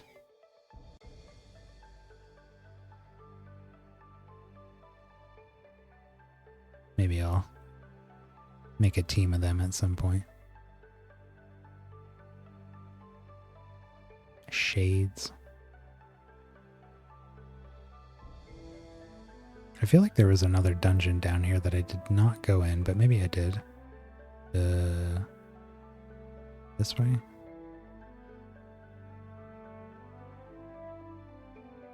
Yeah, right here. Got distracted by the Master of Inquisitor there.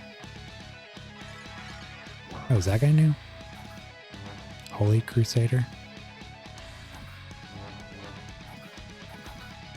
Or have we just not seen enough of him to reveal his health? Very possible.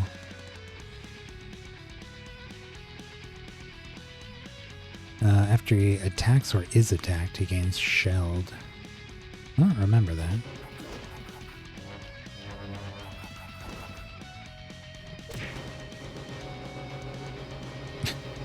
All of this. That spider occultist needs to take like 5 damage.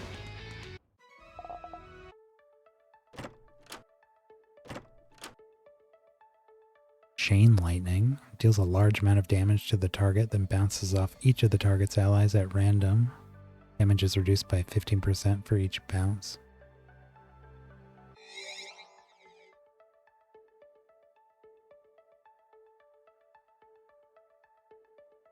Do we want to summon anything? Not really. Kind of just want to keep going through. Oh, we got a project here. Missed that one. Training. After completing this project, you'll receive 3 scrolls that can be used to boost your creature's stats. I wonder if those are like the equivalent of the vitamins in Pokemon games.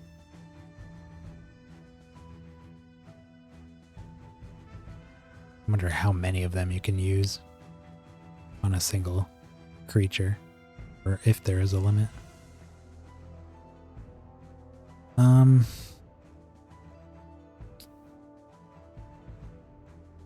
really want the max projects as much as I want that reliquary. I feel like it's smartest to increase our project count. Fairway Enclave. Sure.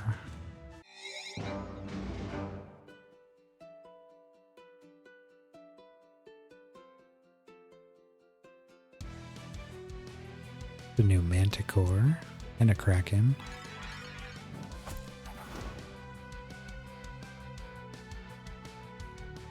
Sawback.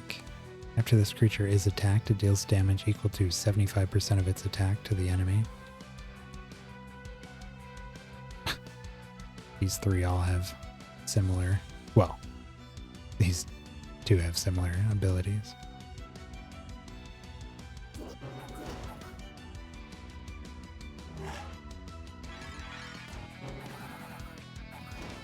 That was a bad idea. Ouch. Yes, let's attack the thing that deals a percentage of the damage I deal to it, my entire party, with my strongest attacker. Not too smart.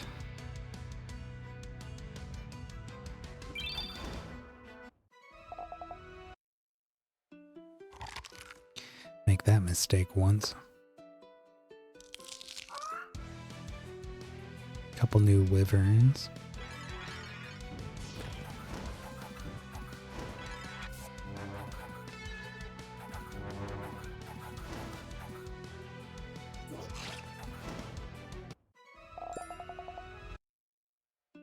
I still don't think I've actually summoned any of the wyverns, because we ran out of essence before we got to them. What? Hello. Giblet the Goblin. I miss my friends. A dragon got 'em good. Ate 'em in one gulp. Dibbolus. What are you looking at? Let me drink in peace. Daedalus. The ale is good here, but I've had better elsewhere. The heck? Gordon the Strong. Ah, you mean to tell me that you enslave creatures to fight for you? Can't handle a fight on your own, can you? Pathetic. Buzu Bavir, the ex-bartender. My whole life's work lost in a single bet. What have I done? First, can you believe it? I won this whole tavern from the barkeep over there. He said he could beat me in an arm wrestling match, so we made a bet on it. The rest is history. I'm in such a good mood that I'd like to share some of my earnings with you. Go on and take it. 2,000 notoriety can be used to purchase items from the tavern shop. I don't have that, huh? Tavern shop?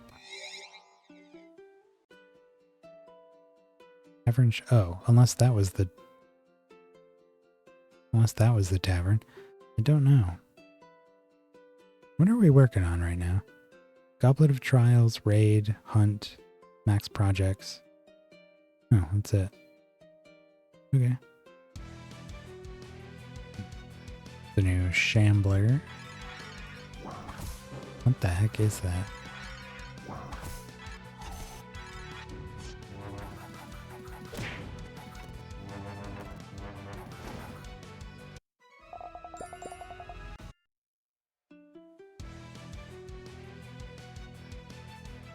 Another new Kraken.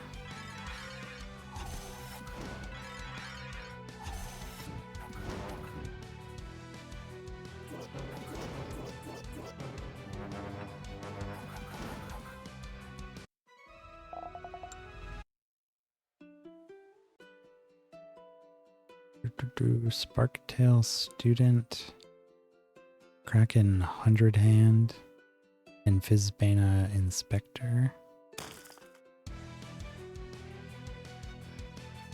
Enemies have 100% more health and take 50% less damage. Look at that in Fizbana.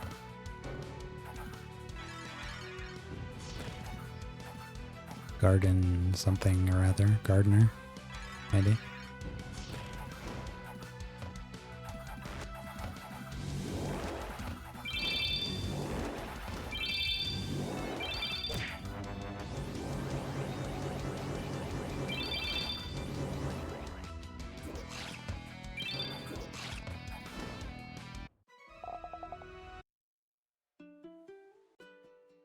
Book of Humility. Oh. After this creature is attacked, it reduces the enemy's attack by 50%.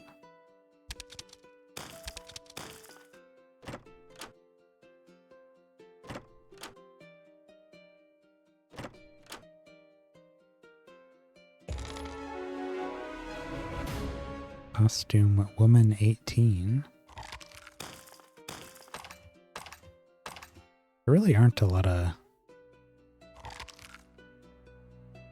females, huh? Seems like the main character's usually male.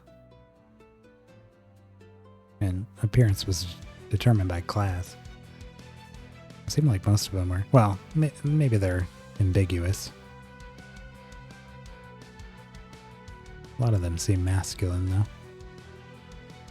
though. Shambler Rescuer. Enemies with Blighted receive 50% more damage, well, healing, from all sources.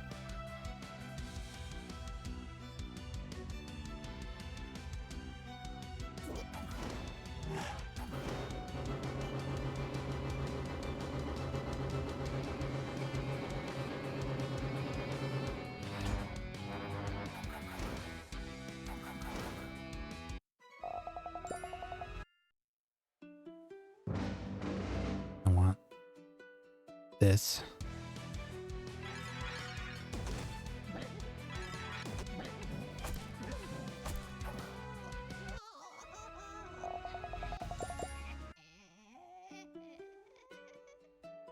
Drain power. Target spell gem loses one. Spell gems lose one charge, and the caster's other spell gems gain one charge. That's cool. Graveyard Shift. Your creatures gain a stack of zombies. And Magic Suppression. Enemies lose a moderate amount of intelligence and are afflicted with Silenced.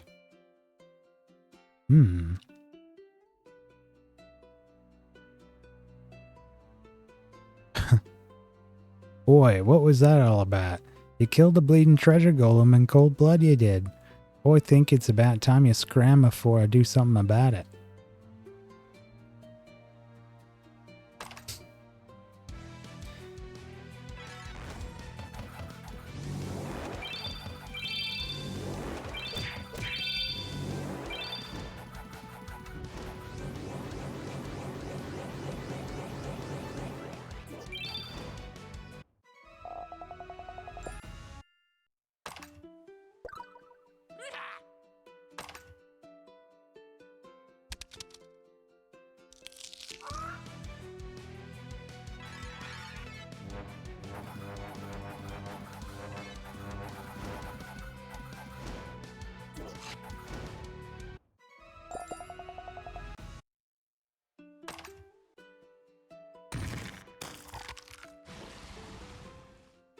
Whim, Kraken Master.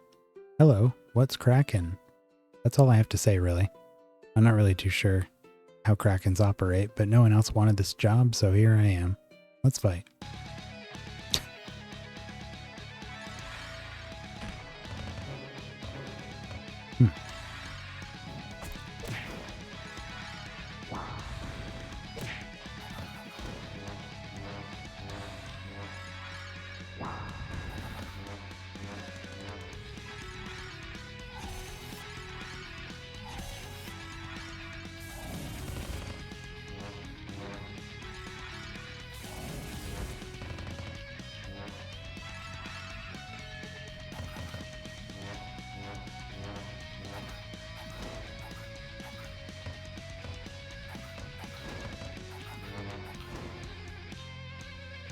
I don't know if I looked at this one. As long as it hasn't gained or lost defense, it has 200% more and has protected.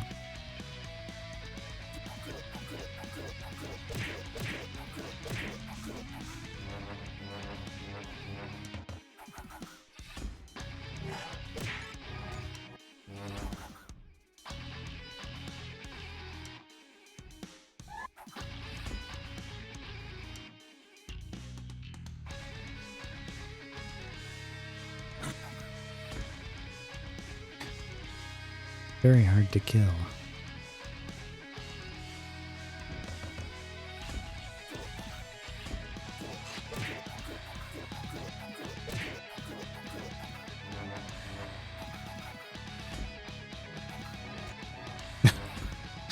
Come on, dude. Get out of here.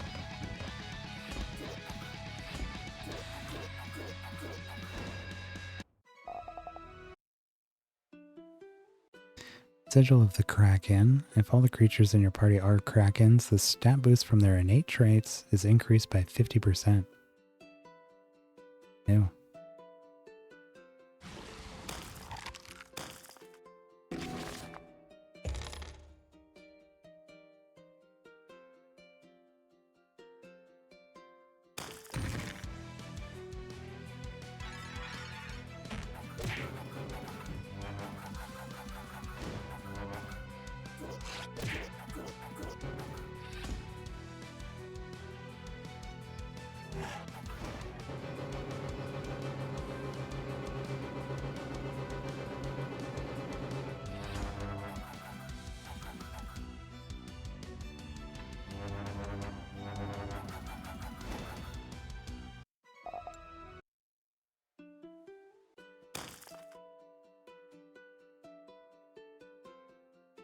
Sneak attack. Target takes a massive amount of damage the first time the spell is cast in the current battle.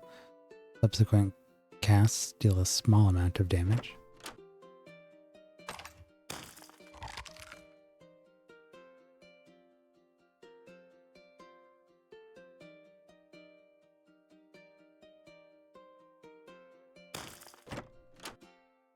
Muster. Target gains leeching and mending and a large amount of attack.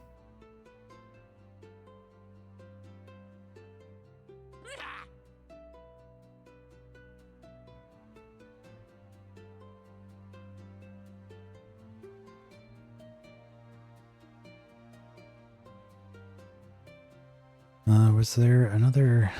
here it is.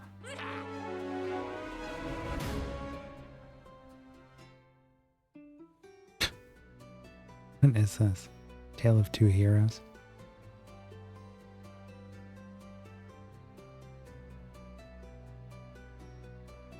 Stone Ward. Target takes a small amount of... gains a small amount of defense, then defends and provokes. Unhinged Snake. Enemy creatures take 50% more damage while they're afflicted with stone.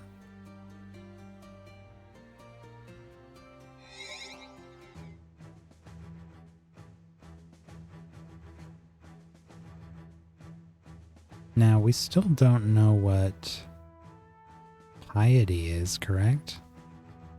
We don't have guilds.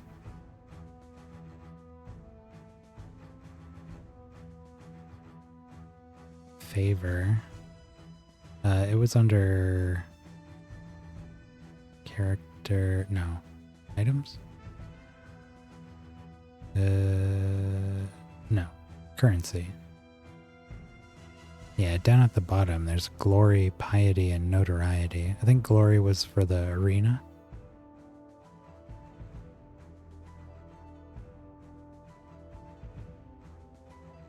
Don't know about piety yet.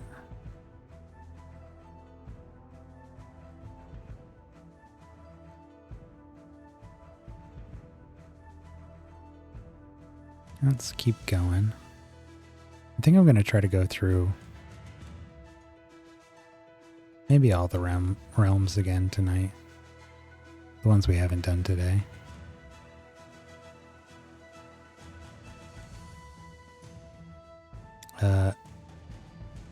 We did Frostbite, although now that we've unlocked, I'm pretty sure, the 5th racial variant, we will have to go through there again at some point.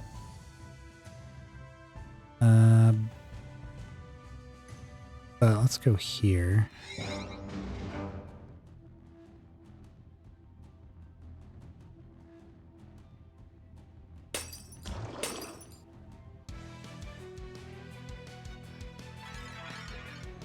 Nobody knew.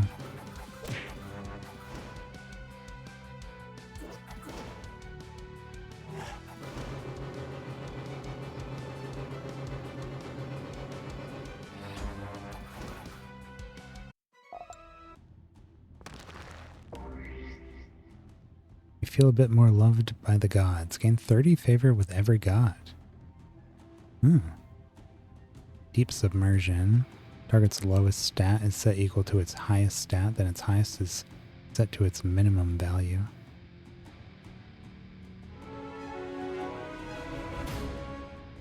Rank 5 with Vulcanar.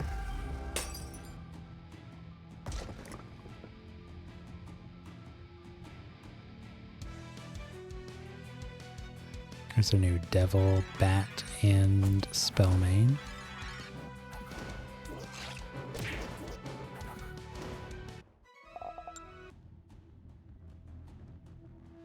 Spell Breath. Enemies take a moderate amount of damage. 50% of the damage is based on attack instead of intelligence.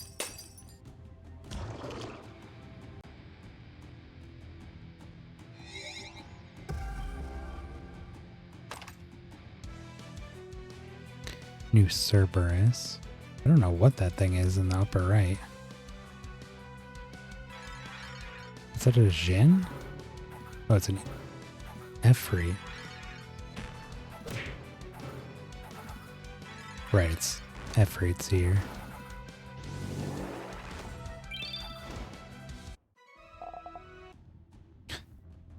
I don't know if I could tell you the difference between a Jin and an Efreet.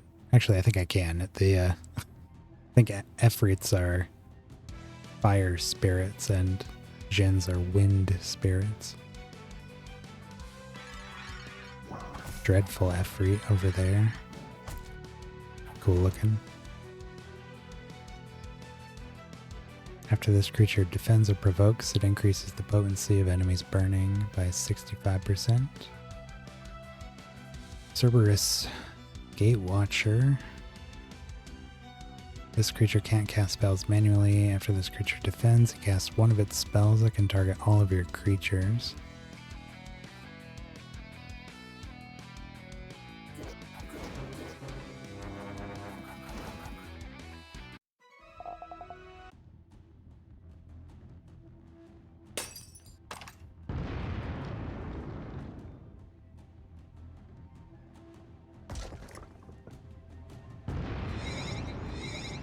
Place has some difficult to spot pickups.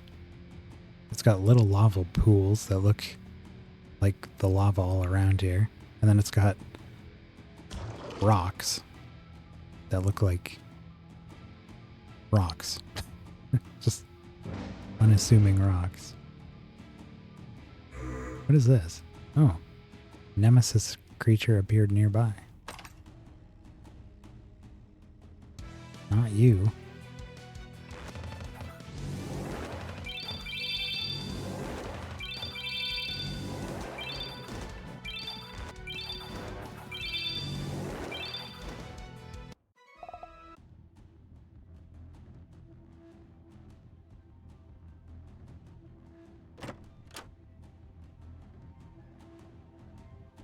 Cerberus Master. Cerberuses? Cerberi? Anyway, my creatures may not be able to cast spells through traditional means, but that doesn't mean they can't make use of their spell gems for other purposes. Allow me to demonstrate. I'm afraid you might not get a chance.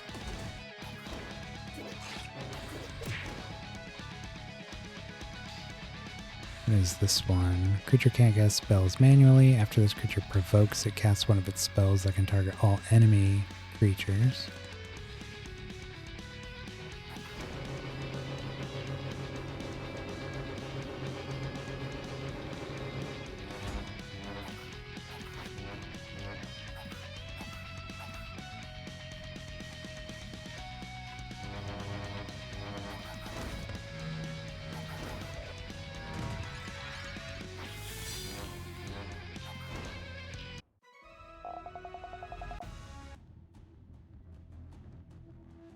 Sigil.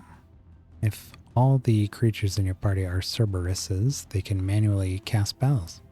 Oh. Okay.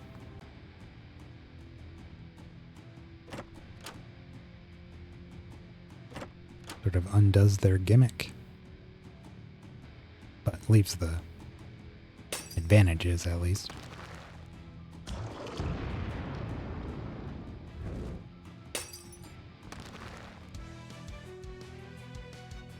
New Apocalypse.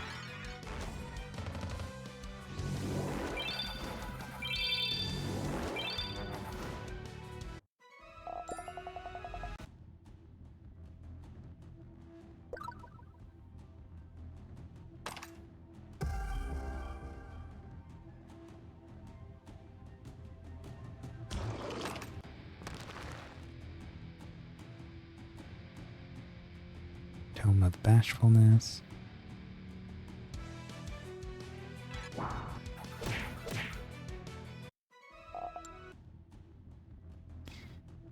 Volcano continues to be one of my favorite spells.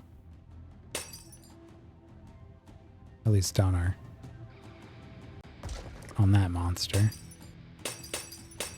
Does a lot of damage.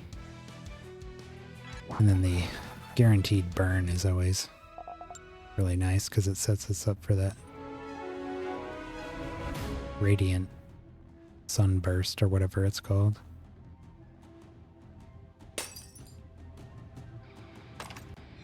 Oops. Oh, hello.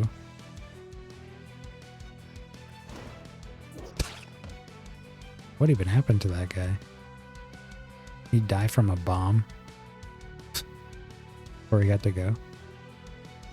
Didn't even cast anything.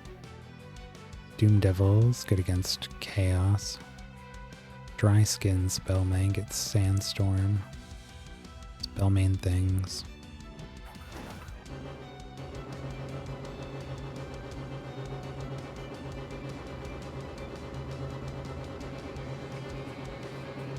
He did just kill 3 creatures at the same time. That was a lot of buffs.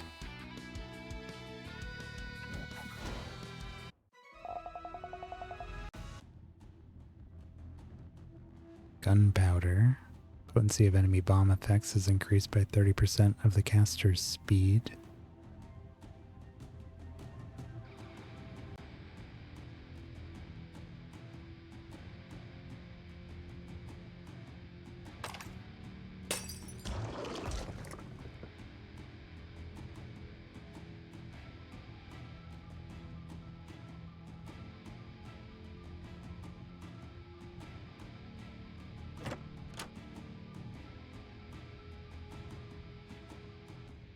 Basilisks.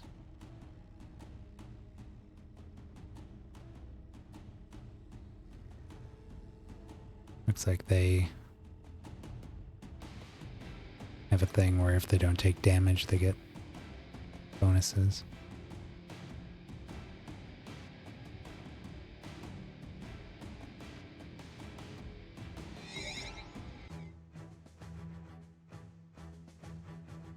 I got the Tier 3 Goblet of Trials. Get the Reliquary going.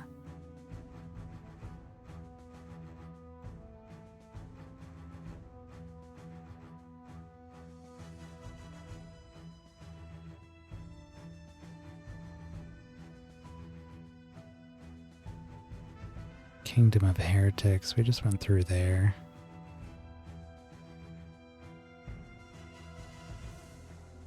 Path of the Damned. Sure.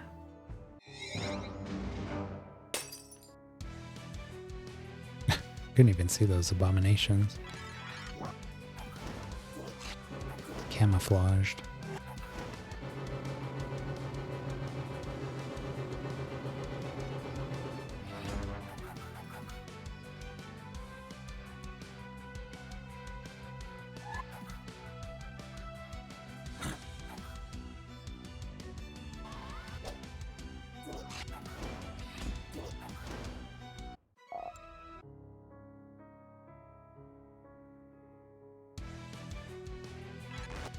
Still nobody new.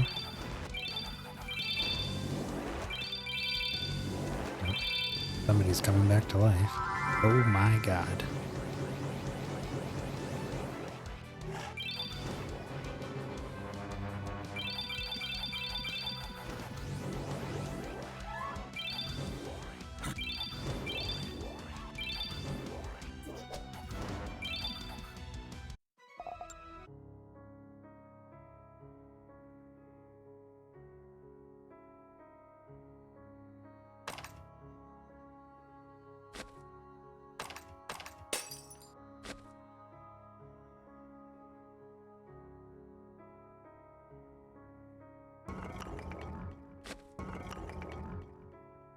Oh, there was a costume there.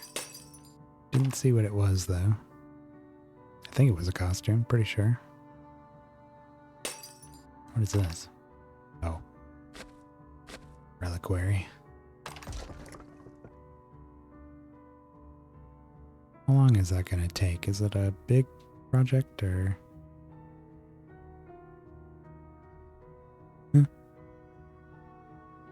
Seems okay. Oh, jeez.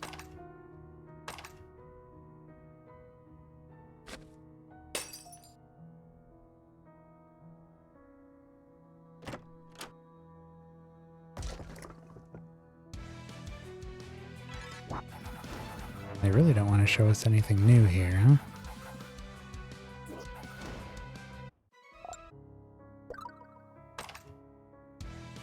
There's a new one. Just one. Looks like, what is his name? The demon in, Fantasia. Something with a B, I think. Shadow Demon. Creatures attack steal 75% more and afflict feared. I've seen that around.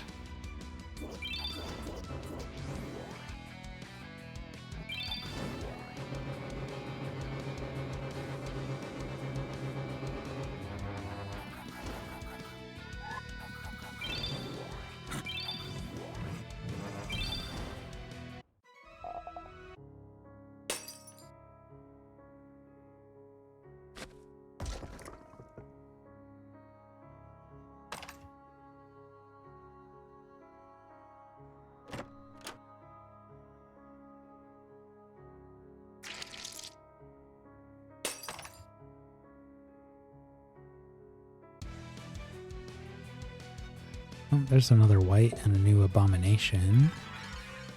Still no ghoul. I think there might be should be a couple new ghouls, I think.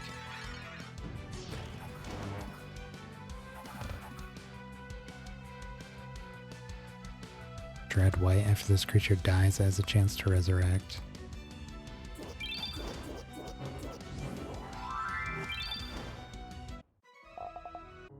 Just stay down, bud.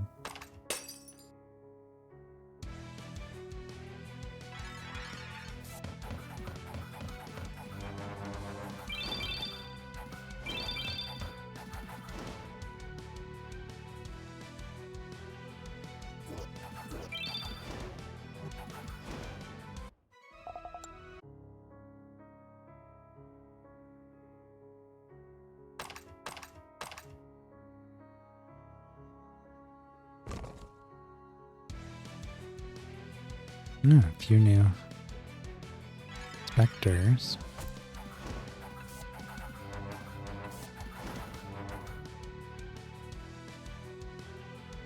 Night Veil.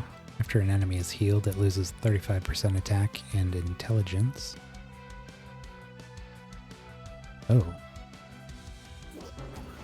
I don't care for that.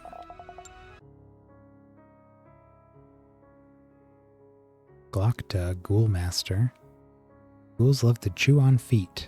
It's certainly a strange fetish, but it does have its uses in battle, believe it or not. Take off your shoes and let's fight. Absolutely not. There's 3 new ghouls there. Wow. They are weak to this.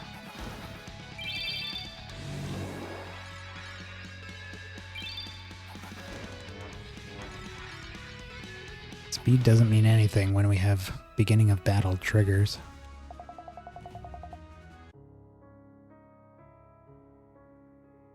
Ghouls deal additional damage with attacks and spells equal to 15% of their speed for each ghoul fighting on your side.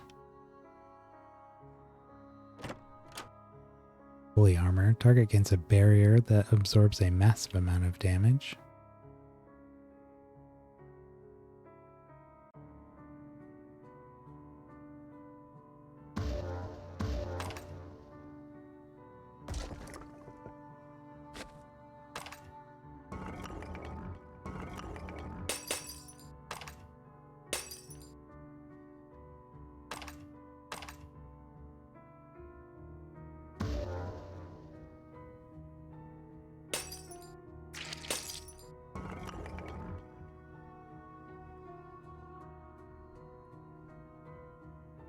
Desperate sacrifice. Creatures are resurrected with 100% health, and this creature is killed.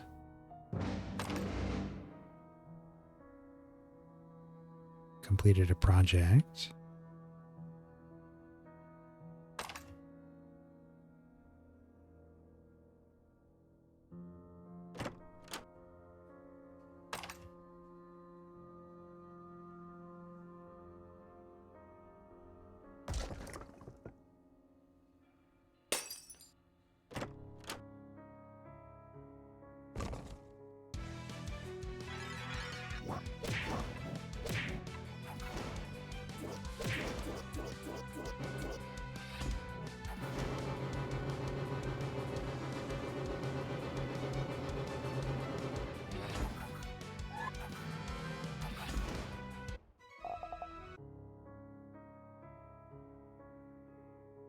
Okay, do we miss anything? Maybe over this way. Don't think so.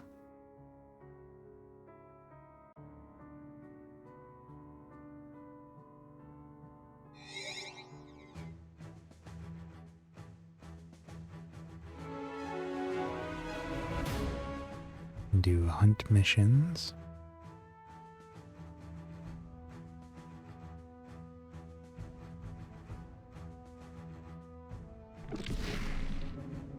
Do the forge next.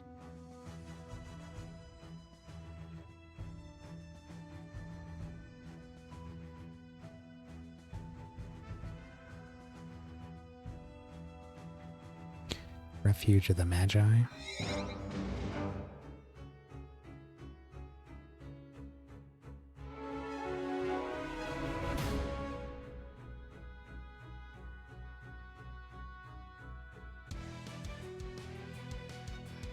Here's some gins.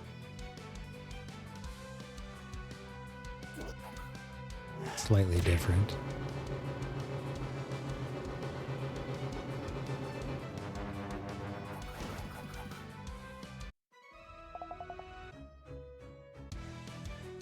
Feedback. After your creatures cast a spell, they take damage equal to 25% of max health. Well, that might hurt.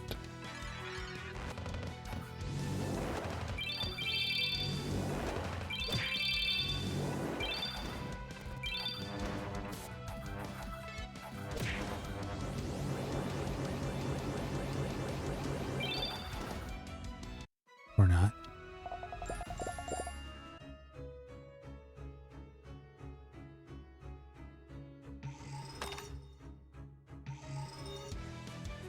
Another nemesis. Or no? I didn't see if it had a... Yeah, it's got a name. Missed what the effect was, though. I don't think I've looked at this guy. Roost Watcher. 50% more damage for each buff, debuff, and minion it has greater than its target.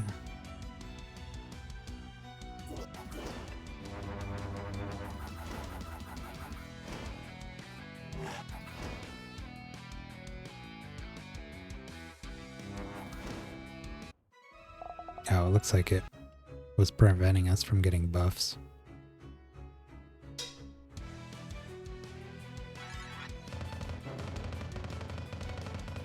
These freaking shield bearers.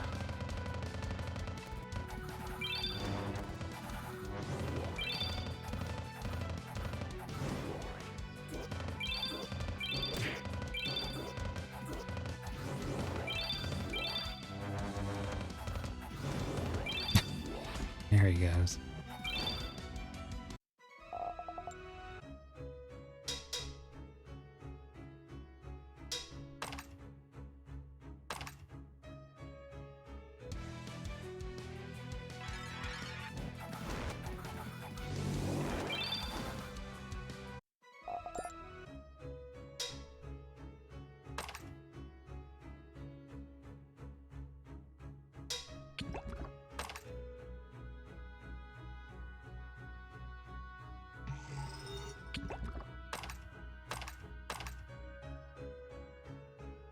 Peppy, Beacon Master.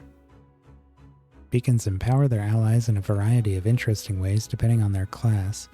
No team is complete without a beacon at its helm. I say let's fight.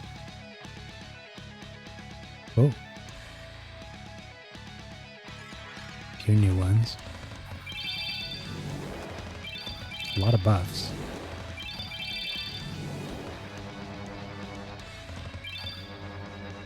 They are not taking much damage from our area spells. Nor are they taking much from Holy Knights. Unholy Knights. Pellucid Beacon. Life creatures and beacon creatures always have Berserk. When a life creature would heal one of its allies, it heals one of your creatures instead. Ooh. Oh dear. Rosy Beacon. Start of each of your creature's turns, all your creatures have a 25% chance to recover 20% health. And Death's Head Beacon. Death creatures and beacon creatures always have Agile. When an enemy death creature would afflict your creatures with a debuff, it afflicts them with a buff instead. Ay ay ay.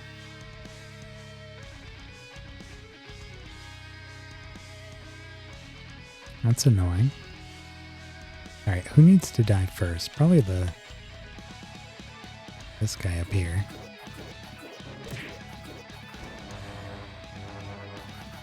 Stop all that healing. And then maybe this one.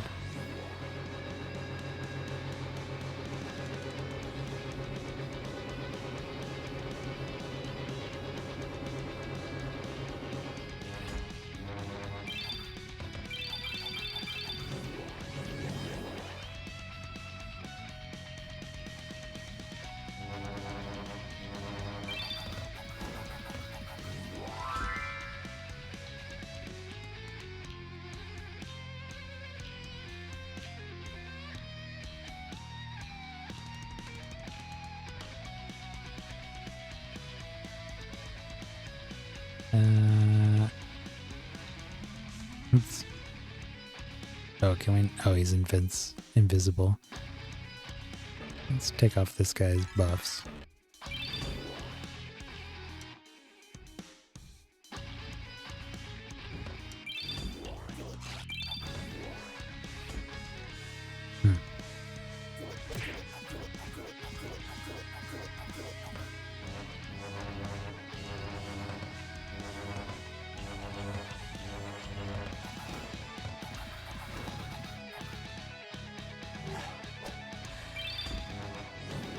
Dodge.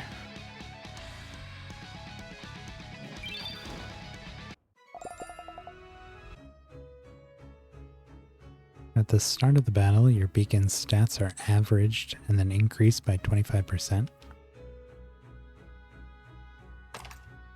Those things are pretty cool. I like that you could either build like a full team of them, or you could mix them in with the different classes, because they empower a certain class and beacons.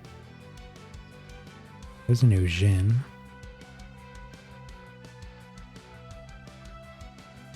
Arcanomancer. And this creature casts spells without... Oh, this creature can cast spells without consuming charges. That sounds terrifying. Get something with like 1 charge or 2 charges and just constantly cast it.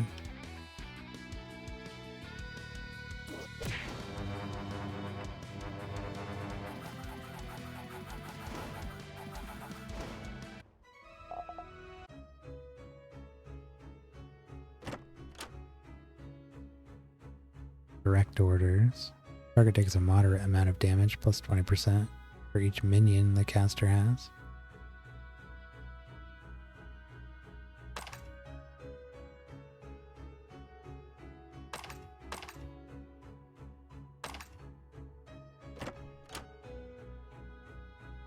Whirlwind.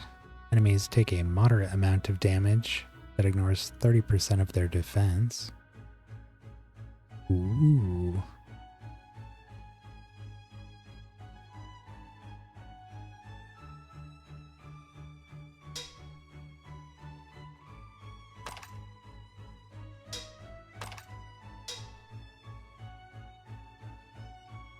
Unrighteous Fire. Caster's health is set to 1, and enemies take damage equal to 30% of the health removed. Yuck.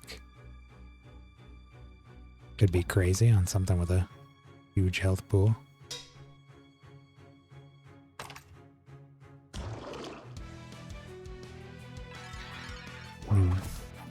New slimes.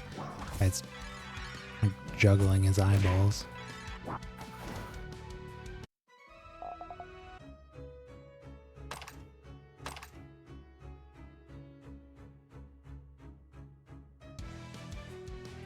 Couple new grimoires.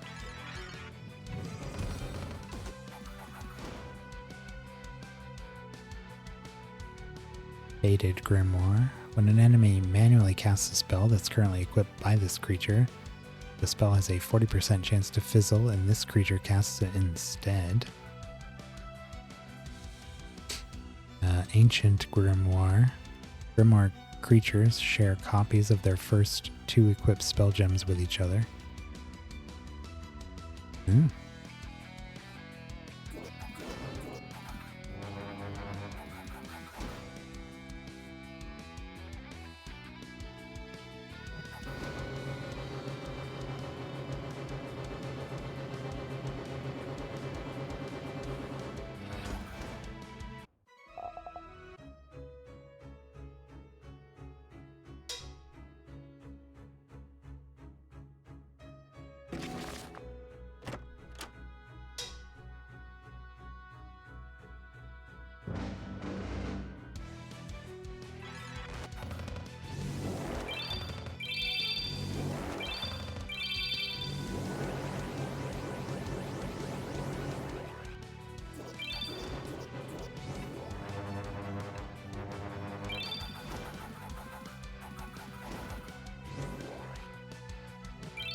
Brimstone.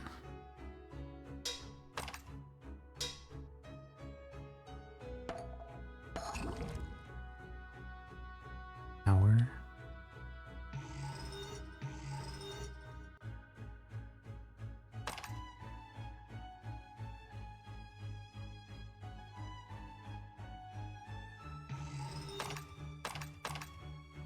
I'm all over the place on the map in this one.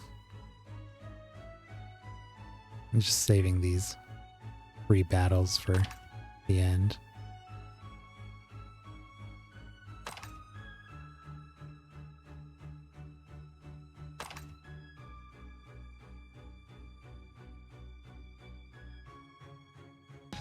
Yeah. Been a minute since we fought a mimic.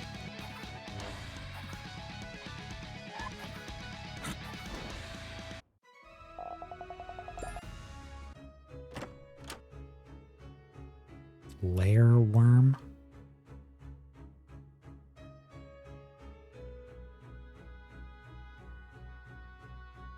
Oh. Lawyer. Lawyer worm.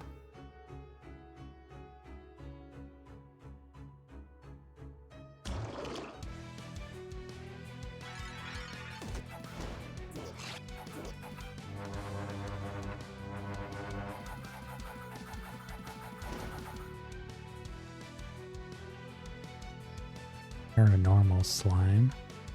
After this creature gains spell gems, or other creatures that don't have this trait gain those spell gems as well.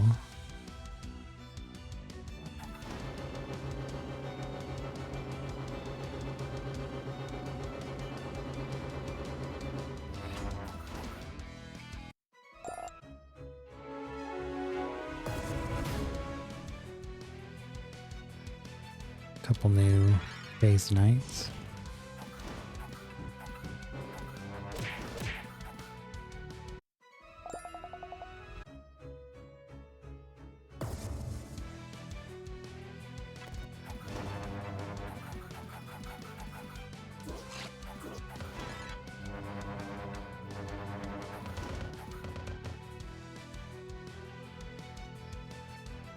Executioner.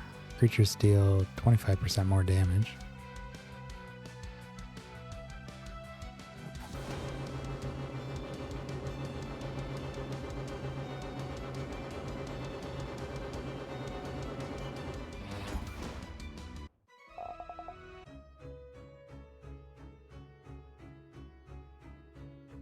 Is that it?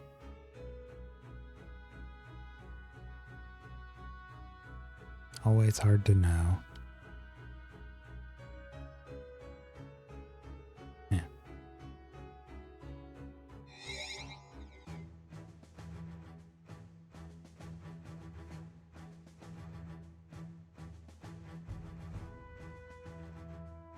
Sanctum Umbra. This place should have a good amount of new monsters.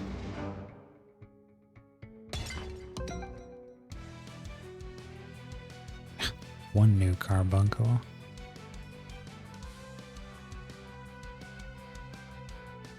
Ruby.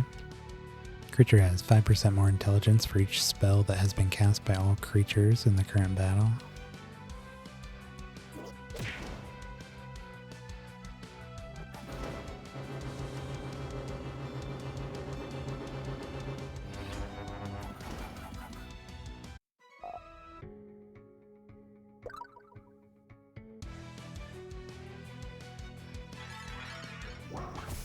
New Cruncher. These guys are all about sealing spell gems. Possessed Cruncher. Enemies deal 10% less damage for each sealed spell gem they have.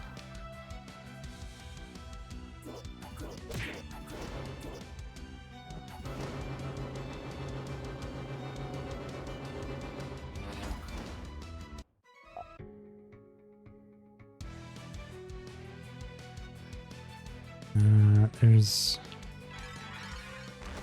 new Paragon and Dragon. Whoa.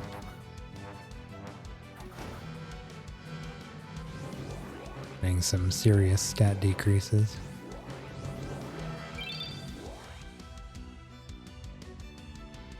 All buffs and debuffs last for only one turn.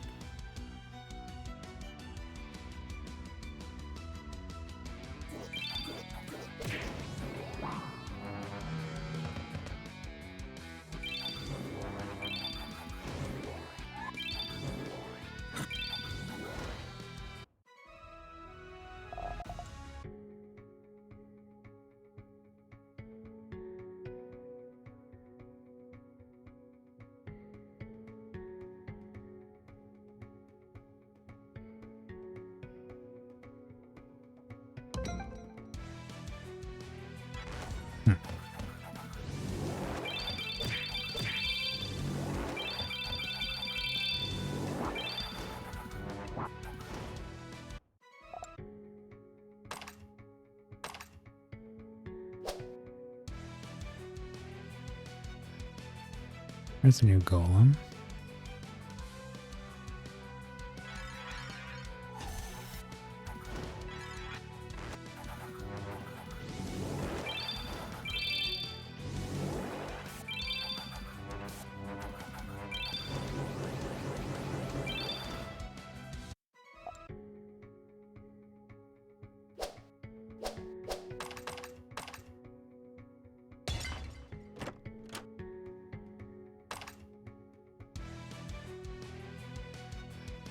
New dragon.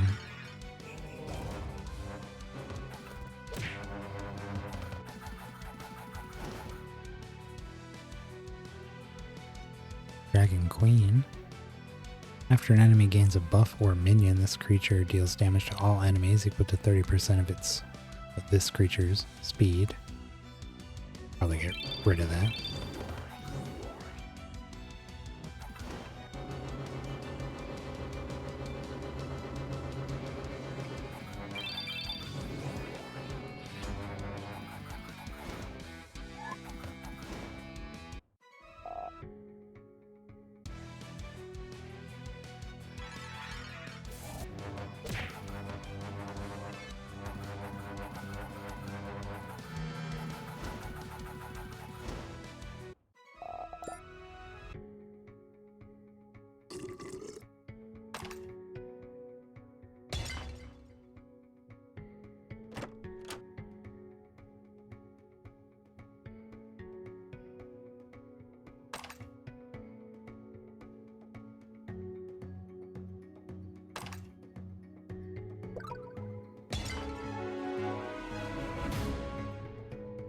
Scraps. After an enemy takes damage at the start of its turn from bomb, all other enemies take 50% of that damage as well.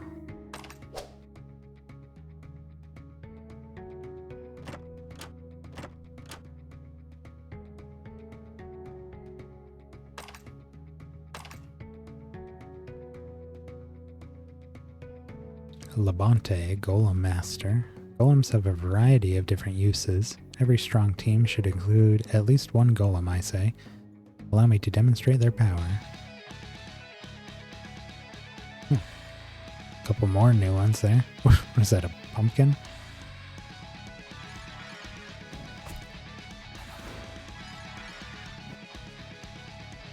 Oh, we can look at all of them. Moss Golem. Saw this one earlier. After this creature defends, each enemy has a 50% chance to be afflicted with Snared. King. At the start of battle, your creatures swap their max health with defense. Oh my god. His defense is almost 4,000. Ugh.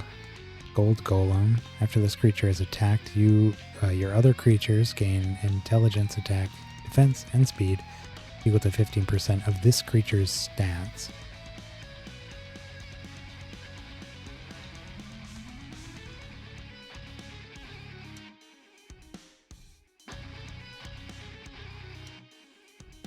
Your golems share their innate traits with each other.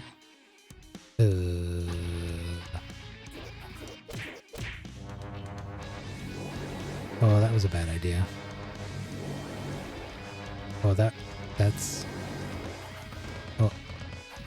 Well, he died, okay. Whew. I like all that stat gaining going on.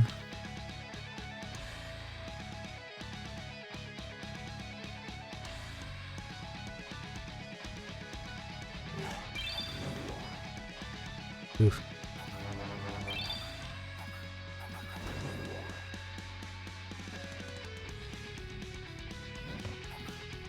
Zero damage.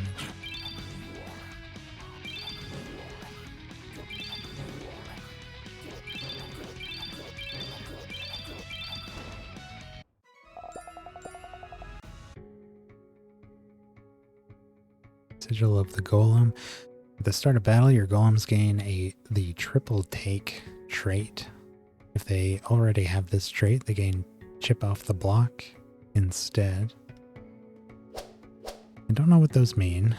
I think chip off the block was the gold ones, where it deals damage.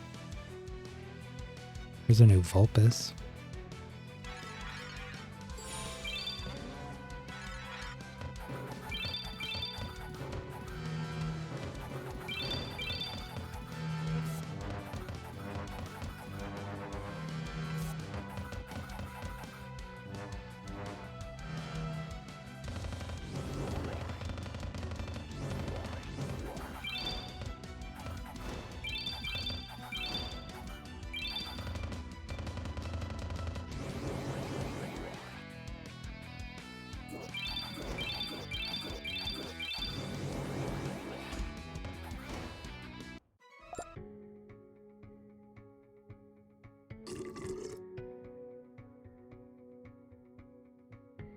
Spirit Fulpus.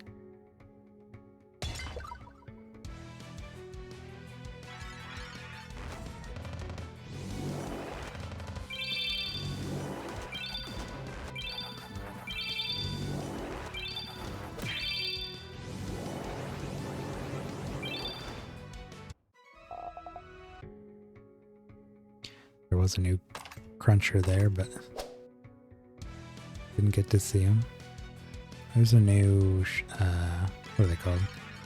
Shapeshifter. Nature one. When your creatures deal damage to each other, they are instead healed for 50% of the amount they would have received.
Got a Tome of Peacefulness.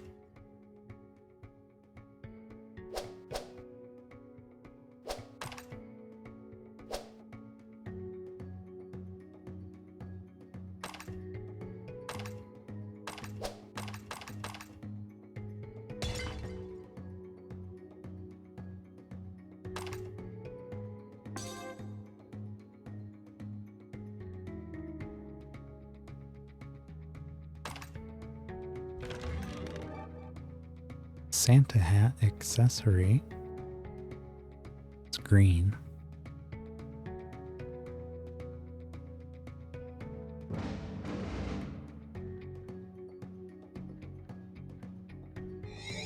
Oop.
Okay.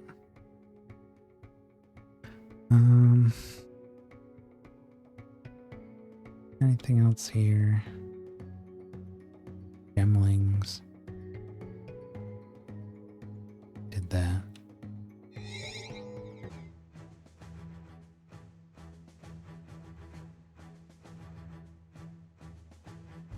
Up to 70 now.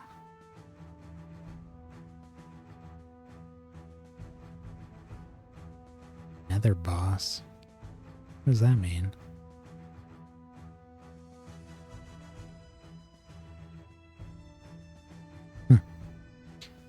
The Barons?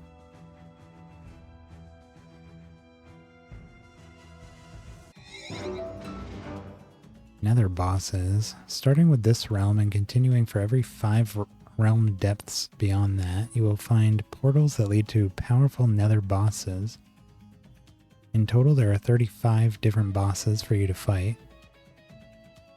After you defeat all 35 bosses, their difficulty tier will increase and you'll be able to fight even stronger versions of these bosses again. There are 3 different tiers of difficulty for each nether boss. Yeah.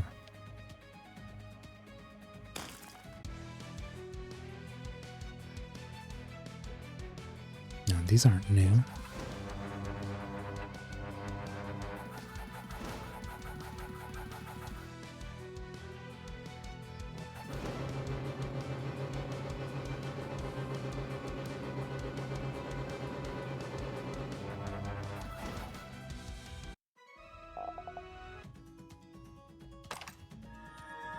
Oh my god, look at all these spells. Oh. They're not. Oh, it's knowledge. Usually they're spells. Got me all excited. I'll take the knowledge though.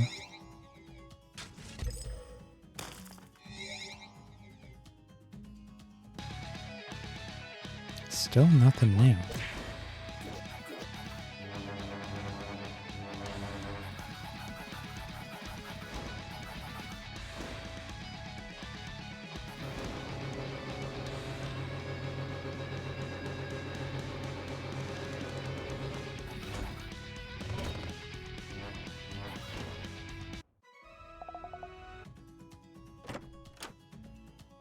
Evolution. Target is transformed into a creature that belongs to its same race and gains a massive amount of attack, intelligence, defense, and speed. If the battle is a non-normal battle, this spell only works on your creatures. Oh, you can transform anybody's. Huh. Decoration Megapod. I definitely feel like we can take the Inquisitor trait out of our party. Really doesn't seem necessary. Man, where are all the new things? Like the 3rd or 4th battle. Nothing new. Suppose it's going to get harder and harder to actually find the new ones because there's so many possible combinations.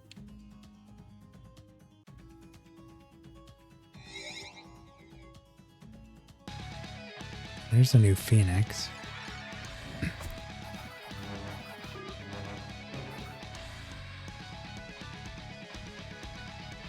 Corrupted Phoenix. After an enemy is resurrected, it has a 75% chance to be killed again.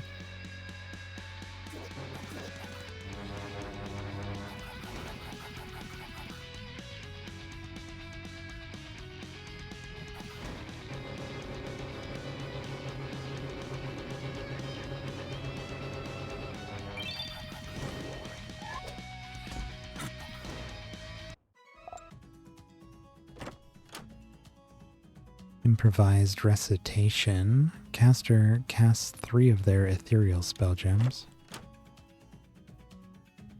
Debilitate. Target loses access to the extra traits it gained in battle.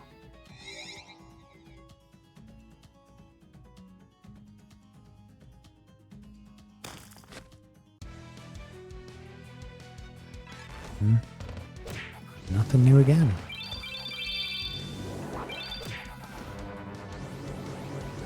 Still looking for any new apices. I think there should probably be one more, at least Phoenix.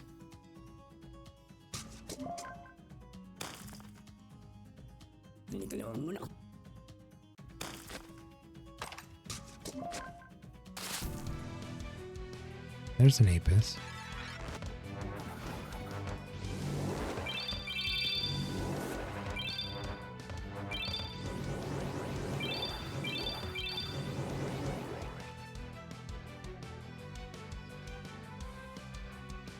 Apis Majesty. At the start of battle, this creature gains 100% attack, intelligence, defense, and speed, but deals 70% less damage.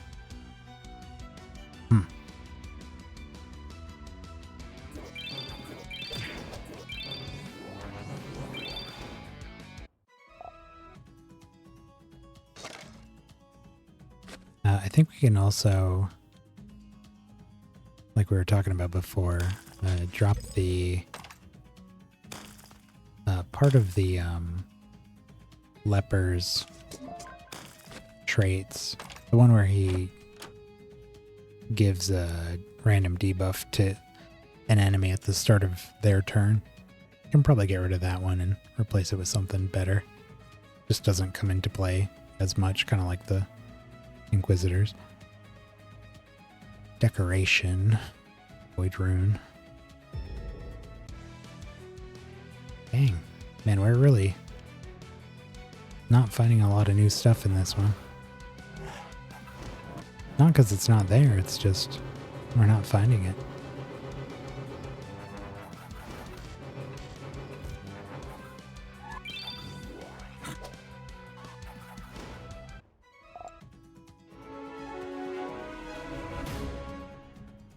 Alright, what is your deal?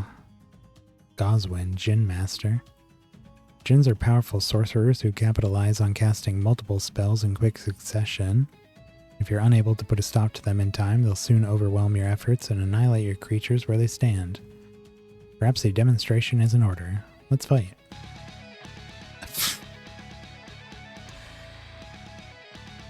Dude. What are you doing? Jesus, 17,000 damage.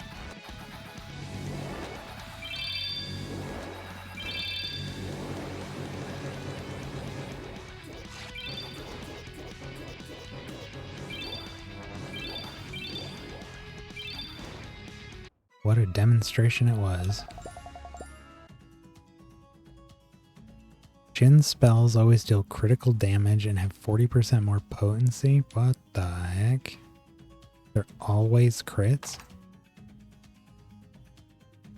Gross.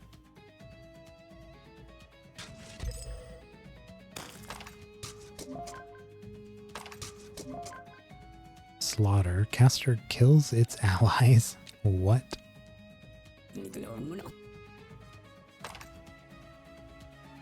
Oh, Reliquary's done. I think we missed something down here.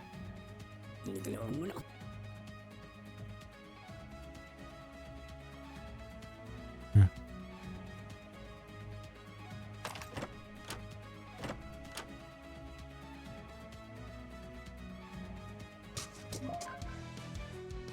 Man, nothing. Can't believe it.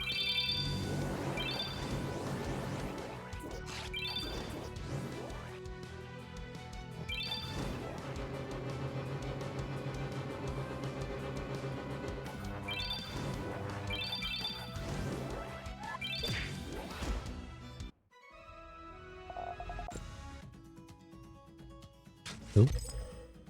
Hello. Is this the boss battle? Kiichi's eyes light up fiercely with recognition upon your approach.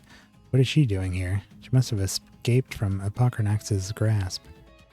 With an apparent lust for vengeance, Kiichi lunges forwards and attacks. Yeah, this is, what, the first boss we fought? Man, even here, there's no new stuff.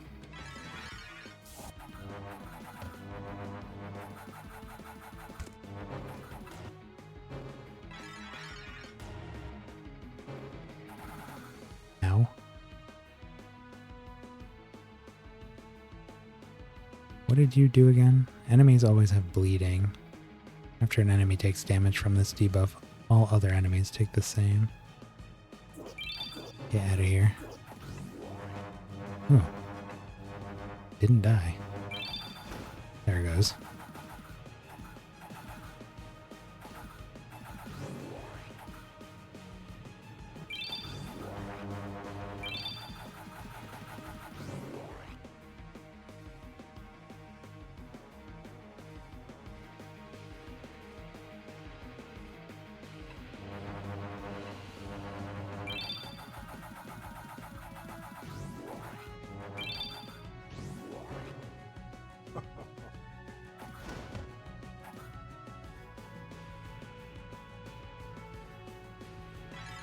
Oops.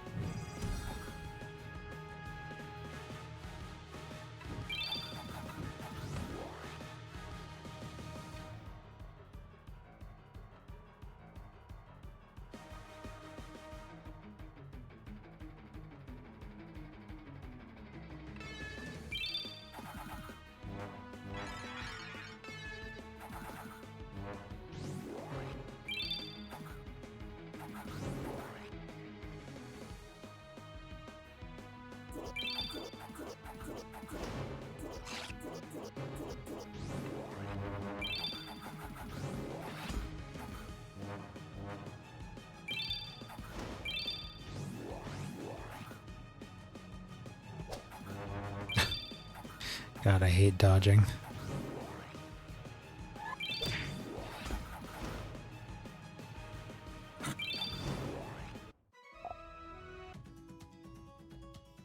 You just defeated your first nether boss. As a reward, you can now place the nether shop decoration in your castle.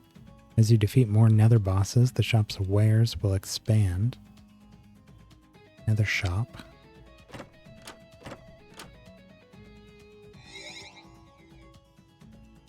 Completed the realm quest. Devastating throw. Target takes a massive amount of damage and has a 50% chance to be sent to the bottom of the timeline. 50% of the damage is based on the caster's attack, and 50% is based on their speed instead of intelligence. Short fuse. Enemies take damage equal to 100% of the potency of their bomb debuffs. Nice.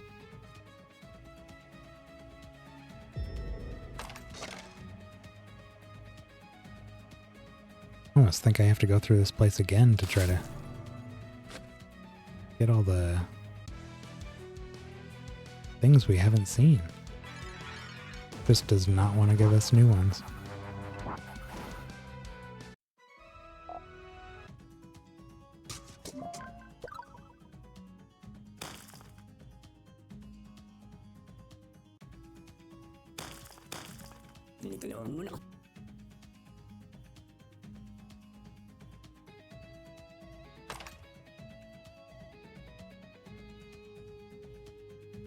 Miss anything back here?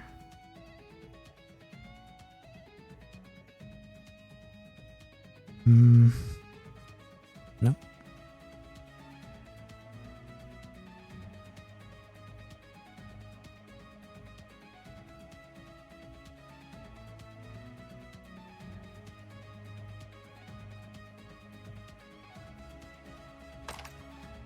Hey, got the raid. Man, can't believe it.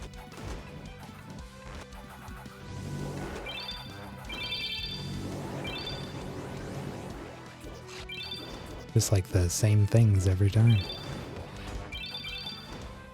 I think I've only seen 3 gens. Should be 5. Looks like there's one more area over here.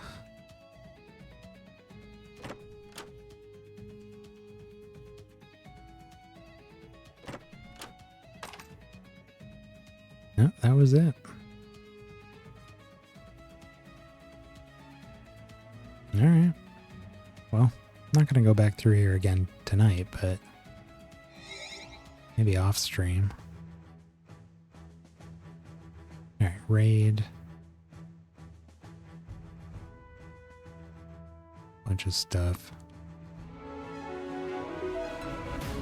Now have access to the reliquary. The reliquary allows you to unlock and upgrade relics of the gods. You can tune these relics to your creatures and grant them powerful new abilities.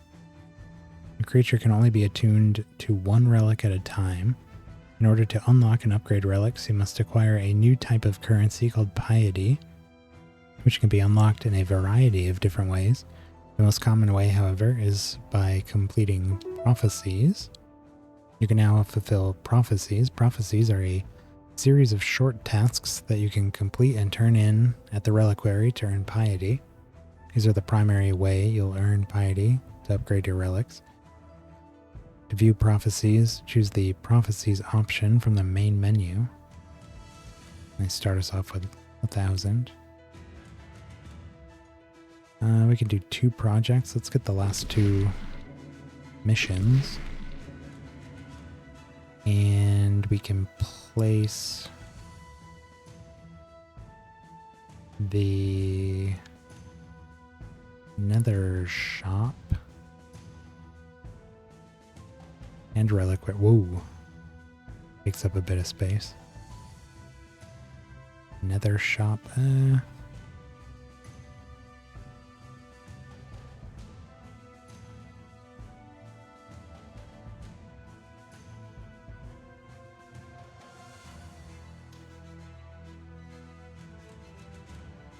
Put him up there.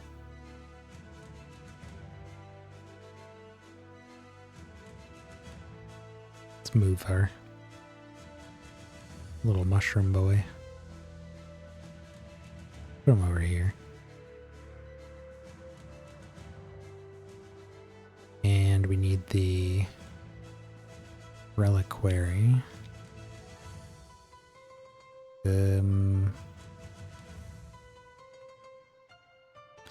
Probably gonna have to move this to a different room. Down here, I guess. Have to get something fancy set up for it at some point, but that'll do for now.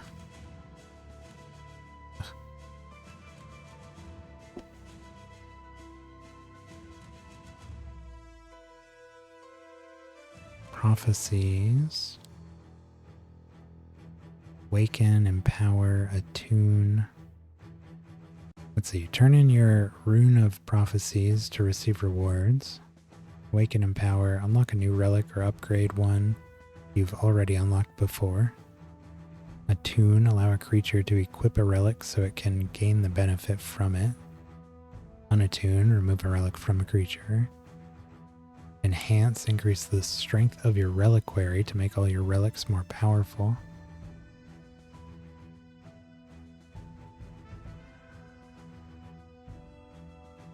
So, prophecies.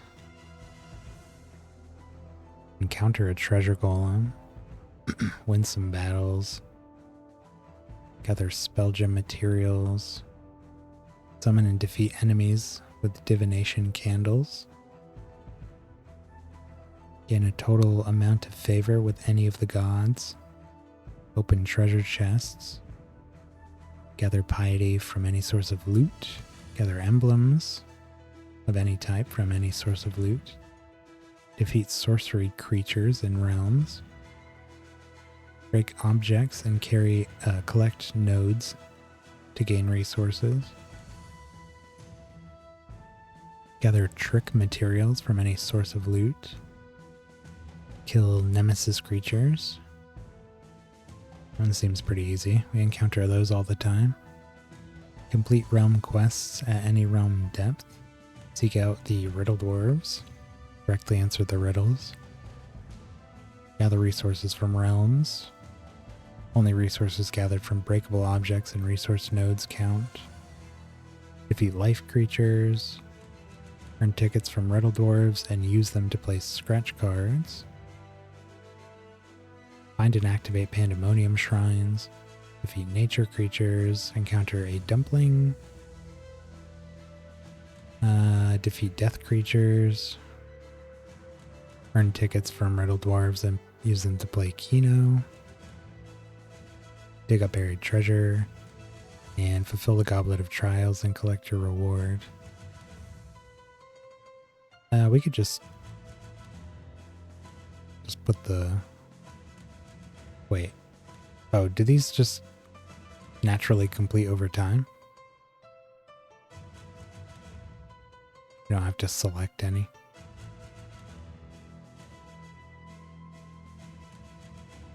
Wait, it's bingo, huh? You gotta complete a line. Oh, the more lines you complete, the better your rewards. Ah. Interesting. Let's go speak with our new vendor up here. Nethermancer Ned. Welcome to my humble shop. I am Nethermancer Ned. I sell all manner of interesting bits and baubles to enhance your artifacts, change the appearance of your creatures, and much more. Check back often, as my inventory will expand as you defeat more nether bosses. We have Kaiichi's Fang for 50,000 brimstone. It's just his trait slot.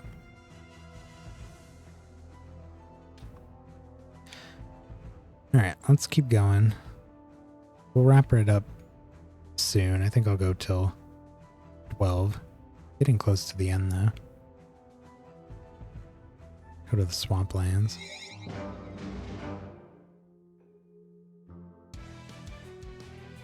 New brownie.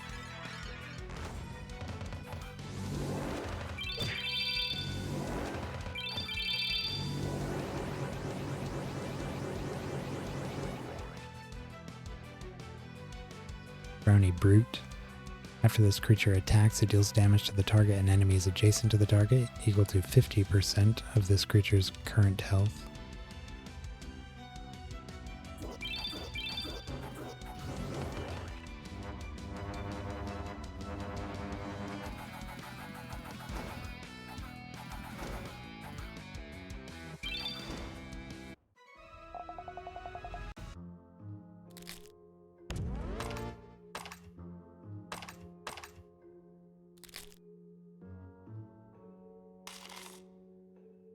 Covenant, target gains rebirth.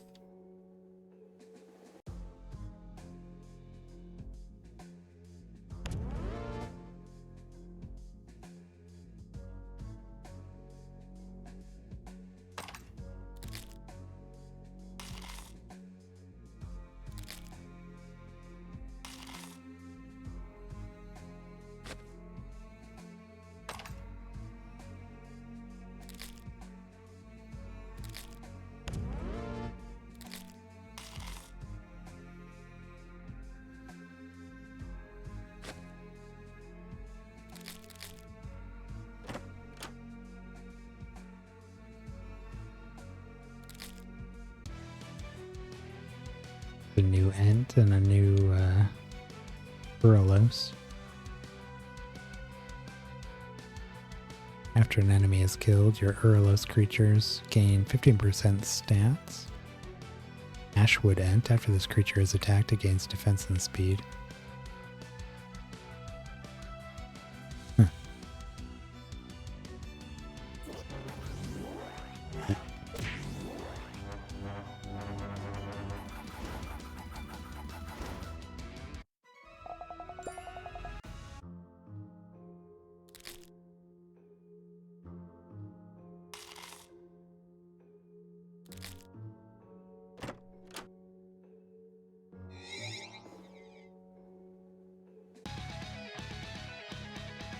There's another Uralos. Savage.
Storm.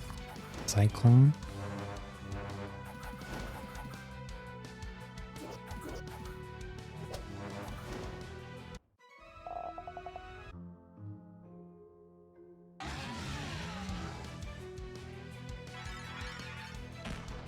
Faith Hunter.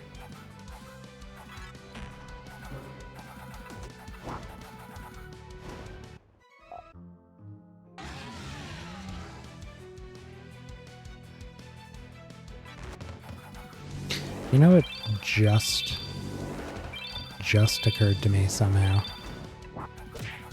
Kind of unbelievable. The party order does determine whose spells go off first at the beginning. It's something that I've observed but didn't like consciously think to myself. Like, I would watch as the spells were being cast, like who was casting it, and I would watch it go down the order. I've been watching that for days. It just now occurred to me that, wait, if I switch who's up front, they'll cast their spells first. Like if I put the Vulpes first, his chance to cast Volcano could save me from having to cast anything with the Carnage.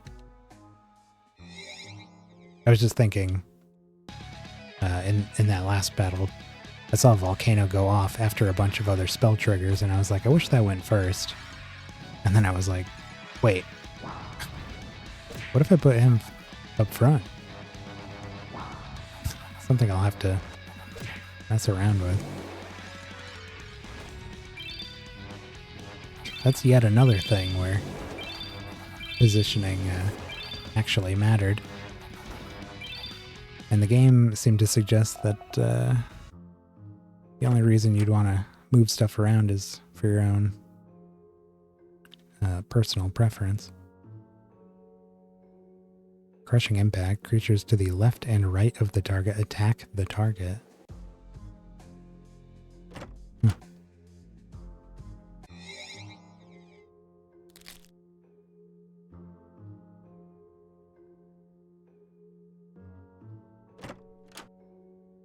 Yeah, that's interesting because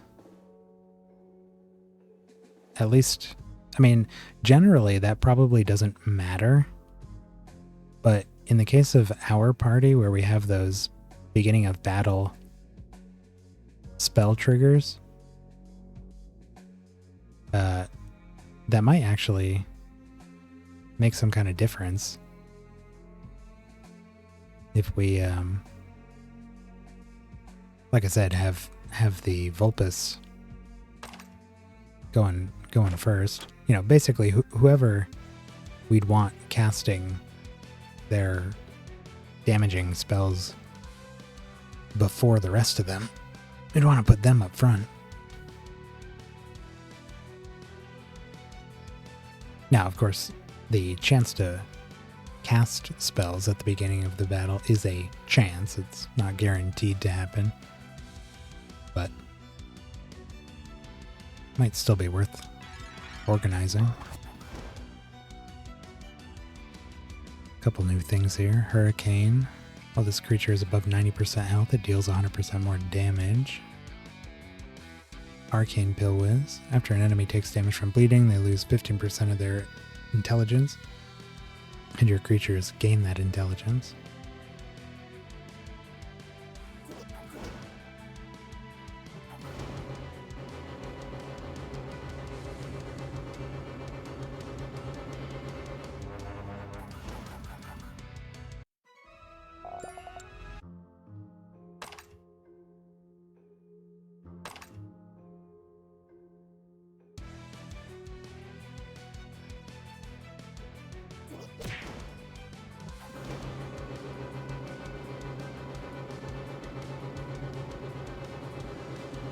It also matters for stuff like these brownies dealing damage to adjacent enemies. But I can't see the layout of our own party, but I would imagine the first 3 are a row, and then the last 3 are a row, and then the middle one would obviously be the one that the brownies would be targeting to get those extra effects off on adjacent enemies.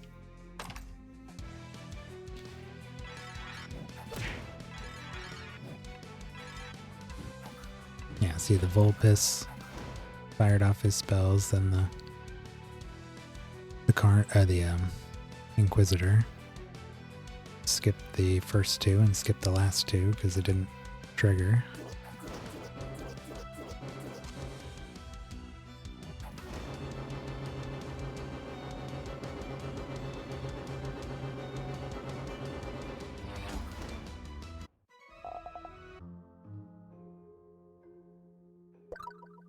Oh God. Baby's back. Buster, the Brownie Master. There's not much to say about brownies, really. They pack one hell of a punch with their oversized hammers. Actually, do you suppose it's their hammers that are oversized or their bodies that are a bit on the smaller side? Anyways, let's see how they stack up against the likes of you.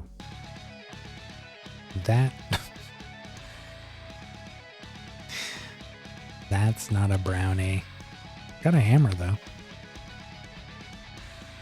But I do think that one gives extra attacks, so kind of makes sense. Yeah. This guy's new. Brownie Enforcer. After this creature attacks, it afflicts the target with vulnerable and stone.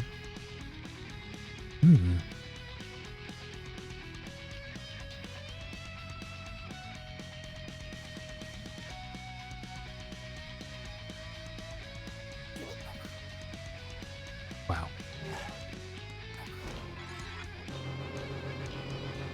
Let's get rid of that extra attack.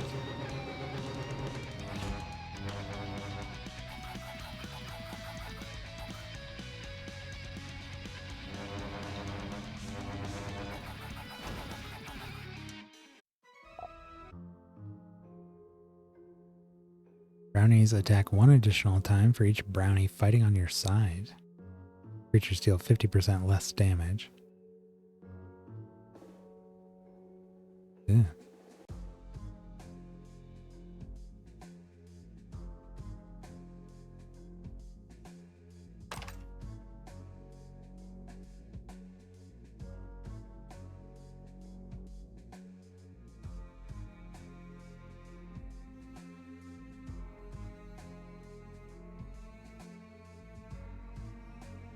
Looks like we are done here. I'm trying to decide if I want to wrap up now or go another hour or two. The thing is, especially now that we've gone through the story, obviously there's still much more we can do. But now that we're through the story, I'm thinking I want to take they ought to take a break from this and fill its slot with another game for a while. And there is a game that I do very much want to play coming out in a couple days. So this might be the last SIRALIM stream for a little bit.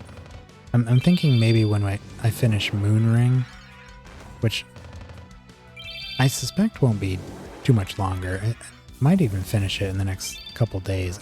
I just don't have a good grasp of how long it's gonna take. I might fill Moonring's slot with this again. It would just be a couple days a week instead of 3. Be our second game instead of our first. Haven't quite figured that out yet. But I do know that I want to get something else in there, just for the sake of variety. I mean, I could easily play this for a couple more weeks at the very least before I suspect I'd start burning out. But I'd rather not burn out at all and just take a little bit of a break and come back to it when I've gone through some other stuff. Kind of like Age of Wonders. Like, I do want to go back to that again at some point and do another map. But I'm gonna figure out where I'd fit that in. Anyways, Gore Abomination. Enemy creatures with weak have 50% less attack and cannot deal critical damage. Bestial Coloss. After your creatures gain attack, intelligence, defense, or speed, they gain 20% of that amount as max health as well. I don't remember if I saw this one. Yeah, I think at the beginning of the stream we did see that guy.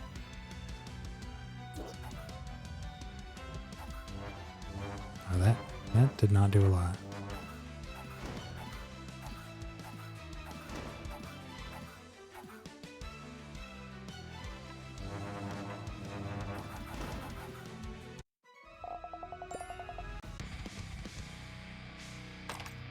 I think I'll probably play this off stream. I probably won't do there's a new behemoth, or what are they called? Behemoth? Gargantuan. And a new leech. And he's dead.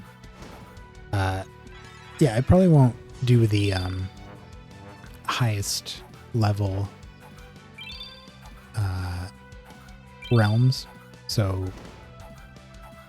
I'll keep the like actual progression for streaming, but I'll run through realms that I have gone through. That's part of why I want to go through all of them tonight, just so that if I'm playing in my off time, I can feel secure in keeping the fresh stuff for the stream. Just kind of retread what I've done on stream off. Daunting Gargantuan. At the start of this creature's turn, it attacks a random enemy for each creature that died since its last turn. Well, we definitely don't want that to happen.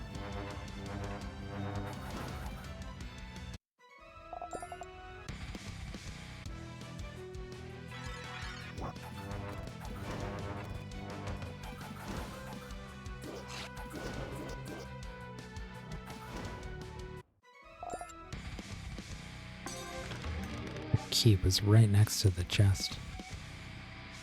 And that was the quest? Silly.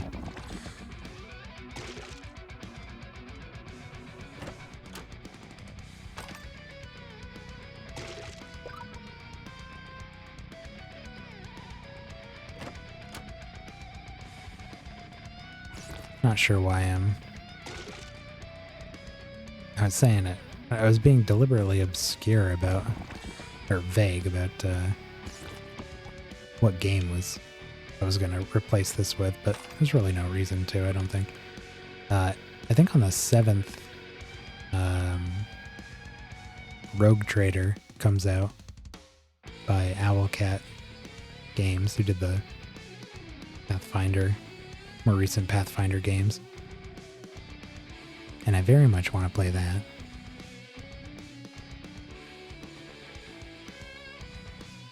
Drust. Gargantuan Master. Gargantuans are as patient as they are powerful. It takes a few moments for them to utilize their full power, but when they finally do, fireworks. Care for a duel? My Gargantuans are growing restless. Oh, there's a couple cool ones. Purple and red one. Yeah, I've been really eager to play that Rogue Trader game. I've played the Fantasy Flight tabletop RPG of Rogue Trader, which I think they are basing the game on. I think the mechanics work slightly differently, but it seemed like they pulled a lot from the Rogue Trader books. It takes place in the Coronis Expanse, which is the setting of the tabletop and stuff, so I actually GM'd for that game, so I'm pretty familiar with the setting and everything, so I'm excited. So that, and you know, that's one of those, you know, big RPG games, so it's probably going to take up a lot of time to work our way through there.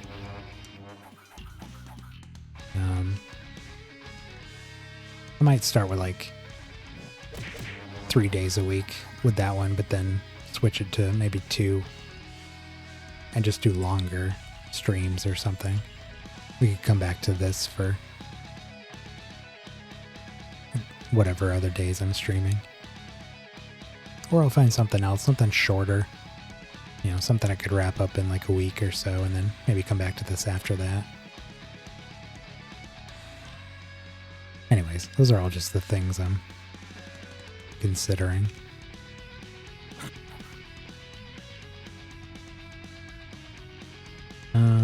These guys just take forever to kill.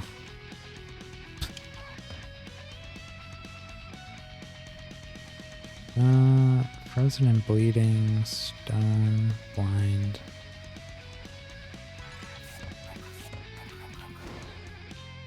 Wow. 51,000. I'm just gonna attack him until he dies. There he goes. I forgot I was fighting a master. Master of Gargantuans. Gargantuans have a 50% chance to avoid damage while they're defending or provoking. Avoid damage. Ew.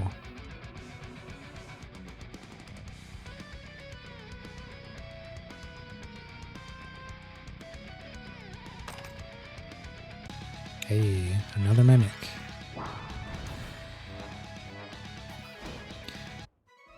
Now I'm trying to remember if indeed that Rogue Trader game was coming out.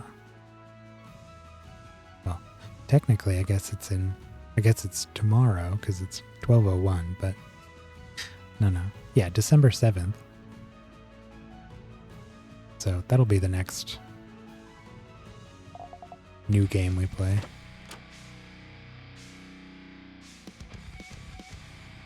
I do have their Pathfinder games, but I didn't make it through either of them. I've played maybe like an hour or two, maybe a little longer, a couple hours of each of them, but I just knew they were time sinks, and I think at the time I wasn't ready to commit to anything that long. But I have considered streaming them, because then I'd have more of a reason to really sit down and commit. After your creatures with leeching attack, they gain attack, intelligence, defense, and speed. Oh, that's interesting.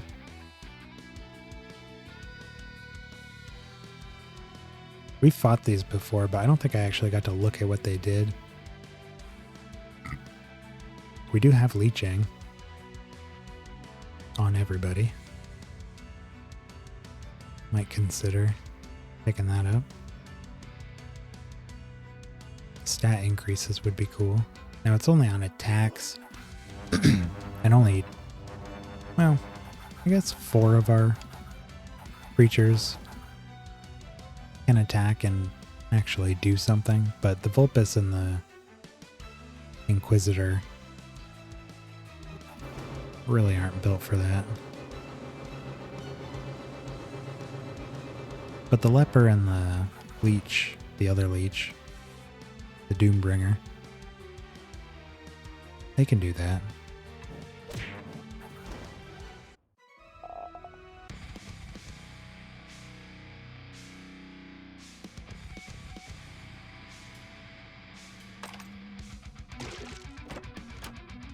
Probably spend another couple hours off stream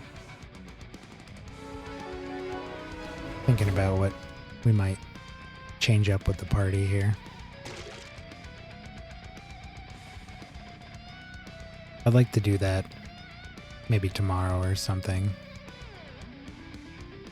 and try to plan out what the changes are. Because again, if we're going to take a break from this, I'd really like to figure that all out while I'm in the mode, you know, in the mindset. Got it all fresh in my mind.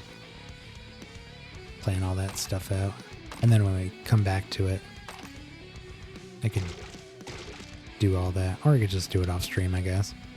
Depends on how much work I'd actually have to do, I suppose. Couple new clutchers. Dead one.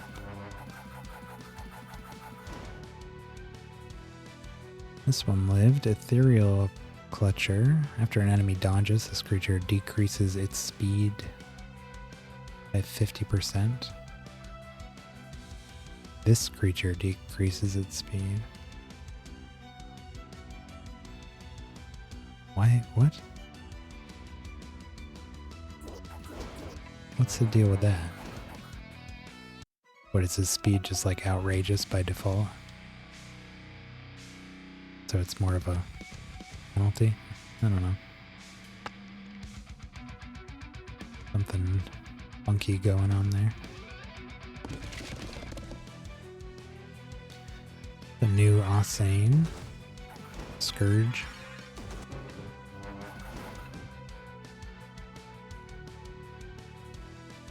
After your creatures are resurrected, they cast 5 random spells. Get out of here.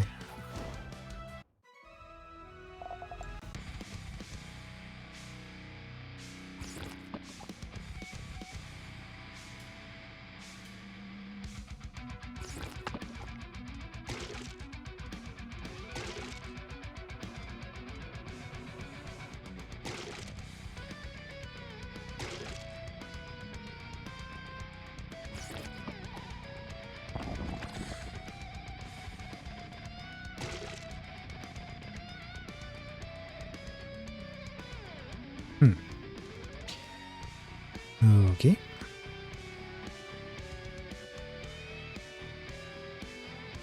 Where is that portal? Oh, there's a couple of things we missed out here, actually. Oh, there's another one. Augmented Asane.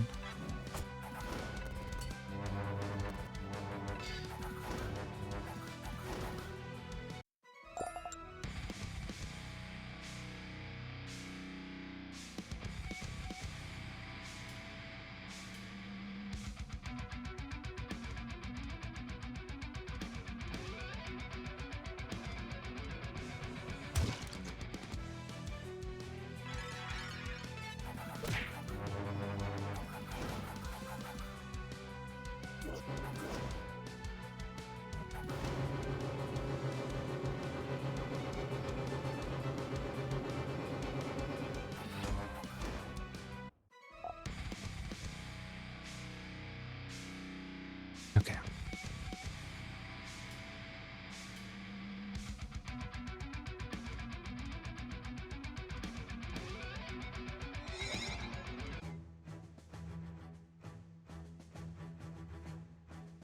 Yeah, I think we'll go. Excuse me. I think we'll go to. I don't know. I'm not going to put a hard time on it. Go for a little bit longer. We got 3 more realms, so We could go through at least those three and see where we're at. Torture chamber. We did go through here just recently, but we have found more of them. I am curious what else there are for lepers, so let's go there.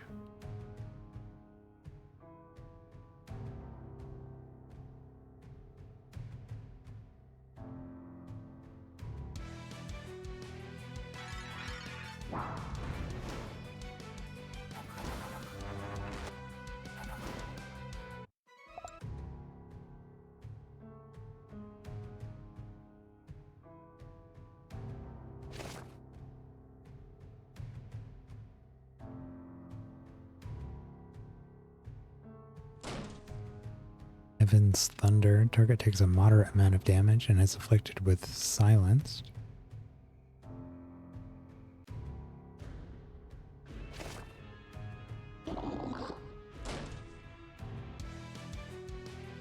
There's another Minotaur.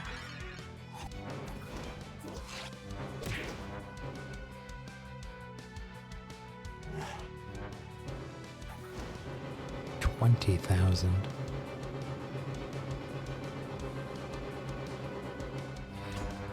Good thing he didn't have cursed.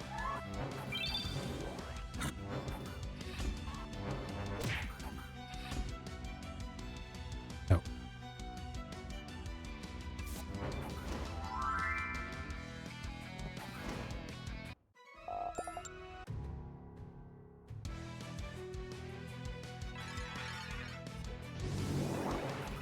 I'm also curious what the new Carnage is. They've all been pretty cool. Exhibit A.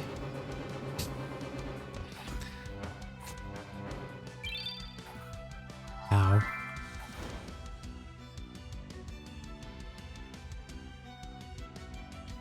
Just killed me to death. Boy. Get out of here.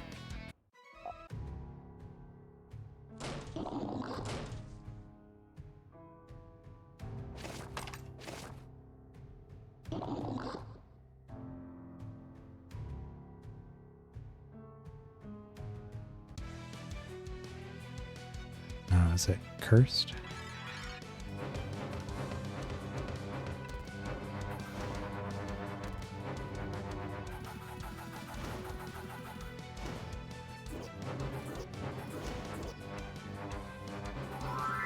Get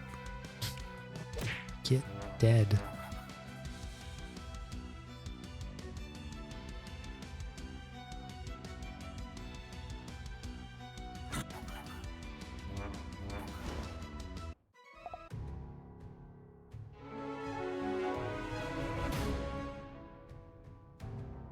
Tome of Carefulness. Ooh, nice. A good one. Background stars. Forage mission is done.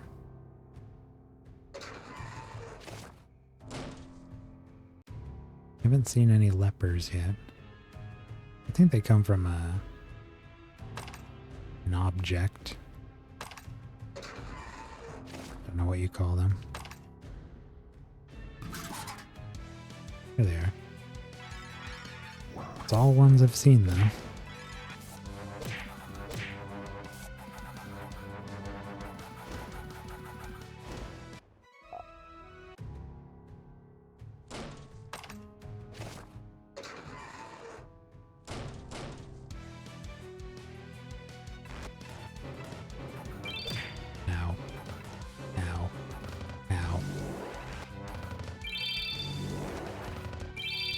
Freaking spiderlings. Spiderlings must be like thorns or something.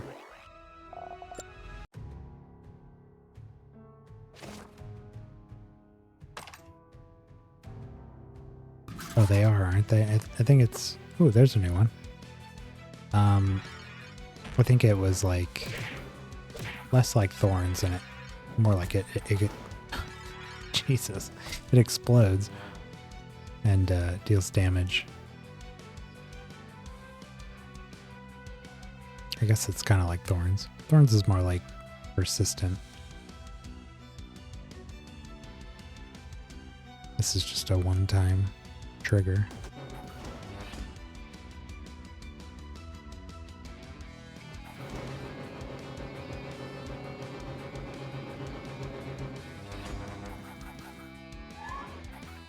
Oops.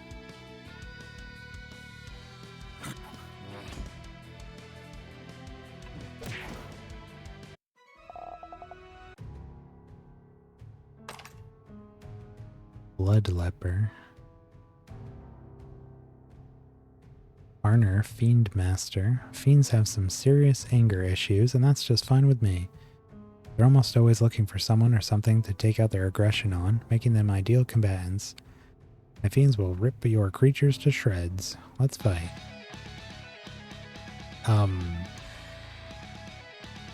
What are these now? You know, he said fiends, and I was like, I don't know what that is. I don't know if I've heard of that. Definitely have not seen these. Berserker Fiend. Oh, are these what the god has in his shop? I think this was the one he had there. Maybe not. I thought it said Berserker or something. Anyways, Chaos Fiend. Always has Berserk, deals 75% more damage. It's scary. Annihilator. After your creatures with Berserk attack, they have a 35% chance to attack again. Destroyer. After this creature provokes, your creatures gain Berserk and Savage. Thrasher. This one's face kills me. After this creature attacks, it deals 100% of the damage dealt to 2 other random enemies. And a Mauler. At the start of the battle, this creature's defense is added to its attack, and then its defense is set to its minimum value. That is a lot of attack. Probably kill that one. And the rest while I'm at it. Oops, it died. They seem like they're super high damage, but really, really squishy.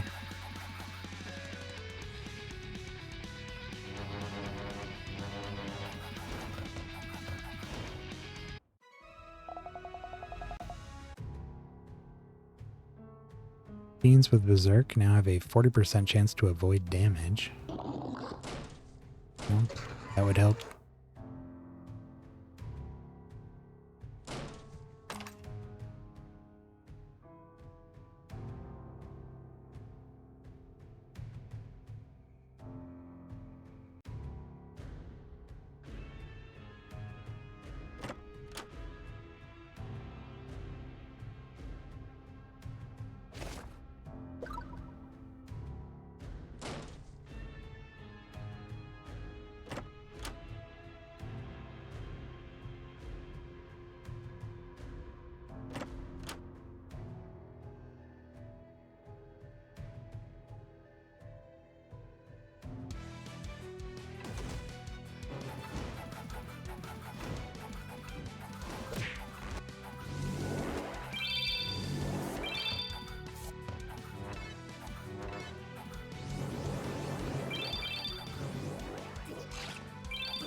I have to start messing around with the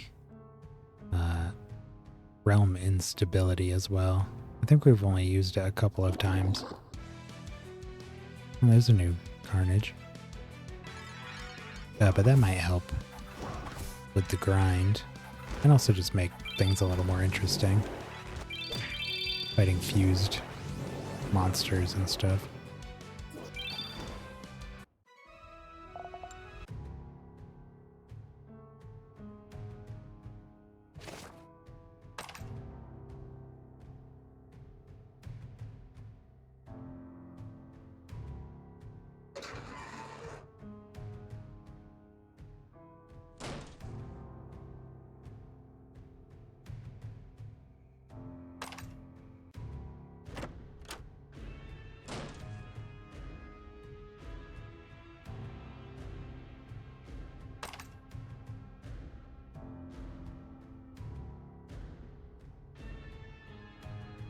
Alright, are we all done?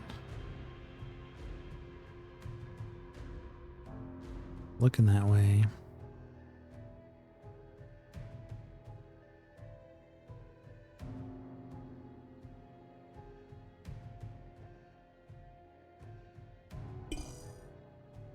Let's kill some leeches.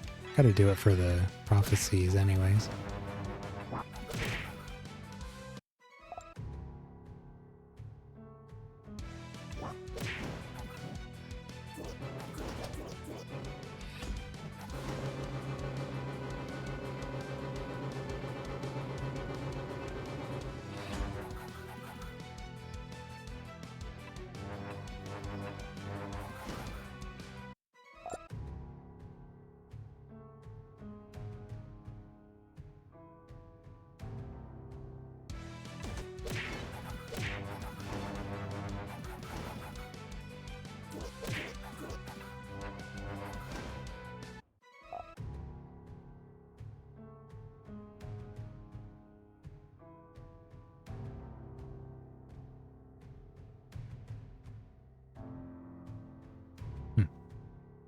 Where's all the other ones?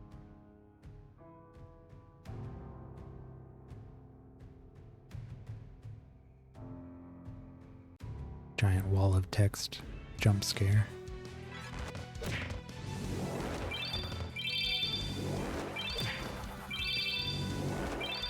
I don't like bringing up that menu, but I also don't like it flashing down there.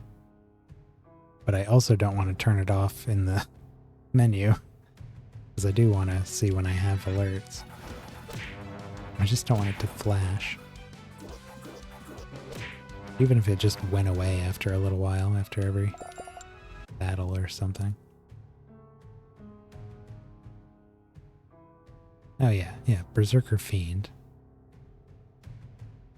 Yeah, so those are what this guy sells.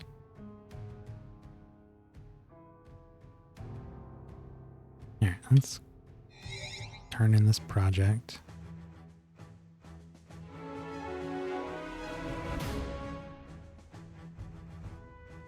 And let's start unlocking some of the realms.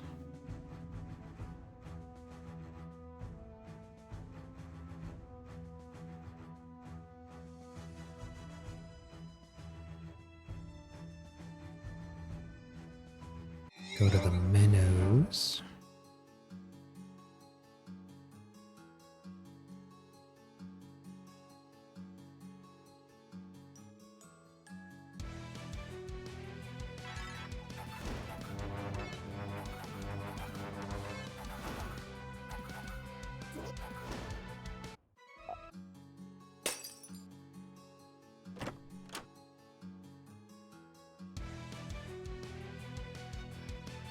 There's a new centaur and a elk. That's a cool looking elk. Stag boil. Stag.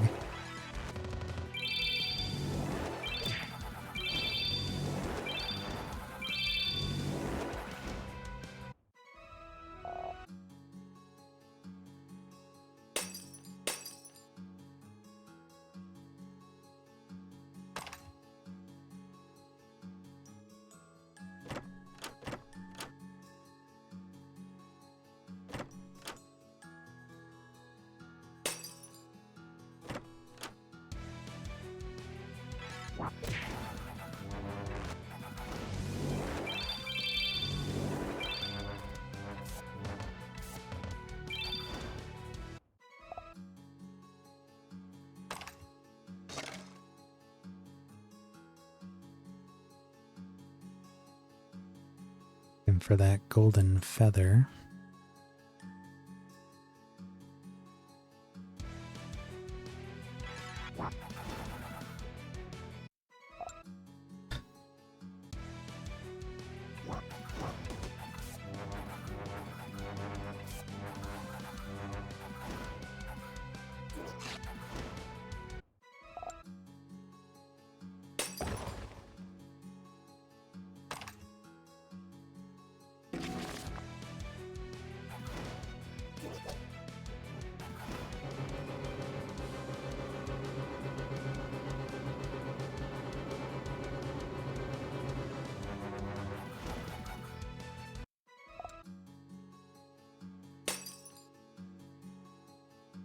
Contagion. Enemy minions are removed. Enemies are afflicted with a random debuff for each enemy removed.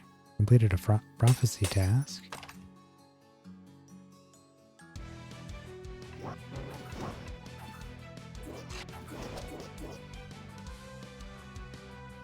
does this guy do? Creature spell gems gain 50% more benefit from more charges property.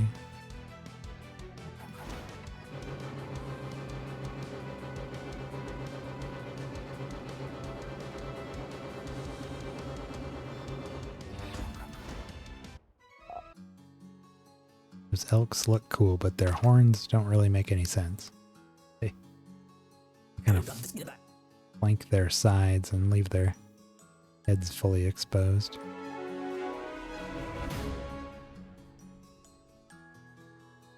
Praise the sun. All creatures recover a large amount of health. Make sure that feather didn't go back here. Oh, it did. And the treasure.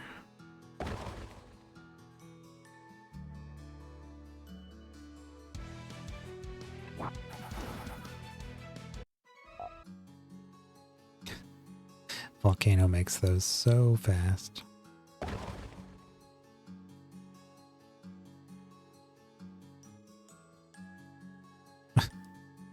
Just bouncing between these fields. And there we go. Ended a prophecy. Ow.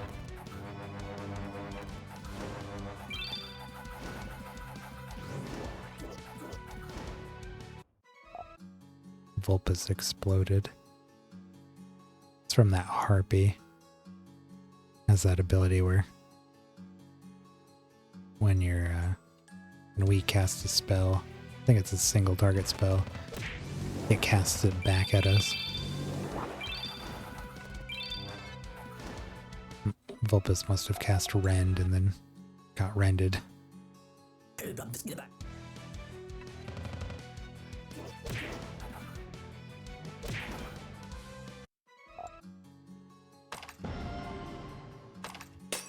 3 prophecy tasks. There's a new bard.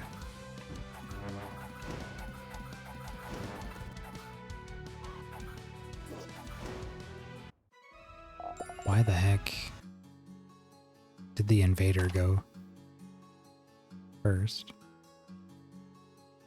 Follow Stagmaster. Stags are the only creatures in Rhodia that have the ability to unlock the true potential of spell gems. If you think you can stand up to my army of spellcasters, then let's have ourselves a duel.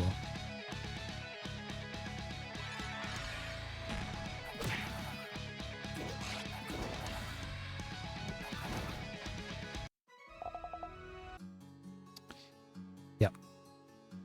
If all the creatures in your party are stags, their innate traits are 100% more effective.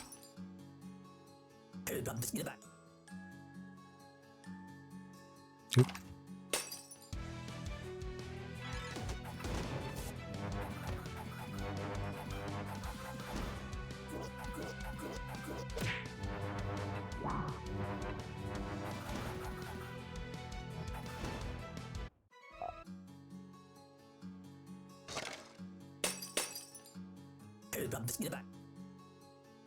Frost Rampart grants protection.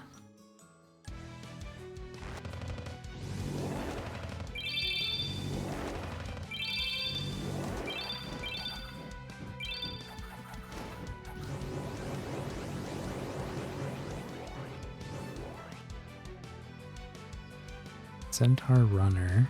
After this creature attacks, it has a 25% chance to continue attacking the target for each debuff it has. Oof.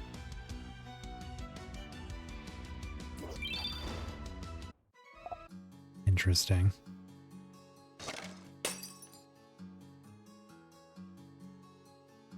Ugat plush.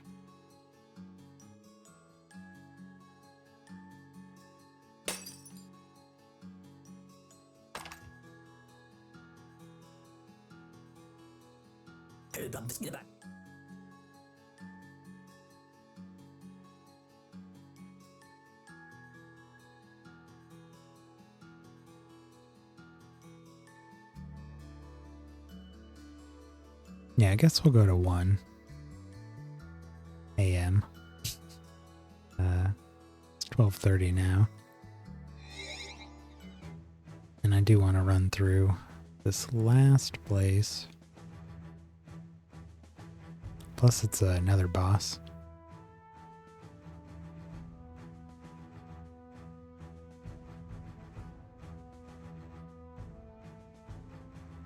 Although, I think we've seen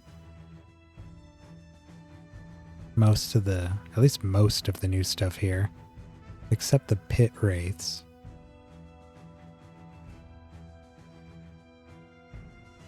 So, unless there's another place that I really want to look through.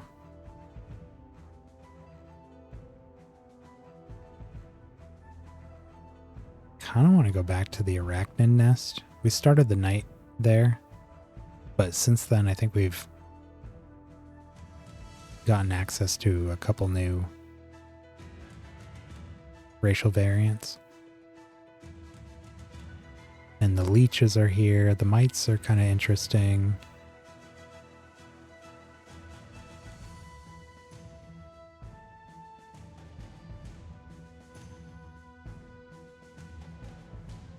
See what else is available here. Yeah, I'm gonna go back to the nest. There's a new leech. And a Medusa. Or a Gorgon. Those names really shift around. Sometimes they're called Medusas, sometimes they're called Gorgons.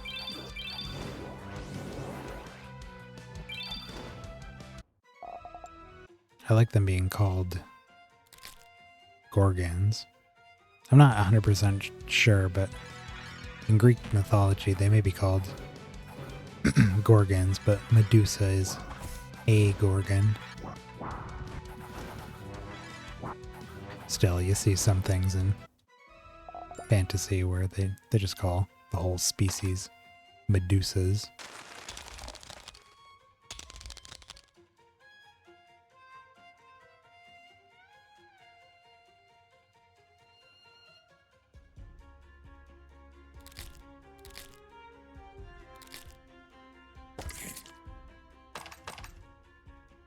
So what's the deal with the leech?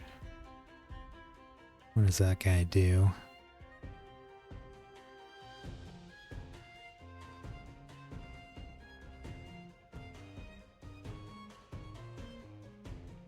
Oh, and there was the toxic leech too. 2 force. We've got 6 leeches here. So that was the one with the stat gains. Creature's leeching buff is 100% more effective. After your creatures with leeching take damage, they're healed for an amount equal to 40% of the damage taken. Ooh. Oh, and here's the Blood Leper. After this creature provokes, it explodes and dies, dealing damage to enemies equal to 50% of its speed for each debuff it had before it died. Not really interested in that one. But this one was nice.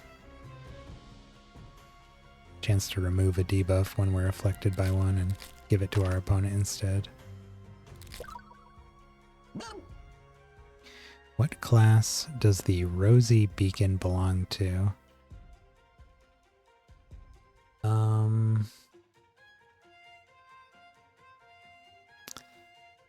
don't think the Rosy one specified a class like a lot of the beacons. I think it had something to do with just general health regen. I suspect that it was life.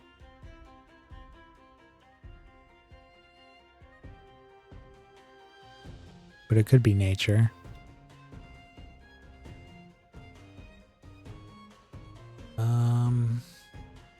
I really don't remember.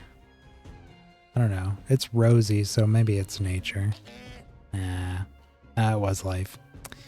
Should have went with my gut on that one.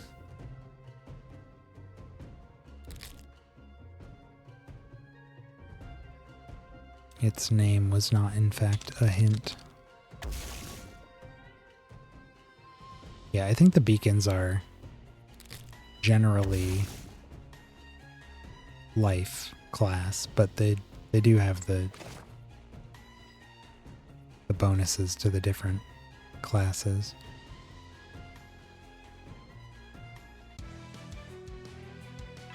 Oh, there's a new Gorgon.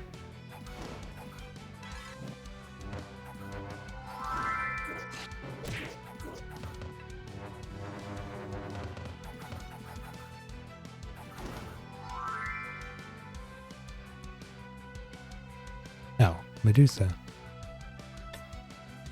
When this creature takes damage from an attacker's spell, it has a 50% chance to negate the damage and afflict the enemy with stone. Dang it.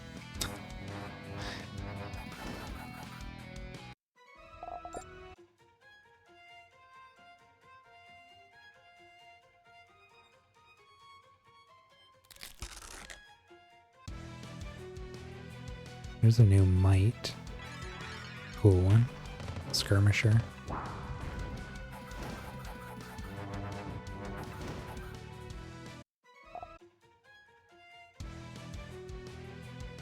Creature's attacks deal 90% less damage.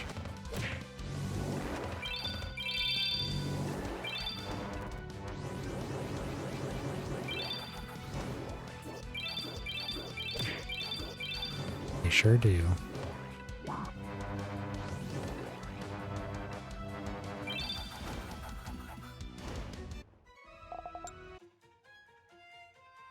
Spell Strike.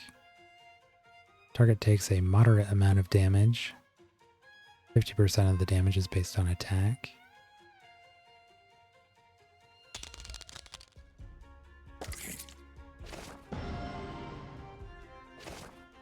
Another prophecy done.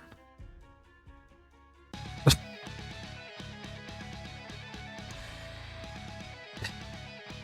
was a chest inside the cocoon, and the chest was a mimic.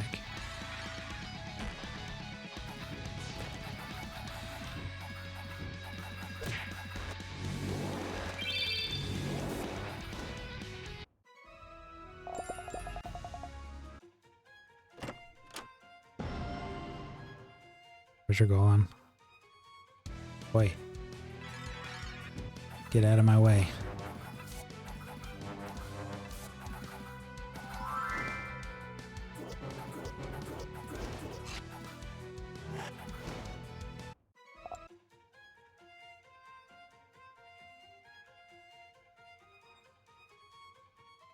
Who the heck is that down there?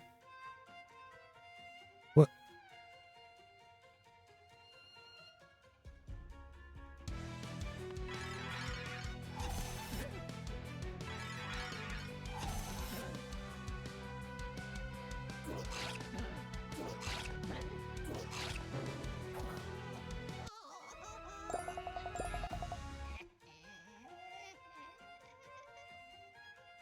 Finger of Death. Target takes a massive amount of damage.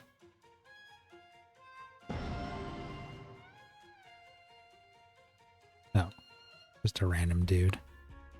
Oh, but there's a Cockatrice Master. Imba. Make no mistake, cockatrices are weird. But isn't everyone a little odd in their own way? Cockatrices like to make other creatures feel welcome no matter who they are. Such inclusion translates into brilliant teamwork in battle as well. Let me show you. Ma'am, half your party are griffins. A couple of cockatrices there we haven't seen though. That one disintegrated. New griffin too. Haven't seen that one with the bow.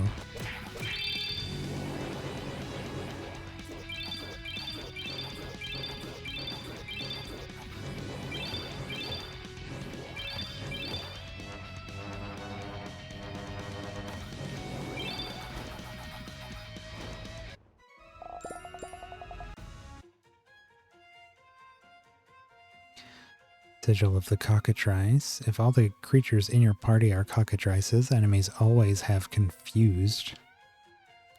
Annoying.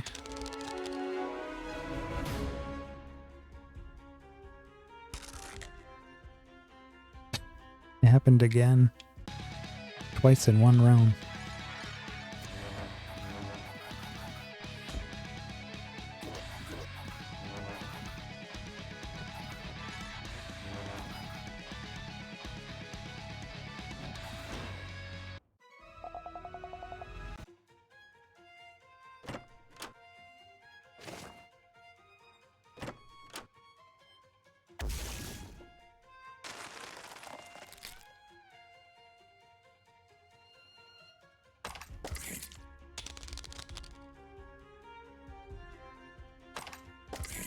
I was hoping for a Leech Master in here.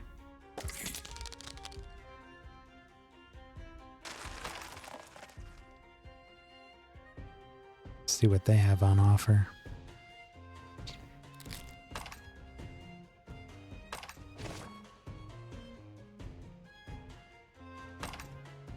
There's the boss.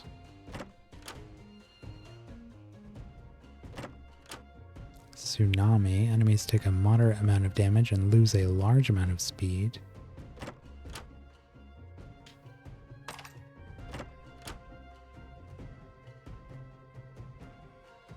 Okay, let's do this boss battle.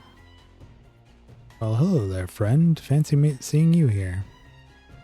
Ian winks at you with his left eye, followed by his right, but not at the same time, of course.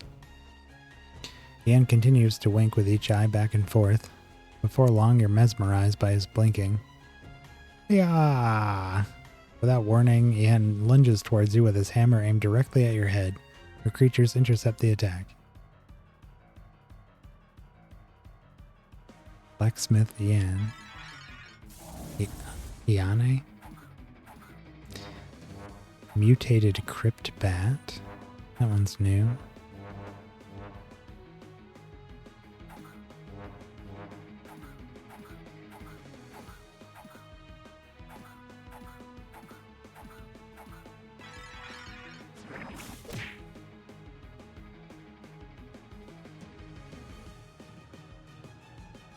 Creature takes 5% less damage for each time it took damage in the current battle.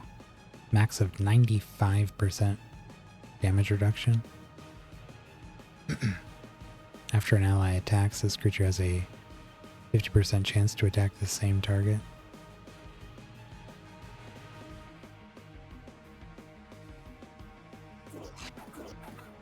Let's try to only attack the blacksmith with single hide power attacks. Oops. Like that one.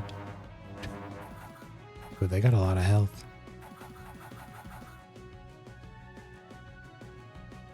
Who's burned here? 3 of them? Do it anyways.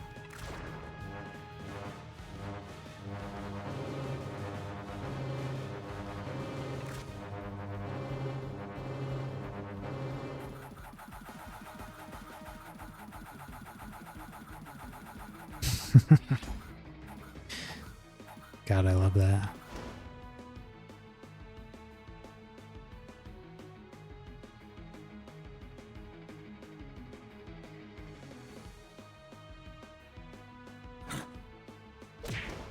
Jesus.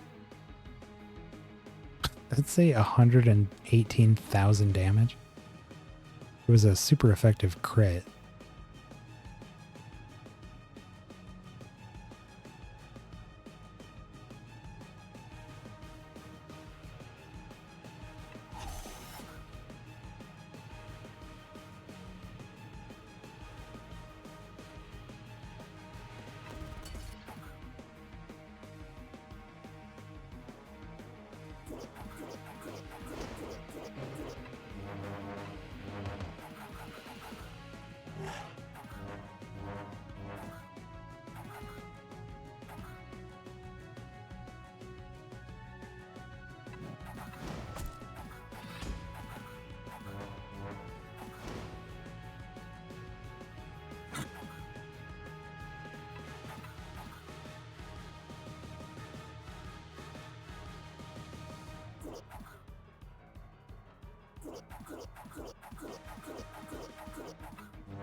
Would you die for me, please?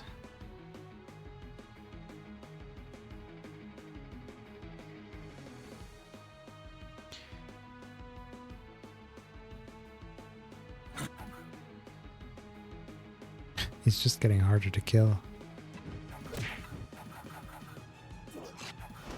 There he goes.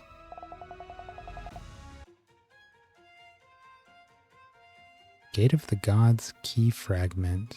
Collect 10 of these fragments and they'll turn into a full key that can be used at the Gate of the Gods to challenge one of the gods to a battle. We got 5.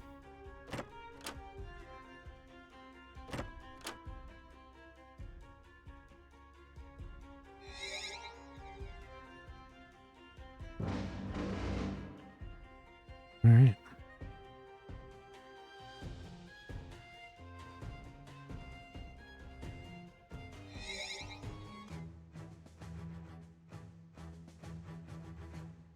How are we doing on our prophecies here? No lines yet. It's kind of neat. I like that it, because you're trying to complete lines, kind of gives you some direction on what you should be looking to do. In the beginning, you can just do whatever, but you're trying to fill in specific things. I don't know how you get this. Piety from loot. Haven't gotten any so far. Must be a way.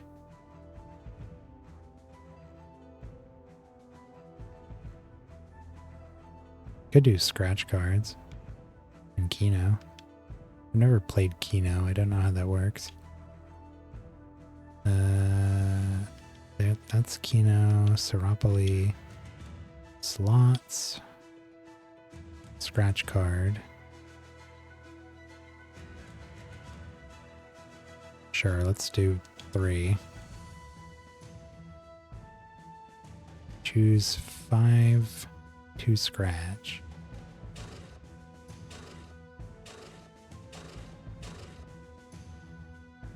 Needed to find at least 3 matches to win. Well,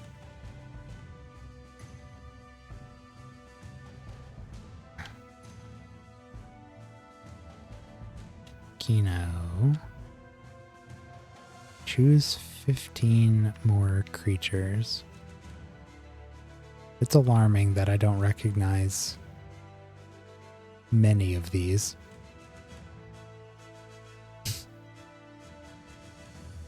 Pumpkin.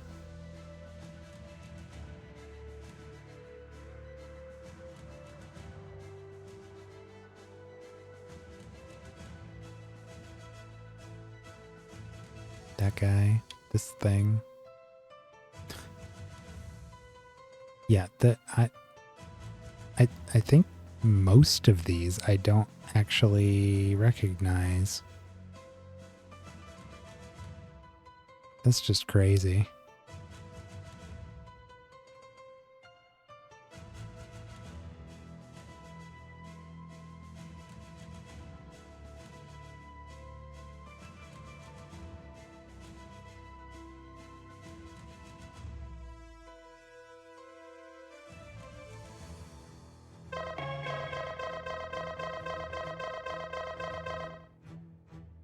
Wow.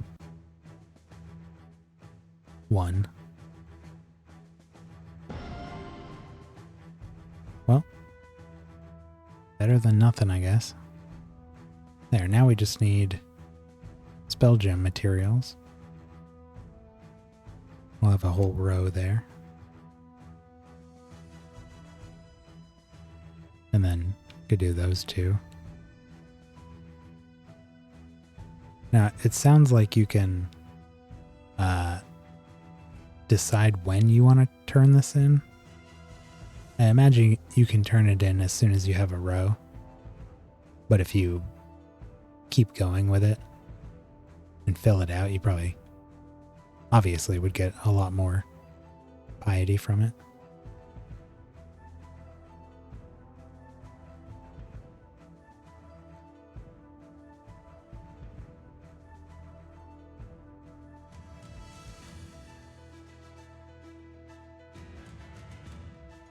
I think I just want to... Oh, do we have any... No, don't have any new projects to work on. Are we close on any of these?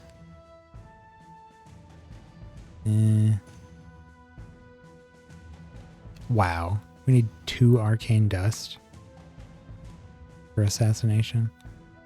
2? Same here. Alright, let's do one more run. Just to get those finished. That's silly.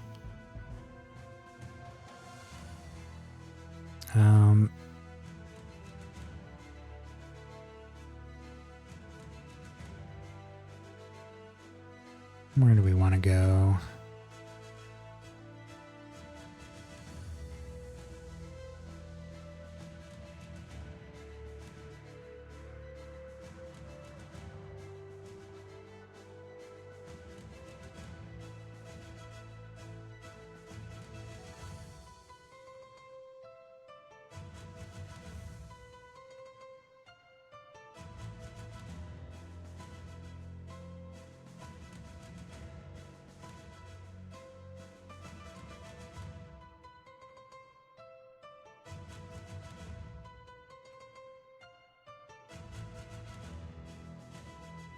I don't really want to go here.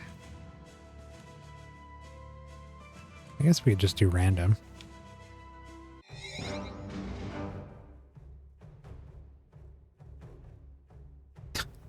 Okay.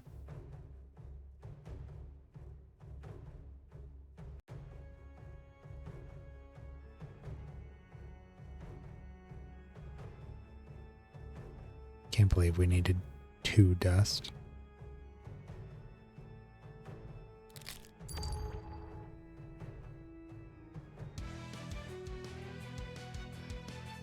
There's 3 new dudes.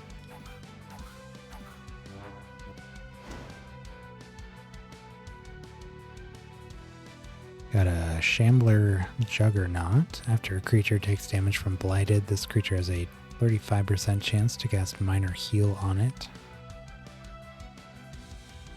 Galian Ofen. After your creatures manually cast a life spell, they have a 50% chance to take another turn. And Fizbane Prospector. After your creatures gain a buff, they gain an additional random buff, but their buffs only last for 1 turn.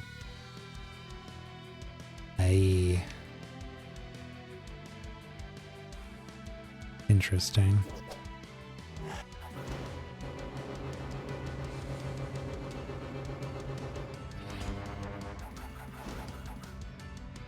It's still strange to me that,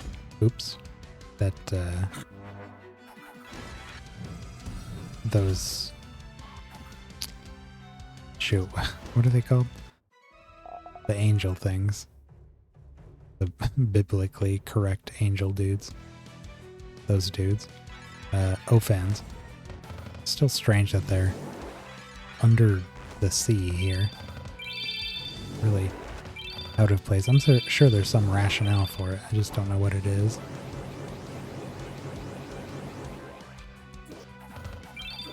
Ow.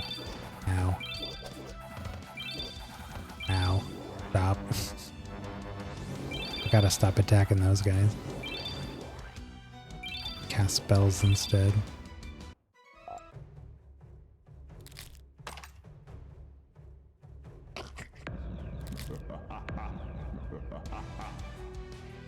Hey, couple new guys.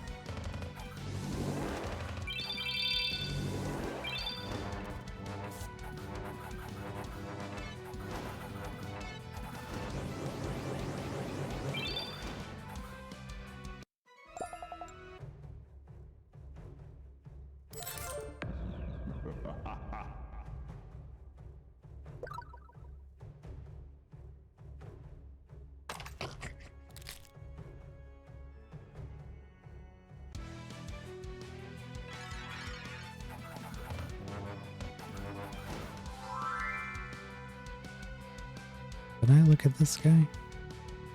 After all your creatures are healed, they're healed an additional time, but receive 50% less from all sources. I don't think so.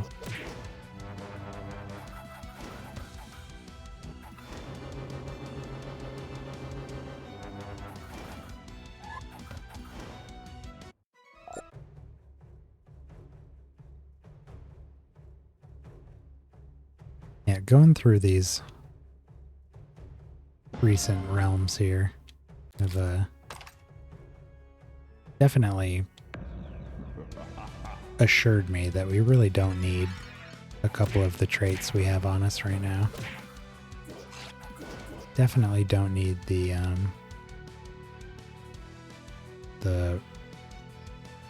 forget what they're called. The minions. Creatures deal 50% more damage to targets above 90% health. And we really don't need the leper that gives them debuffs at the start of their turn. Ideally, they don't get a start of their turn. So if we can get something that helps us further capitalize on, well, some other thing, that would be fine.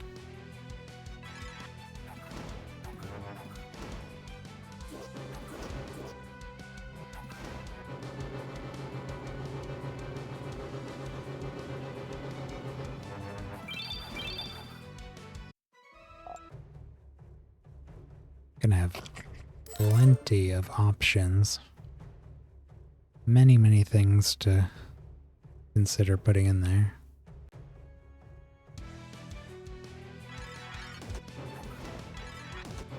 I don't know if I saw that Ofen before.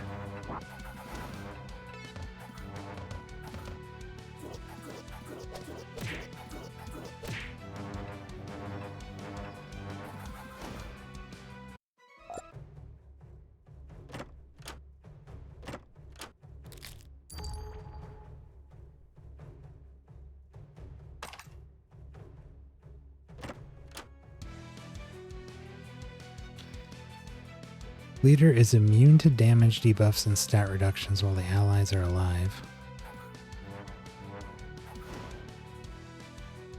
This guy's new. Sparktail Searcher. Creature deals additional damage equal to 5% of the damage your creatures have taken in the current battle.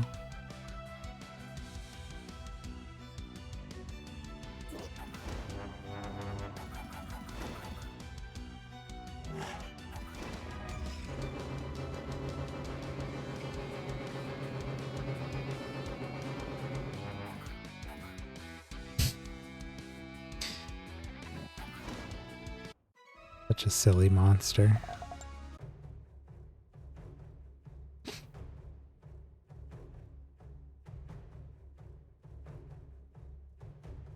They really hit you with the hit you with the double whammy of goofy monsters in this area. They got the Amphisbena, like twin snakes with a job, and then they also have the Sparktails, which are weird fish with a job. They must be like deep sea fish, now that I think about it. With like really mundane occupations.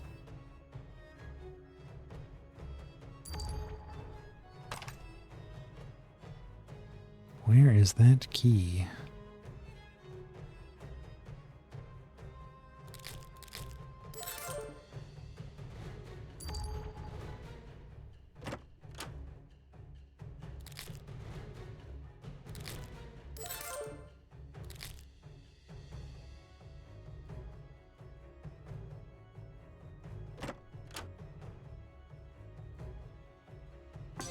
There it is.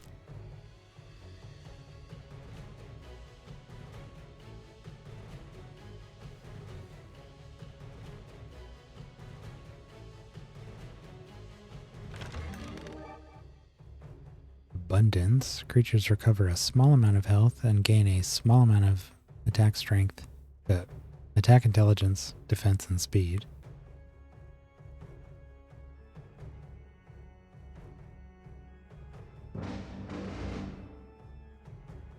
there's assassination and experiment. Oh. Rithier, Pit Wraith Master. Pit Wraiths are the ultimate disablers. If you're ever looking to overcome a problematic encounter, consider adding a Pit Wraith to your party, and they'll take care of it for you. If you have a moment to spare, I'd love to show off my Pit Wraiths to you. Sure. Purple one is new.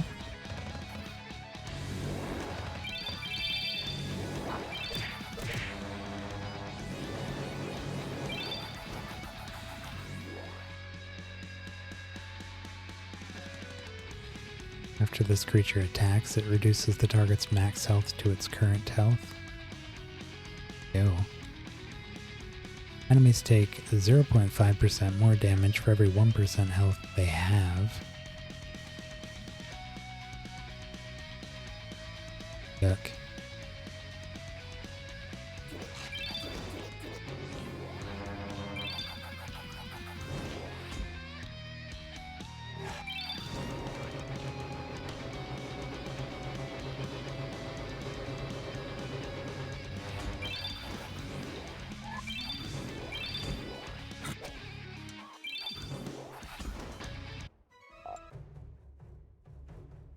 Oops. Missed what the sigil does. Artifact?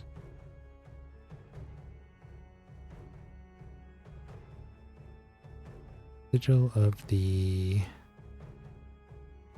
Pit Wraith. If all creatures in your party are Pit Wraiths, they are resistant to debuffs.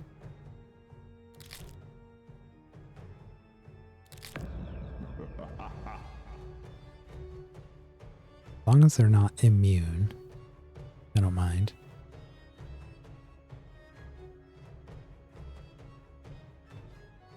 Resist all you want.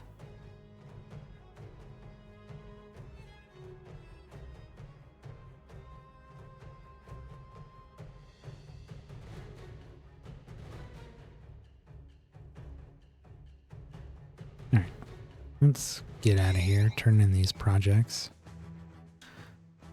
It's just past 1 o'clock, so we'll start a couple more realms. Oh. It's not going to let us do more than one realm at a time. Okay, well let's do maybe a quest and a specialization. Scrolls. Let's see what the scrolls are about. Oh. Permanently increase the base attack of one of your creatures by 1. Creatures can consume a max of 15 scrolls. Okay, yeah, so it is just like vitamins in Pokemon.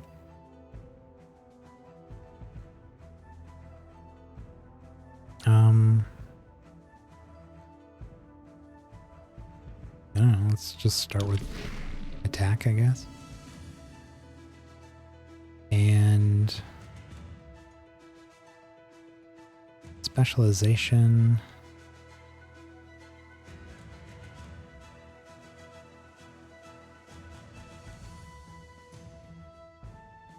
Dream Shade.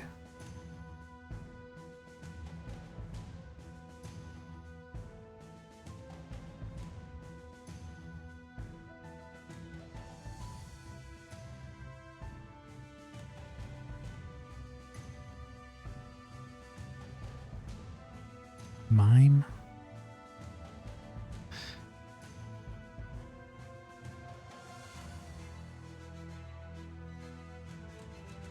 Let's do the tribalist.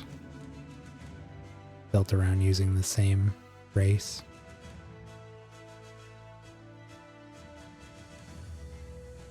See what that's about. Alright, let's just do some like...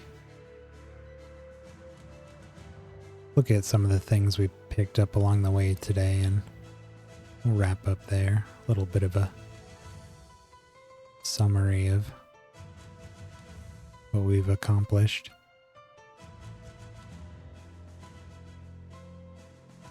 I don't know how many tiers of these there are. I just have to keep playing missions to find out, I guess. I hate this.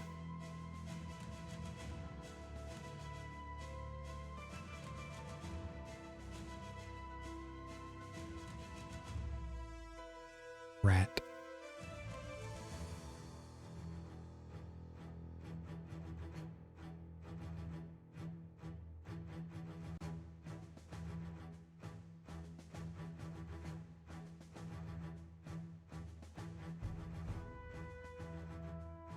Can turn into different creatures. Let's see, for specializations, we have Animator, Blood Mage, obviously Defiler, Demonologist, Graveborn, Necromancer, and Pyromancer.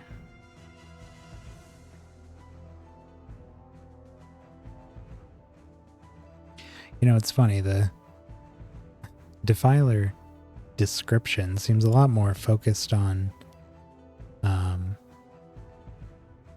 the stat reduction stuff, and we really don't do any of that. I mean, we reduce stats with our... Oh, speaking of that, we got perk points. We reduce stats with our curses here, and can reduce the amount of boosts that our enemies can get to their stats. But our own creatures don't really reduce stats at all, unless through like debuffs. But it's not really something we do. It's kind of funny. This one was almost done, right? Look at that. And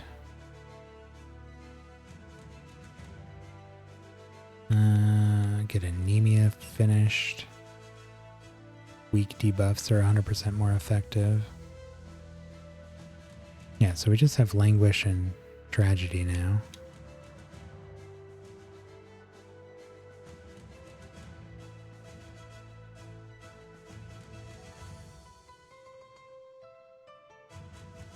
Oh, that one only had 25 ranks. Okay, we just have this one. Maxed it out. Got everything now.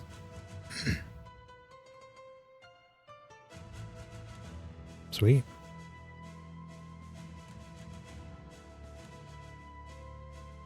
All of these masteries.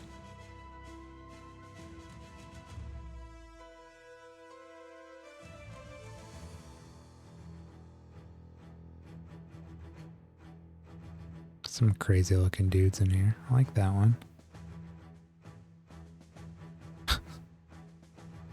And silly.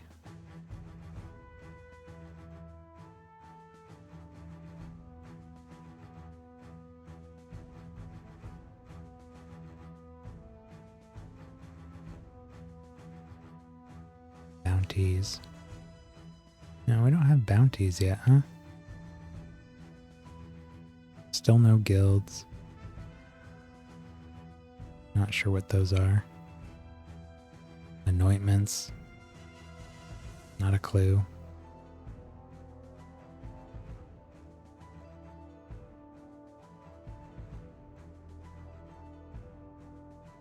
And there's relics. We do know what these are, kind of. We have the ability to get them. We just haven't yet. Got up to 146, it looks like. 145, 146.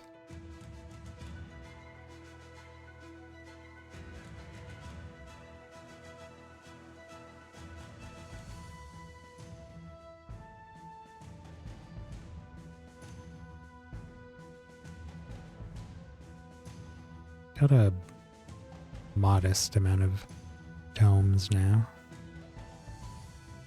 I only have one that raises attack. Sad. Got a few for intelligence, though.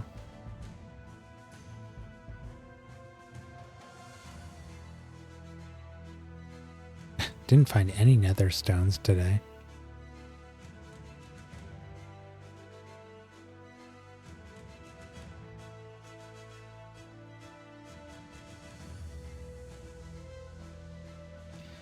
Gotta find a dumpling to complete that row. Still need to get... I don't know what spell gem material means. Spell gem materials.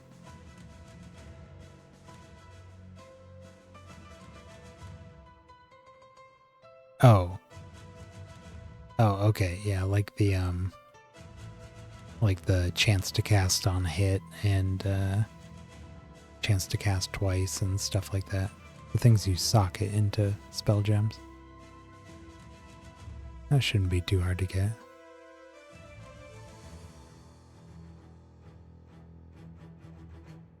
That's a couple rows there. If we hadn't gotten that question wrong, I just need this. Only got to do 2 more realm quests for that one. Easy enough. Got to kill a bunch of creatures for these.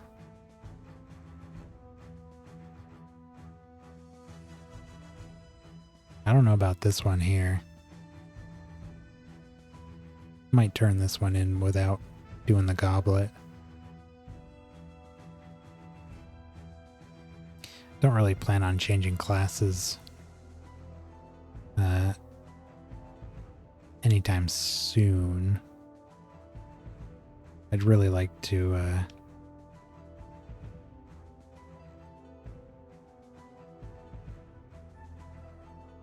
keep what we have and try to get it as good as we can without going too crazy into the min-max stuff. Like I said, there's definitely some things that we could change. Kind of small things, all things considered, but well, I guess it depends. I'll have to have a gander at what we can fuse. Yeah, we got the arena here as well.